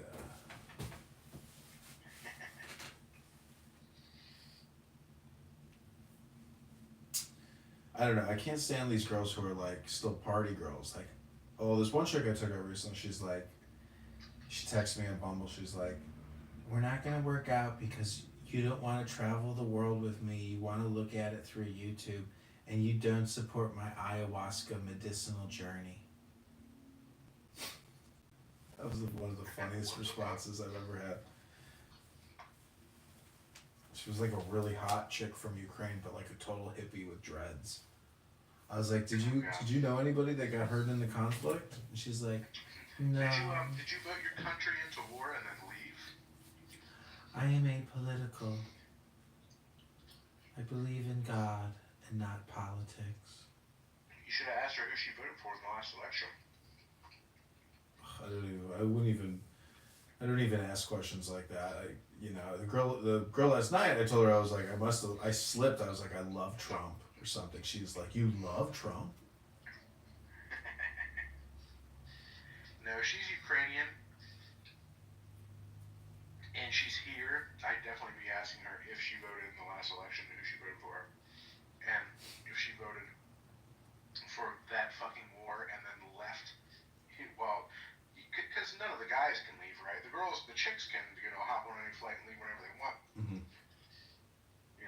Vote your country into a war and then fucking leave. Nah, to me, you're a piece of shit. Did you see what Trump said to Zelensky? He's like, Yeah, I watched like 10 minutes of that, whatever that was today. It was amazing. I was laughing my ass off. Did it remind you of a clubhouse room? Yeah, it was like it was like Clubhouse. I was like, oh shit, this is Clubhouse, but with Trump and Zelensky. I was like, is this? I almost pictured myself. I was like, is this for real? This is amazing. No, this would never happen under any other president. Mr. President, I respect the president. I didn't vote for Trump or anything, but he makes me laugh my ass off. Oh, JD Vance said to him, he's like, he was talking to Zelensky, he's like, Yeah, Vance was jumping in too. he was like, you come here and you come to the United States on your propaganda tour and you campaign for Kamala. I was like, ooh. Right, yeah. Exactly. He did it for a reason too, because he knew, those are the only people who were, keep giving him money. But at the same time, after somebody wins, you can't come over here and start, spitting in their face in front of everybody. They just pulled down his pants and spanked him in front of everybody. Do you think they're gonna attack Afghanistan? Like take out the equipment that they can't get back? I hope not. I don't really get into anything else. You just get the Israel thing settled, get the Ukraine thing settled, and Yeah, but these are like forever wars. I mean, these conflicts are never going away. we have to be at war for forever. I'd prefer not to. But I don't know. I've heard Trump say some stuff that was not so conciliatory to me as far as like being involved with Afghanistan.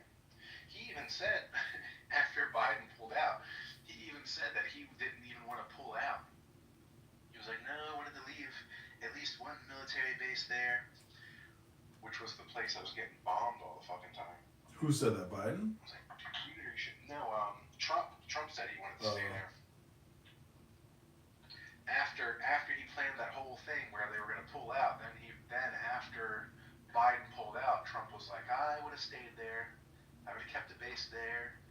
We had a base so close to China, this and that and the other thing.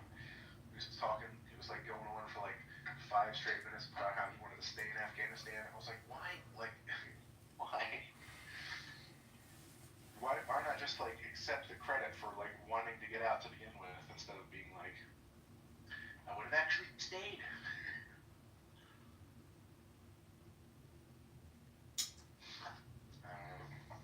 Shit. What's going on with Cuba? Like, I thought Cuba was like ready to fucking collapse or something.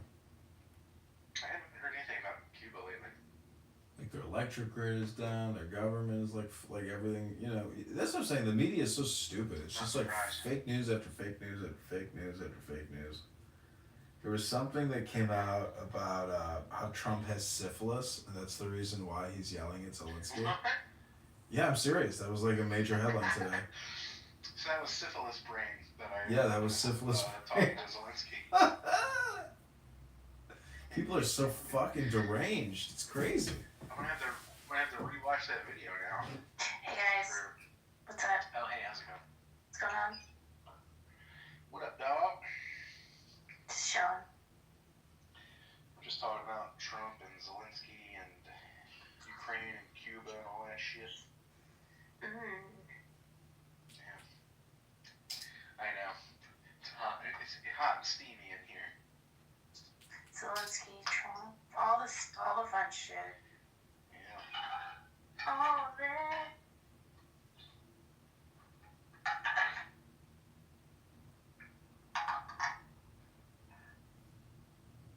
Did you see the press conference with Trump and Zelensky today, or whatever it was, yesterday or today? I forget. No, I didn't see it. They're like arguing with each other in the press for like 30 straight minutes or some shit like that. Kind of crazy. How the fuck can Zelensky rationalize like even arguing? Like, doesn't that just show that he has like no experience? Right. If you're still trying to get money from this guy, like why would start being contrarian with him in front of the media. His assistant like had her hands over her eyes, like, I can't believe he's fucking this up. Like, what an idiot. Yeah, I saw that. She was like face palming or whatever. He's like a coke addict. He's a straight up coke addict. He's a little bitch. He's stupid. He's a fucking dumb motherfucker. You think maybe the cocaine took over? I just see him as like somebody being in a clubhouse room who's a toxic person. And you're like, damn, you're a fucking idiot. Yeah. Maybe. He was like, if you don't fight them now, they will go into the Baltic and you will fight them there. Your soldiers will fight Russians. It's like, what? It's so stupid. These guys so... Yeah, they'll be... See, this is the problem. The saying is, open your mouth. It's like, see that fish on that wall there? It opened its mouth. You know how it got there? It opened its mouth. It's like the fucking guy made himself into a fish on the wall. Yep. Yeah, that was retarded with the two T's. Mandarin, what's up with your PTR? It looks like Ryan's herpes sore on his middle finger. I thought it was, I thought it was a fake vagina that you make from a doctor. A pussy pocket? It's uncut dick. Gross. It looks like Ryan's herpes sore. Danicus, are you circumcised? Danicus? How did you know I was circumcised? I'm just curious, you know. B'nai Bris, my moil said I had a beautiful circumcised penis when I was a child.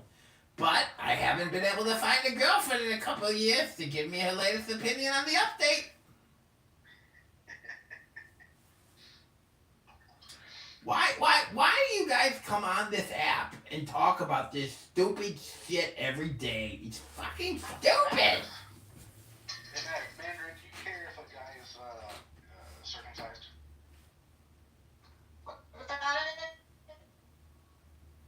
You're in the Matrix, hold on.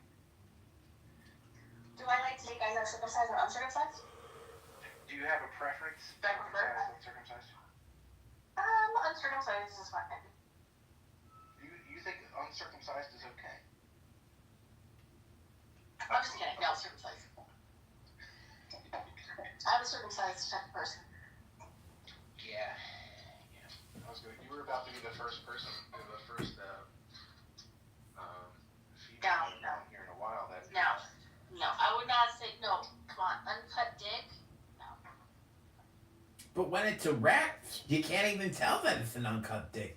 It's like a Diet Coke and a Pepsi challenge. There's folds. It's like a Diet Coke.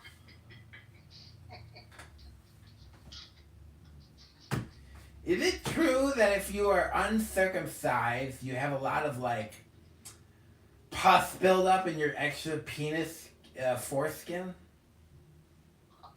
Jesus. And are smegma infections more regularly occurring?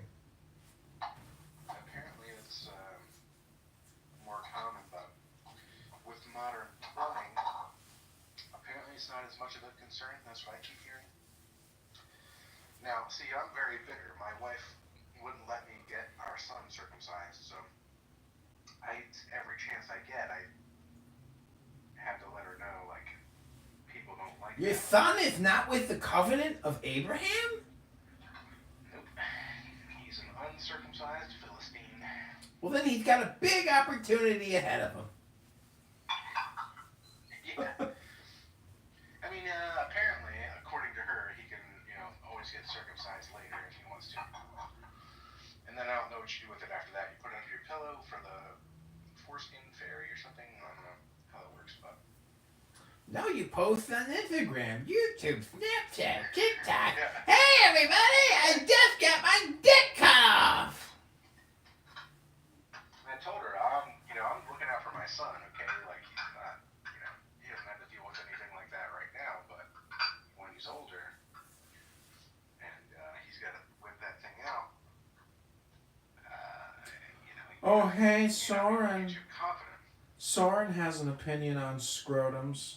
I'm sure he has a big opinion about Jewish schmeckles. Soren, what do you think about El Normo? Is El Normo is he your Batman to your Bane? Is El Normo fighting the good fight against your IRGC propaganda? No, tell the IRGC you should subscribe to me, that I'm a valuable source of insight into the Jewish mind, which is waging war upon your nation.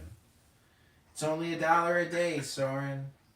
It's valuable insight, top secret recordings of all your biggest antagonists in the clown house world driving you crazy. It's a lot of work. You're coming up with excuses all day for killing babies.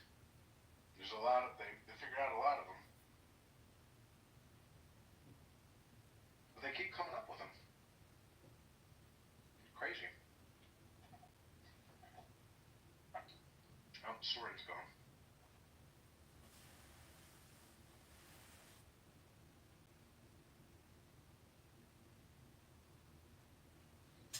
Okay, we had 99 viewers for a total of 44 seconds per average viewer. Damn. Man of that game.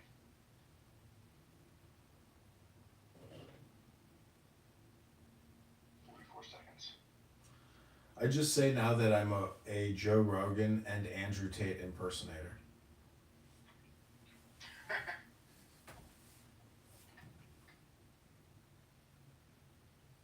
Like a combination of both at the same time? And Dan Bilzerian. Well, there you go. Now we're talking. He's psycho. Go to his X account, you're like, holy shit, this guy's fucking whack. Do Dan Bilzerian talking about the Jews. Ready, go. No, wait. Do Dan Bilzerian talking about Hitler. Ready, go. Yeah, I don't know why everybody's all up in arms about this whole conflict. It was the Jews that started the whole thing from the very beginning. For thousands of years, they've been causing problems. You know it, I know it. That's not even a good impersonation. Hey, Dan, quick question for you. Do you think it was really 6 million? It's a highly inflated number. It's probably 6,000.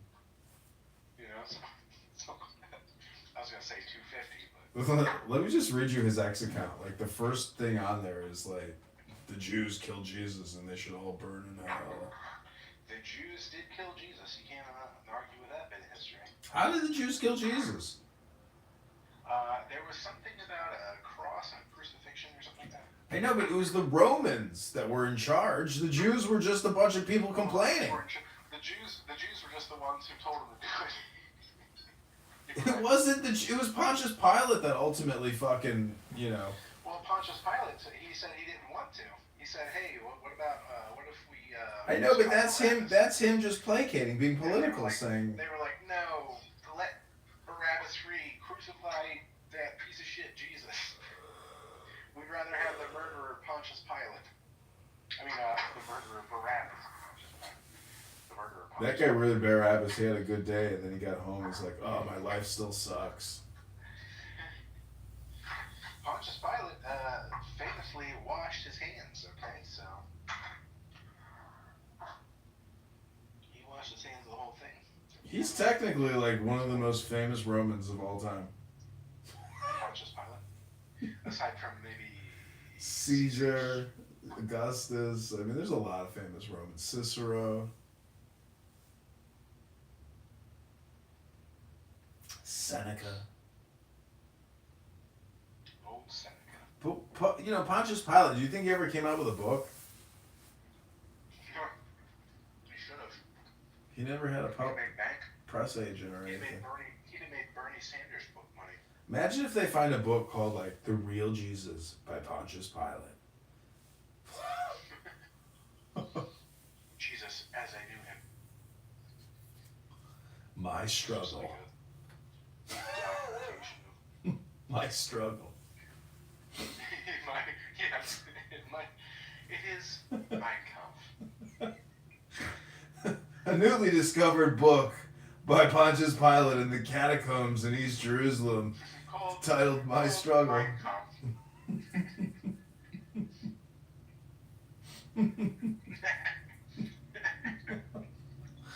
History just repeats itself over and over and over and over and over. But it's like it repeats itself, but in like a new way every time. But it's like technically the same repetition, but it's just like different casting characters. I wonder what Pontius Pilate's opinions were on the Jews. You know, he ruled them like they were his benefactors essentially. I mean, doesn't the whole Bible start out with a census? Like whiny. He probably was like, these whiny bitches. Could you imagine, like, I think it's in the book of Luke or something, it's like, in the days of Herod the Great, a census was conducted. Everyone had to come and pay the tax. It was like, you're sitting there, you're, farming or something, and then you get a notification like, hey, you gotta go pay your taxes. You're like, oh, fuck. Dude, I get pissed off when I have to drive to work. Imagine taking like a multi-month trip to go pay your taxes. Why wasn't there some sort of like peasant uprising? If I had to travel like I don't know how many days just to go pay taxes, I'd lose my shit. Also, like, what was gonna happen? Like, I mean, anyways, the whole thing is kind of just suspicious. Oh, like there was a conspiracy. No, meaning like it never really happened. They just needed to add some filler material to the story. Oh. So okay, I gotcha. So Joseph and Mary never like went to Bethlehem or whatever. I mean, it's kind of, if you look at it like in terms of like structure, I mean, just wondering how much of the story is just like filler material, because like it's still technically somebody. Yeah, because if we as a country, like if you and I and everybody else we knew had to travel to Washington D.C. for a census, I think there might be riots. Well, there's something called tax. There's this thing called annually. It's called Taxpayer Appreciation Day or something like that, and like the IRS opens up its offices and they get surrounded by black people, and then the black people are like, "Why ain't I in compliance?" And they're like, "Well, you haven't filed for 6 years, sir. You're supposed to file every year. You didn't know that?" "Oh, hell no, I didn't know that. Every fucking year I gotta deal with this shit." You mean I was supposed to be doing that in 2020, 2021, 2022, and they just started counting as high as they can. Are you shitting me? You say I owe you $65,000? How the fuck am I gonna pay you $65,000? Yes, yes, ma'am. $65,000 over the past 2 decades. Compliance? The fuck is compliance? What the fuck does compliance mean? Compliance? I haven't even heard that. I've never heard that. Well, I don't even know what that means. I think like technically, a lot of people do not file, which is just insane. It's like your chances of like not having repercussions in filing are, but the problem is it's a lot of fucking work and money and time. If you're not filing, you're more likely to be leaving money on the table. Like if you're like your average like 40 average refund 40-hour a week employee. Yeah. Now, if you own your own business or you're self-employed, then that's a different story. But if you're working for somebody else, your money's already coming out of your paycheck before it even hits your bank account, and you're probably just leaving money on the table if you're not filing, because they make sure they're taking more than they need to, so that you have to fill out a document every year and sign it under penalty of perjury.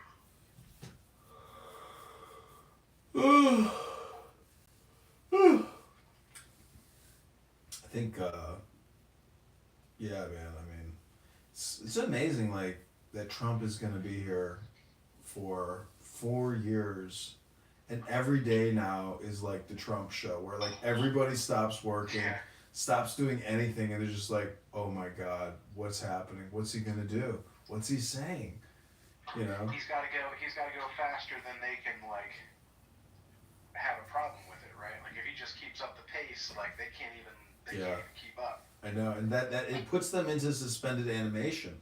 They can't actually take care of themselves anymore because they're just like constantly living on edge, you know, or they've given up completely, which would be the best thing. You know, they can just like return to their normal activities and stop even thinking about it because they're like, I'm blocking it by not thinking about it. Right. Yeah, it's like, how are you going to keep up with all this? Like, you can't. Unless you're like deliberately keeping up with Trump news every single day, like you're going to miss most of it. It is a lot of information. It's more information now than ever before. It's practically work to keep up with it. It is, and that's the thing is no one has that time. I'm not working, but like that's how I have the time. Just looking at how much content Elon Musk puts out, you're like, this motherfucker doesn't do anything. Yeah, I was thinking to myself the other day, I was like, this guy, he's got to have like somebody he employs full time to tweet for him or something. I don't understand how he's doing this. It's fucking him. But apparently it came out like he was supposed to be like the top gamer in what was that game? I forget. But then it came out that maybe he like had hired somebody to be playing for him or something like that. Because he live streamed that one time and he like messed up on like some very simple, like basic things that made it very obvious that maybe he wasn't an expert player or something like that. That was like months ago now. I forget even what the name of the game is, but he live streamed himself playing that game and he like made these very rookie mistakes that you wouldn't make if you knew what you were doing. And people were like, "Oh shit, hey, he probably has been paying somebody to like build up his account or something," which wouldn't surprise me because I'm like, how are you running like this many companies and you're the best player at this fucking whatever this game is? I forget what it's called. He says by end of next year. He says by end of next year he's gonna launch 4 starships to Mars. End of next year he's launching ships to Mars. Yeah, but not with humans, with robots. Oh, okay, good. I was like, oh shit. It's like, oh, you mean you're gonna shoot a rocket at Mars? Cool. How much do I have to pay in taxes to fund your fucking space adventurism? Huh? That's the problem that is the one thing I don't like about it. It's like, can't you be honest that we're already on a spaceship and like we're already very far out into outer space. There's nowhere to even go and we've already got it so good you're just wasting your fucking money. We're on a spaceship called Planet Earth, hurtling through the cosmos. It's a huge spaceship. Around the sun. We're already on a huge spaceship. And it's alive. And it has water. And it's got fucking a sun that we rotate around for warmth. Like, why are you wasting our money, Elon? Can we maybe like... Flat disc. We're already on a UFO. We're on a flat disc UFO, and the sky is fake. I really think we have to become multiplanetary to protect human consciousness. And therefore, the billionaires need more of a tax break while you, the average people, keep getting fucked. Like Warren Buffett says, you're the patsy. Time to go to Mars. You know what it is? He's a billionaire, and he's like, he just wants, I think what he wants to do is he wants to shoot his loads into Mars now. Like, if you were a billionaire and you were like, you know, putting babies and all these chicks, and then you were like thinking to yourself, like, what if I could put my babies on Mars? No. See, that's what I'm saying. It's a grift. It's just a grift. The whole thing is a fucking grift. It's all just hypnosis communication. Yeah, because he makes up a lot of stuff to make headlines, pretty much. Yeah. He's addicted to it. Self-drive. He's a neurotic. Full self-driving for forever. He's a straight up neurotic. Like, he spends all his time creating memes. He's like, oh, you know, he's like, because he goes under the name Adrian Dittman, and he's, yeah, Adrian Dittman is his pen name on X. Oh, for real? Yeah, it's his burner account. He might be live right now. He's always talking about something so interesting.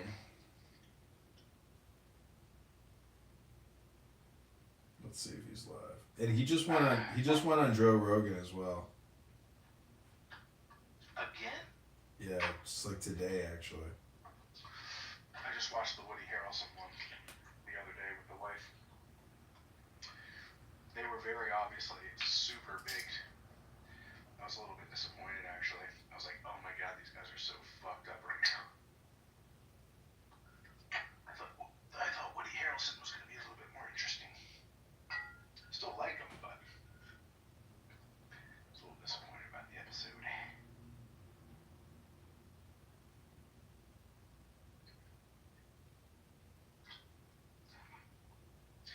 You ever watch True Detective? No, not really. You ever watch True Detective? Dude, that show is so good. The first 2 seasons were good. The next 2 after that weren't so great, but the first 2 seasons were amazing. How have you not seen True Detective, dude?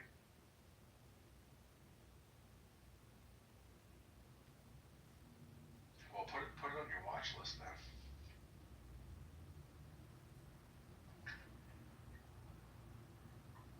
It came out in like 2012 or 2013, something like that. Let me see.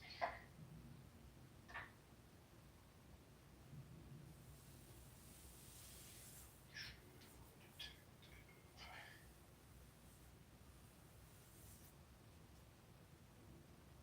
2014. This is what Dan Bilzerian's X account says. F Israel. 4 days ago, Christians believe Jesus is their Lord and Savior. Jews believe Jesus is burning in a vat of human shit and that his mother, the Virgin Mary, was a whore. Why is this never brought up, and why was the word Judeo-Christian invented? When you can criticize every category of people on this app except the ones who are massively overrepresented in all positions of power, not only is it not free speech, it's propaganda. Well, so the thing that annoys me is, like, even if you leave out the whole, like, they run the banks, they run the media, the blah, blah, blah, like, it still annoys me that my parents are very, like, conservative Christian, and my parents-in-law are also very, like, conservative Christian, and they're so, like, for the Jews, for Israel, they can't do anything wrong, blah, blah, blah, and I'm like, you do realize they hate you, right? Because they'll do, like, the thing where they make fun of, gays for Palestine or whatever, and they'll be like, oh, you know, they would murder you if you were gay over there. I'm like, you also do realize that they don't like you, they don't like Christians in Israel. You know, they walk by these people and they spit at them, and you know, if they walk by a church, they spit at it, and they, you know, throw rocks at these people and shit like that. They're not your friends. They don't like you either. If you wanna make fun of the gays for Palestine people, like, you don't really have a leg to stand on either, because, you know, they also hate you for being Christian.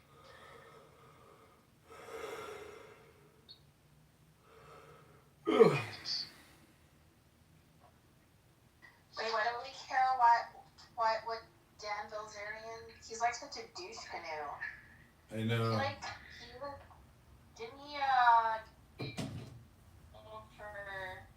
I don't know, his business tanked or whatever, Ignite or some shit like that. It did? And his, like, mansion was rented. Yeah, dude, his mansion was super, like, rented, and, like, he even admitted that all his shit was, there's, like, entire documentaries on his cars and his house and shit. Yeah, he's not an actual baller, he's just, like, a fake baller. I bet he's circumcised, though. Dan Bilzerian. I'm looking, it says Dan Bilzerian liquidation. Dan's a dick. Mandarin, did you Google? Google if Dan Bilzerian is circumcised. Google Dan Bilzerian. Is it? Well, I have his foreskin in my hand right now. His foreskin. Oh, that's Dan Bilzerian?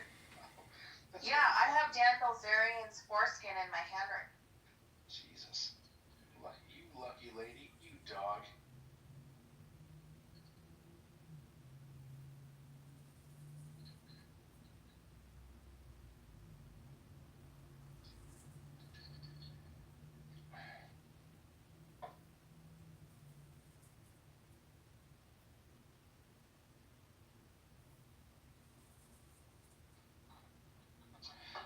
never understood. I don't even know how Dan Bilzerian is supposed to have gotten so rich. Was he like a poker player or something like that?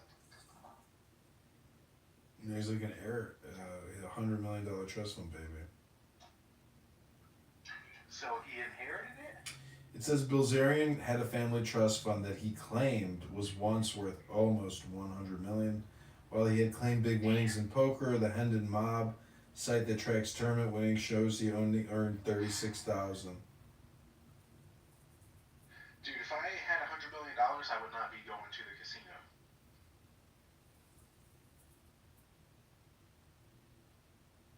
That doesn't make any sense. But so the story is he inherited it then. That's why he's so rich. Huh. I didn't know that. I thought he was supposed to have won it from like poker or something. Yeah, he filed bankruptcy. Are you shitting me? Mm-hmm. Google it. I just Googled it. I'm reading all about his bankruptcy How do you go liquidation. from having $100 million to filing for I don't think he filed personal Chapter 7 or 13. He filed corporate bankruptcy for Ignite. Oh, God, it's like one of his companies or something. Yeah. Gotcha. Okay. Yeah, that's different.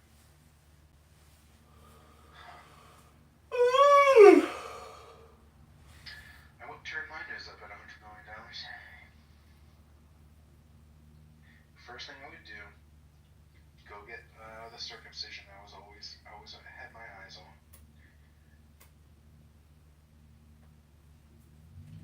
Yeah, this USAID thing, and stripping or doing all the forensic accounting, it's like, man, they really need to do forensic accounting on the fucking Ukrainian funds, because I got kicked out of a big room the other day. I was like, you know how many oligarchs have probably been created and how much fucking money laundering and theft there is? They're like, you're fucking lying!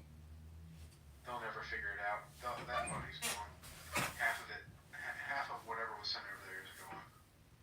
But if it's in the Caymans, why don't we just fucking send the Marines to the Caymans and just take it all back?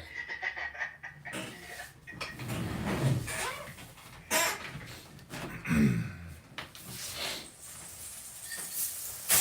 what I'd like to do. Freeze other countries' bank accounts.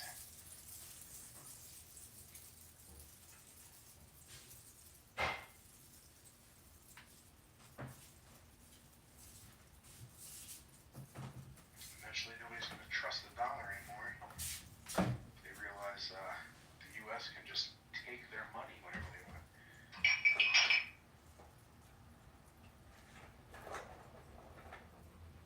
I don't know why they did that. That was stupid.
So I googled Dan Bilzerian circumcised.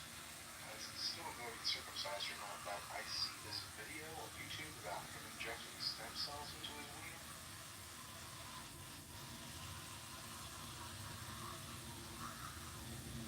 What is shooting stem cells into your wiener do?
was that? I just brushed my teeth. What is the YouTube video? Let's see.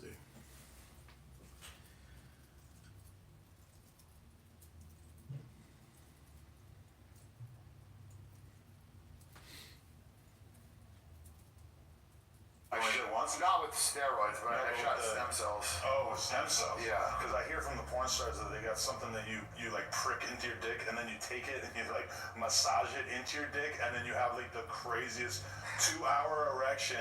And the thing that they told me was like, when you watch European porn, if you ever see a guy fucking a chick like the craziest, like just looks like he could fuck her for the rest of his life and he's never gonna come, they're like, that's because they all shoot their fucking dicks up. So I got a funny story. I've never done that, but I had a friend that did it on a friend's private plane. So my buddy did it on this guy's private plane. He was fucking this chick, and apparently there's something that you have to take after that to like make your dick go down. Okay, I heard about that too, yeah. And so on my plane, he was used to flying on my plane. This is the only private plane he'd ever been on. Then on my plane, you could access the baggage from the cabin. Right. Okay? But on this other one, it was like a smaller plane, and you couldn't access the baggage. So he couldn't get into his bag to get the thing to shoot his dick to go down. So they actually had to fucking land the plane so that he could go in the back to get the shit to shoot his dick. So he had to explain to the guy whose plane he was using why they had to fucking ground the plane in the mid-flight. But he said it, when it worked, it worked great. I mean, it was. There's a lot of male porn stars too who are injecting like silicone or some shit into their dick to just make it like permanently bigger. Which I don't really know much about it, but that's some wild shit. Yeah, man. I don't know too much about like the dick extension stuff or whatever, other than a good friend of mine is a plastic surgeon, and he said his buddy, who was, I think he was a billionaire, is worth like fucking hundreds of millions or something, like really rich guy. And he said the guy had like a fucking 9-inch dick or something, big fucking dick and like fucking wide dick too, all this shit. And he was going to get his dick enlarged even more and died on the operating table. Wow. So, you hear shit like that, and then like, I don't know, there's other people that like, I'm sure get the fucking surgery and their dicks never works. Yeah, to me it's like, I don't know, man, it's like such an important part of my life that I was just like never really wanted to risk it. Right. Hey, hope you enjoy. Wow, my life is complete. Oh, the Dan Bilzerian video? Yeah. Talking about shooting stuff into your dick or whatever. He's basically a Clubhouse user, He's an anti-Semite, he's stupid, and he loves to talk. He's a fucking Clubhouse user. That's all of us. You just described all of us. Beautiful. Danny boy. Oh, Danny boy, when did you become such a Jew-hating anti-Semite? Oh, Danny boy, you're an angry... What? And his haircut is so stupid. It's like, what the fuck kind of haircut is that? Like shaved on the sides. I don't know. But like, if you see his retinue, you're like, damn, that's fucking pretty wild. If you work out 20 hours a day, nobody's gonna make fun of your haircut to your face. Yeah, if you take HGH and you look ripped because you use HGH.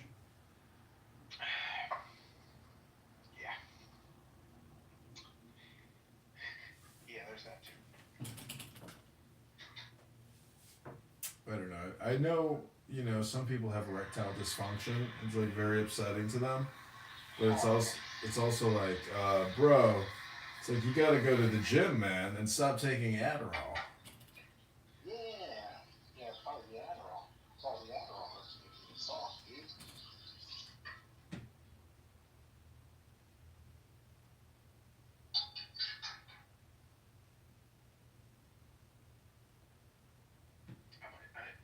I'd take an Adderall prescription if I could get it. Department store and hid up in there. Oh, wow. I guess he wasn't expecting that. Oh, God. Tired of these fucking... That's a little Haiti. They're like trying to figure out whose new burner account that is. What were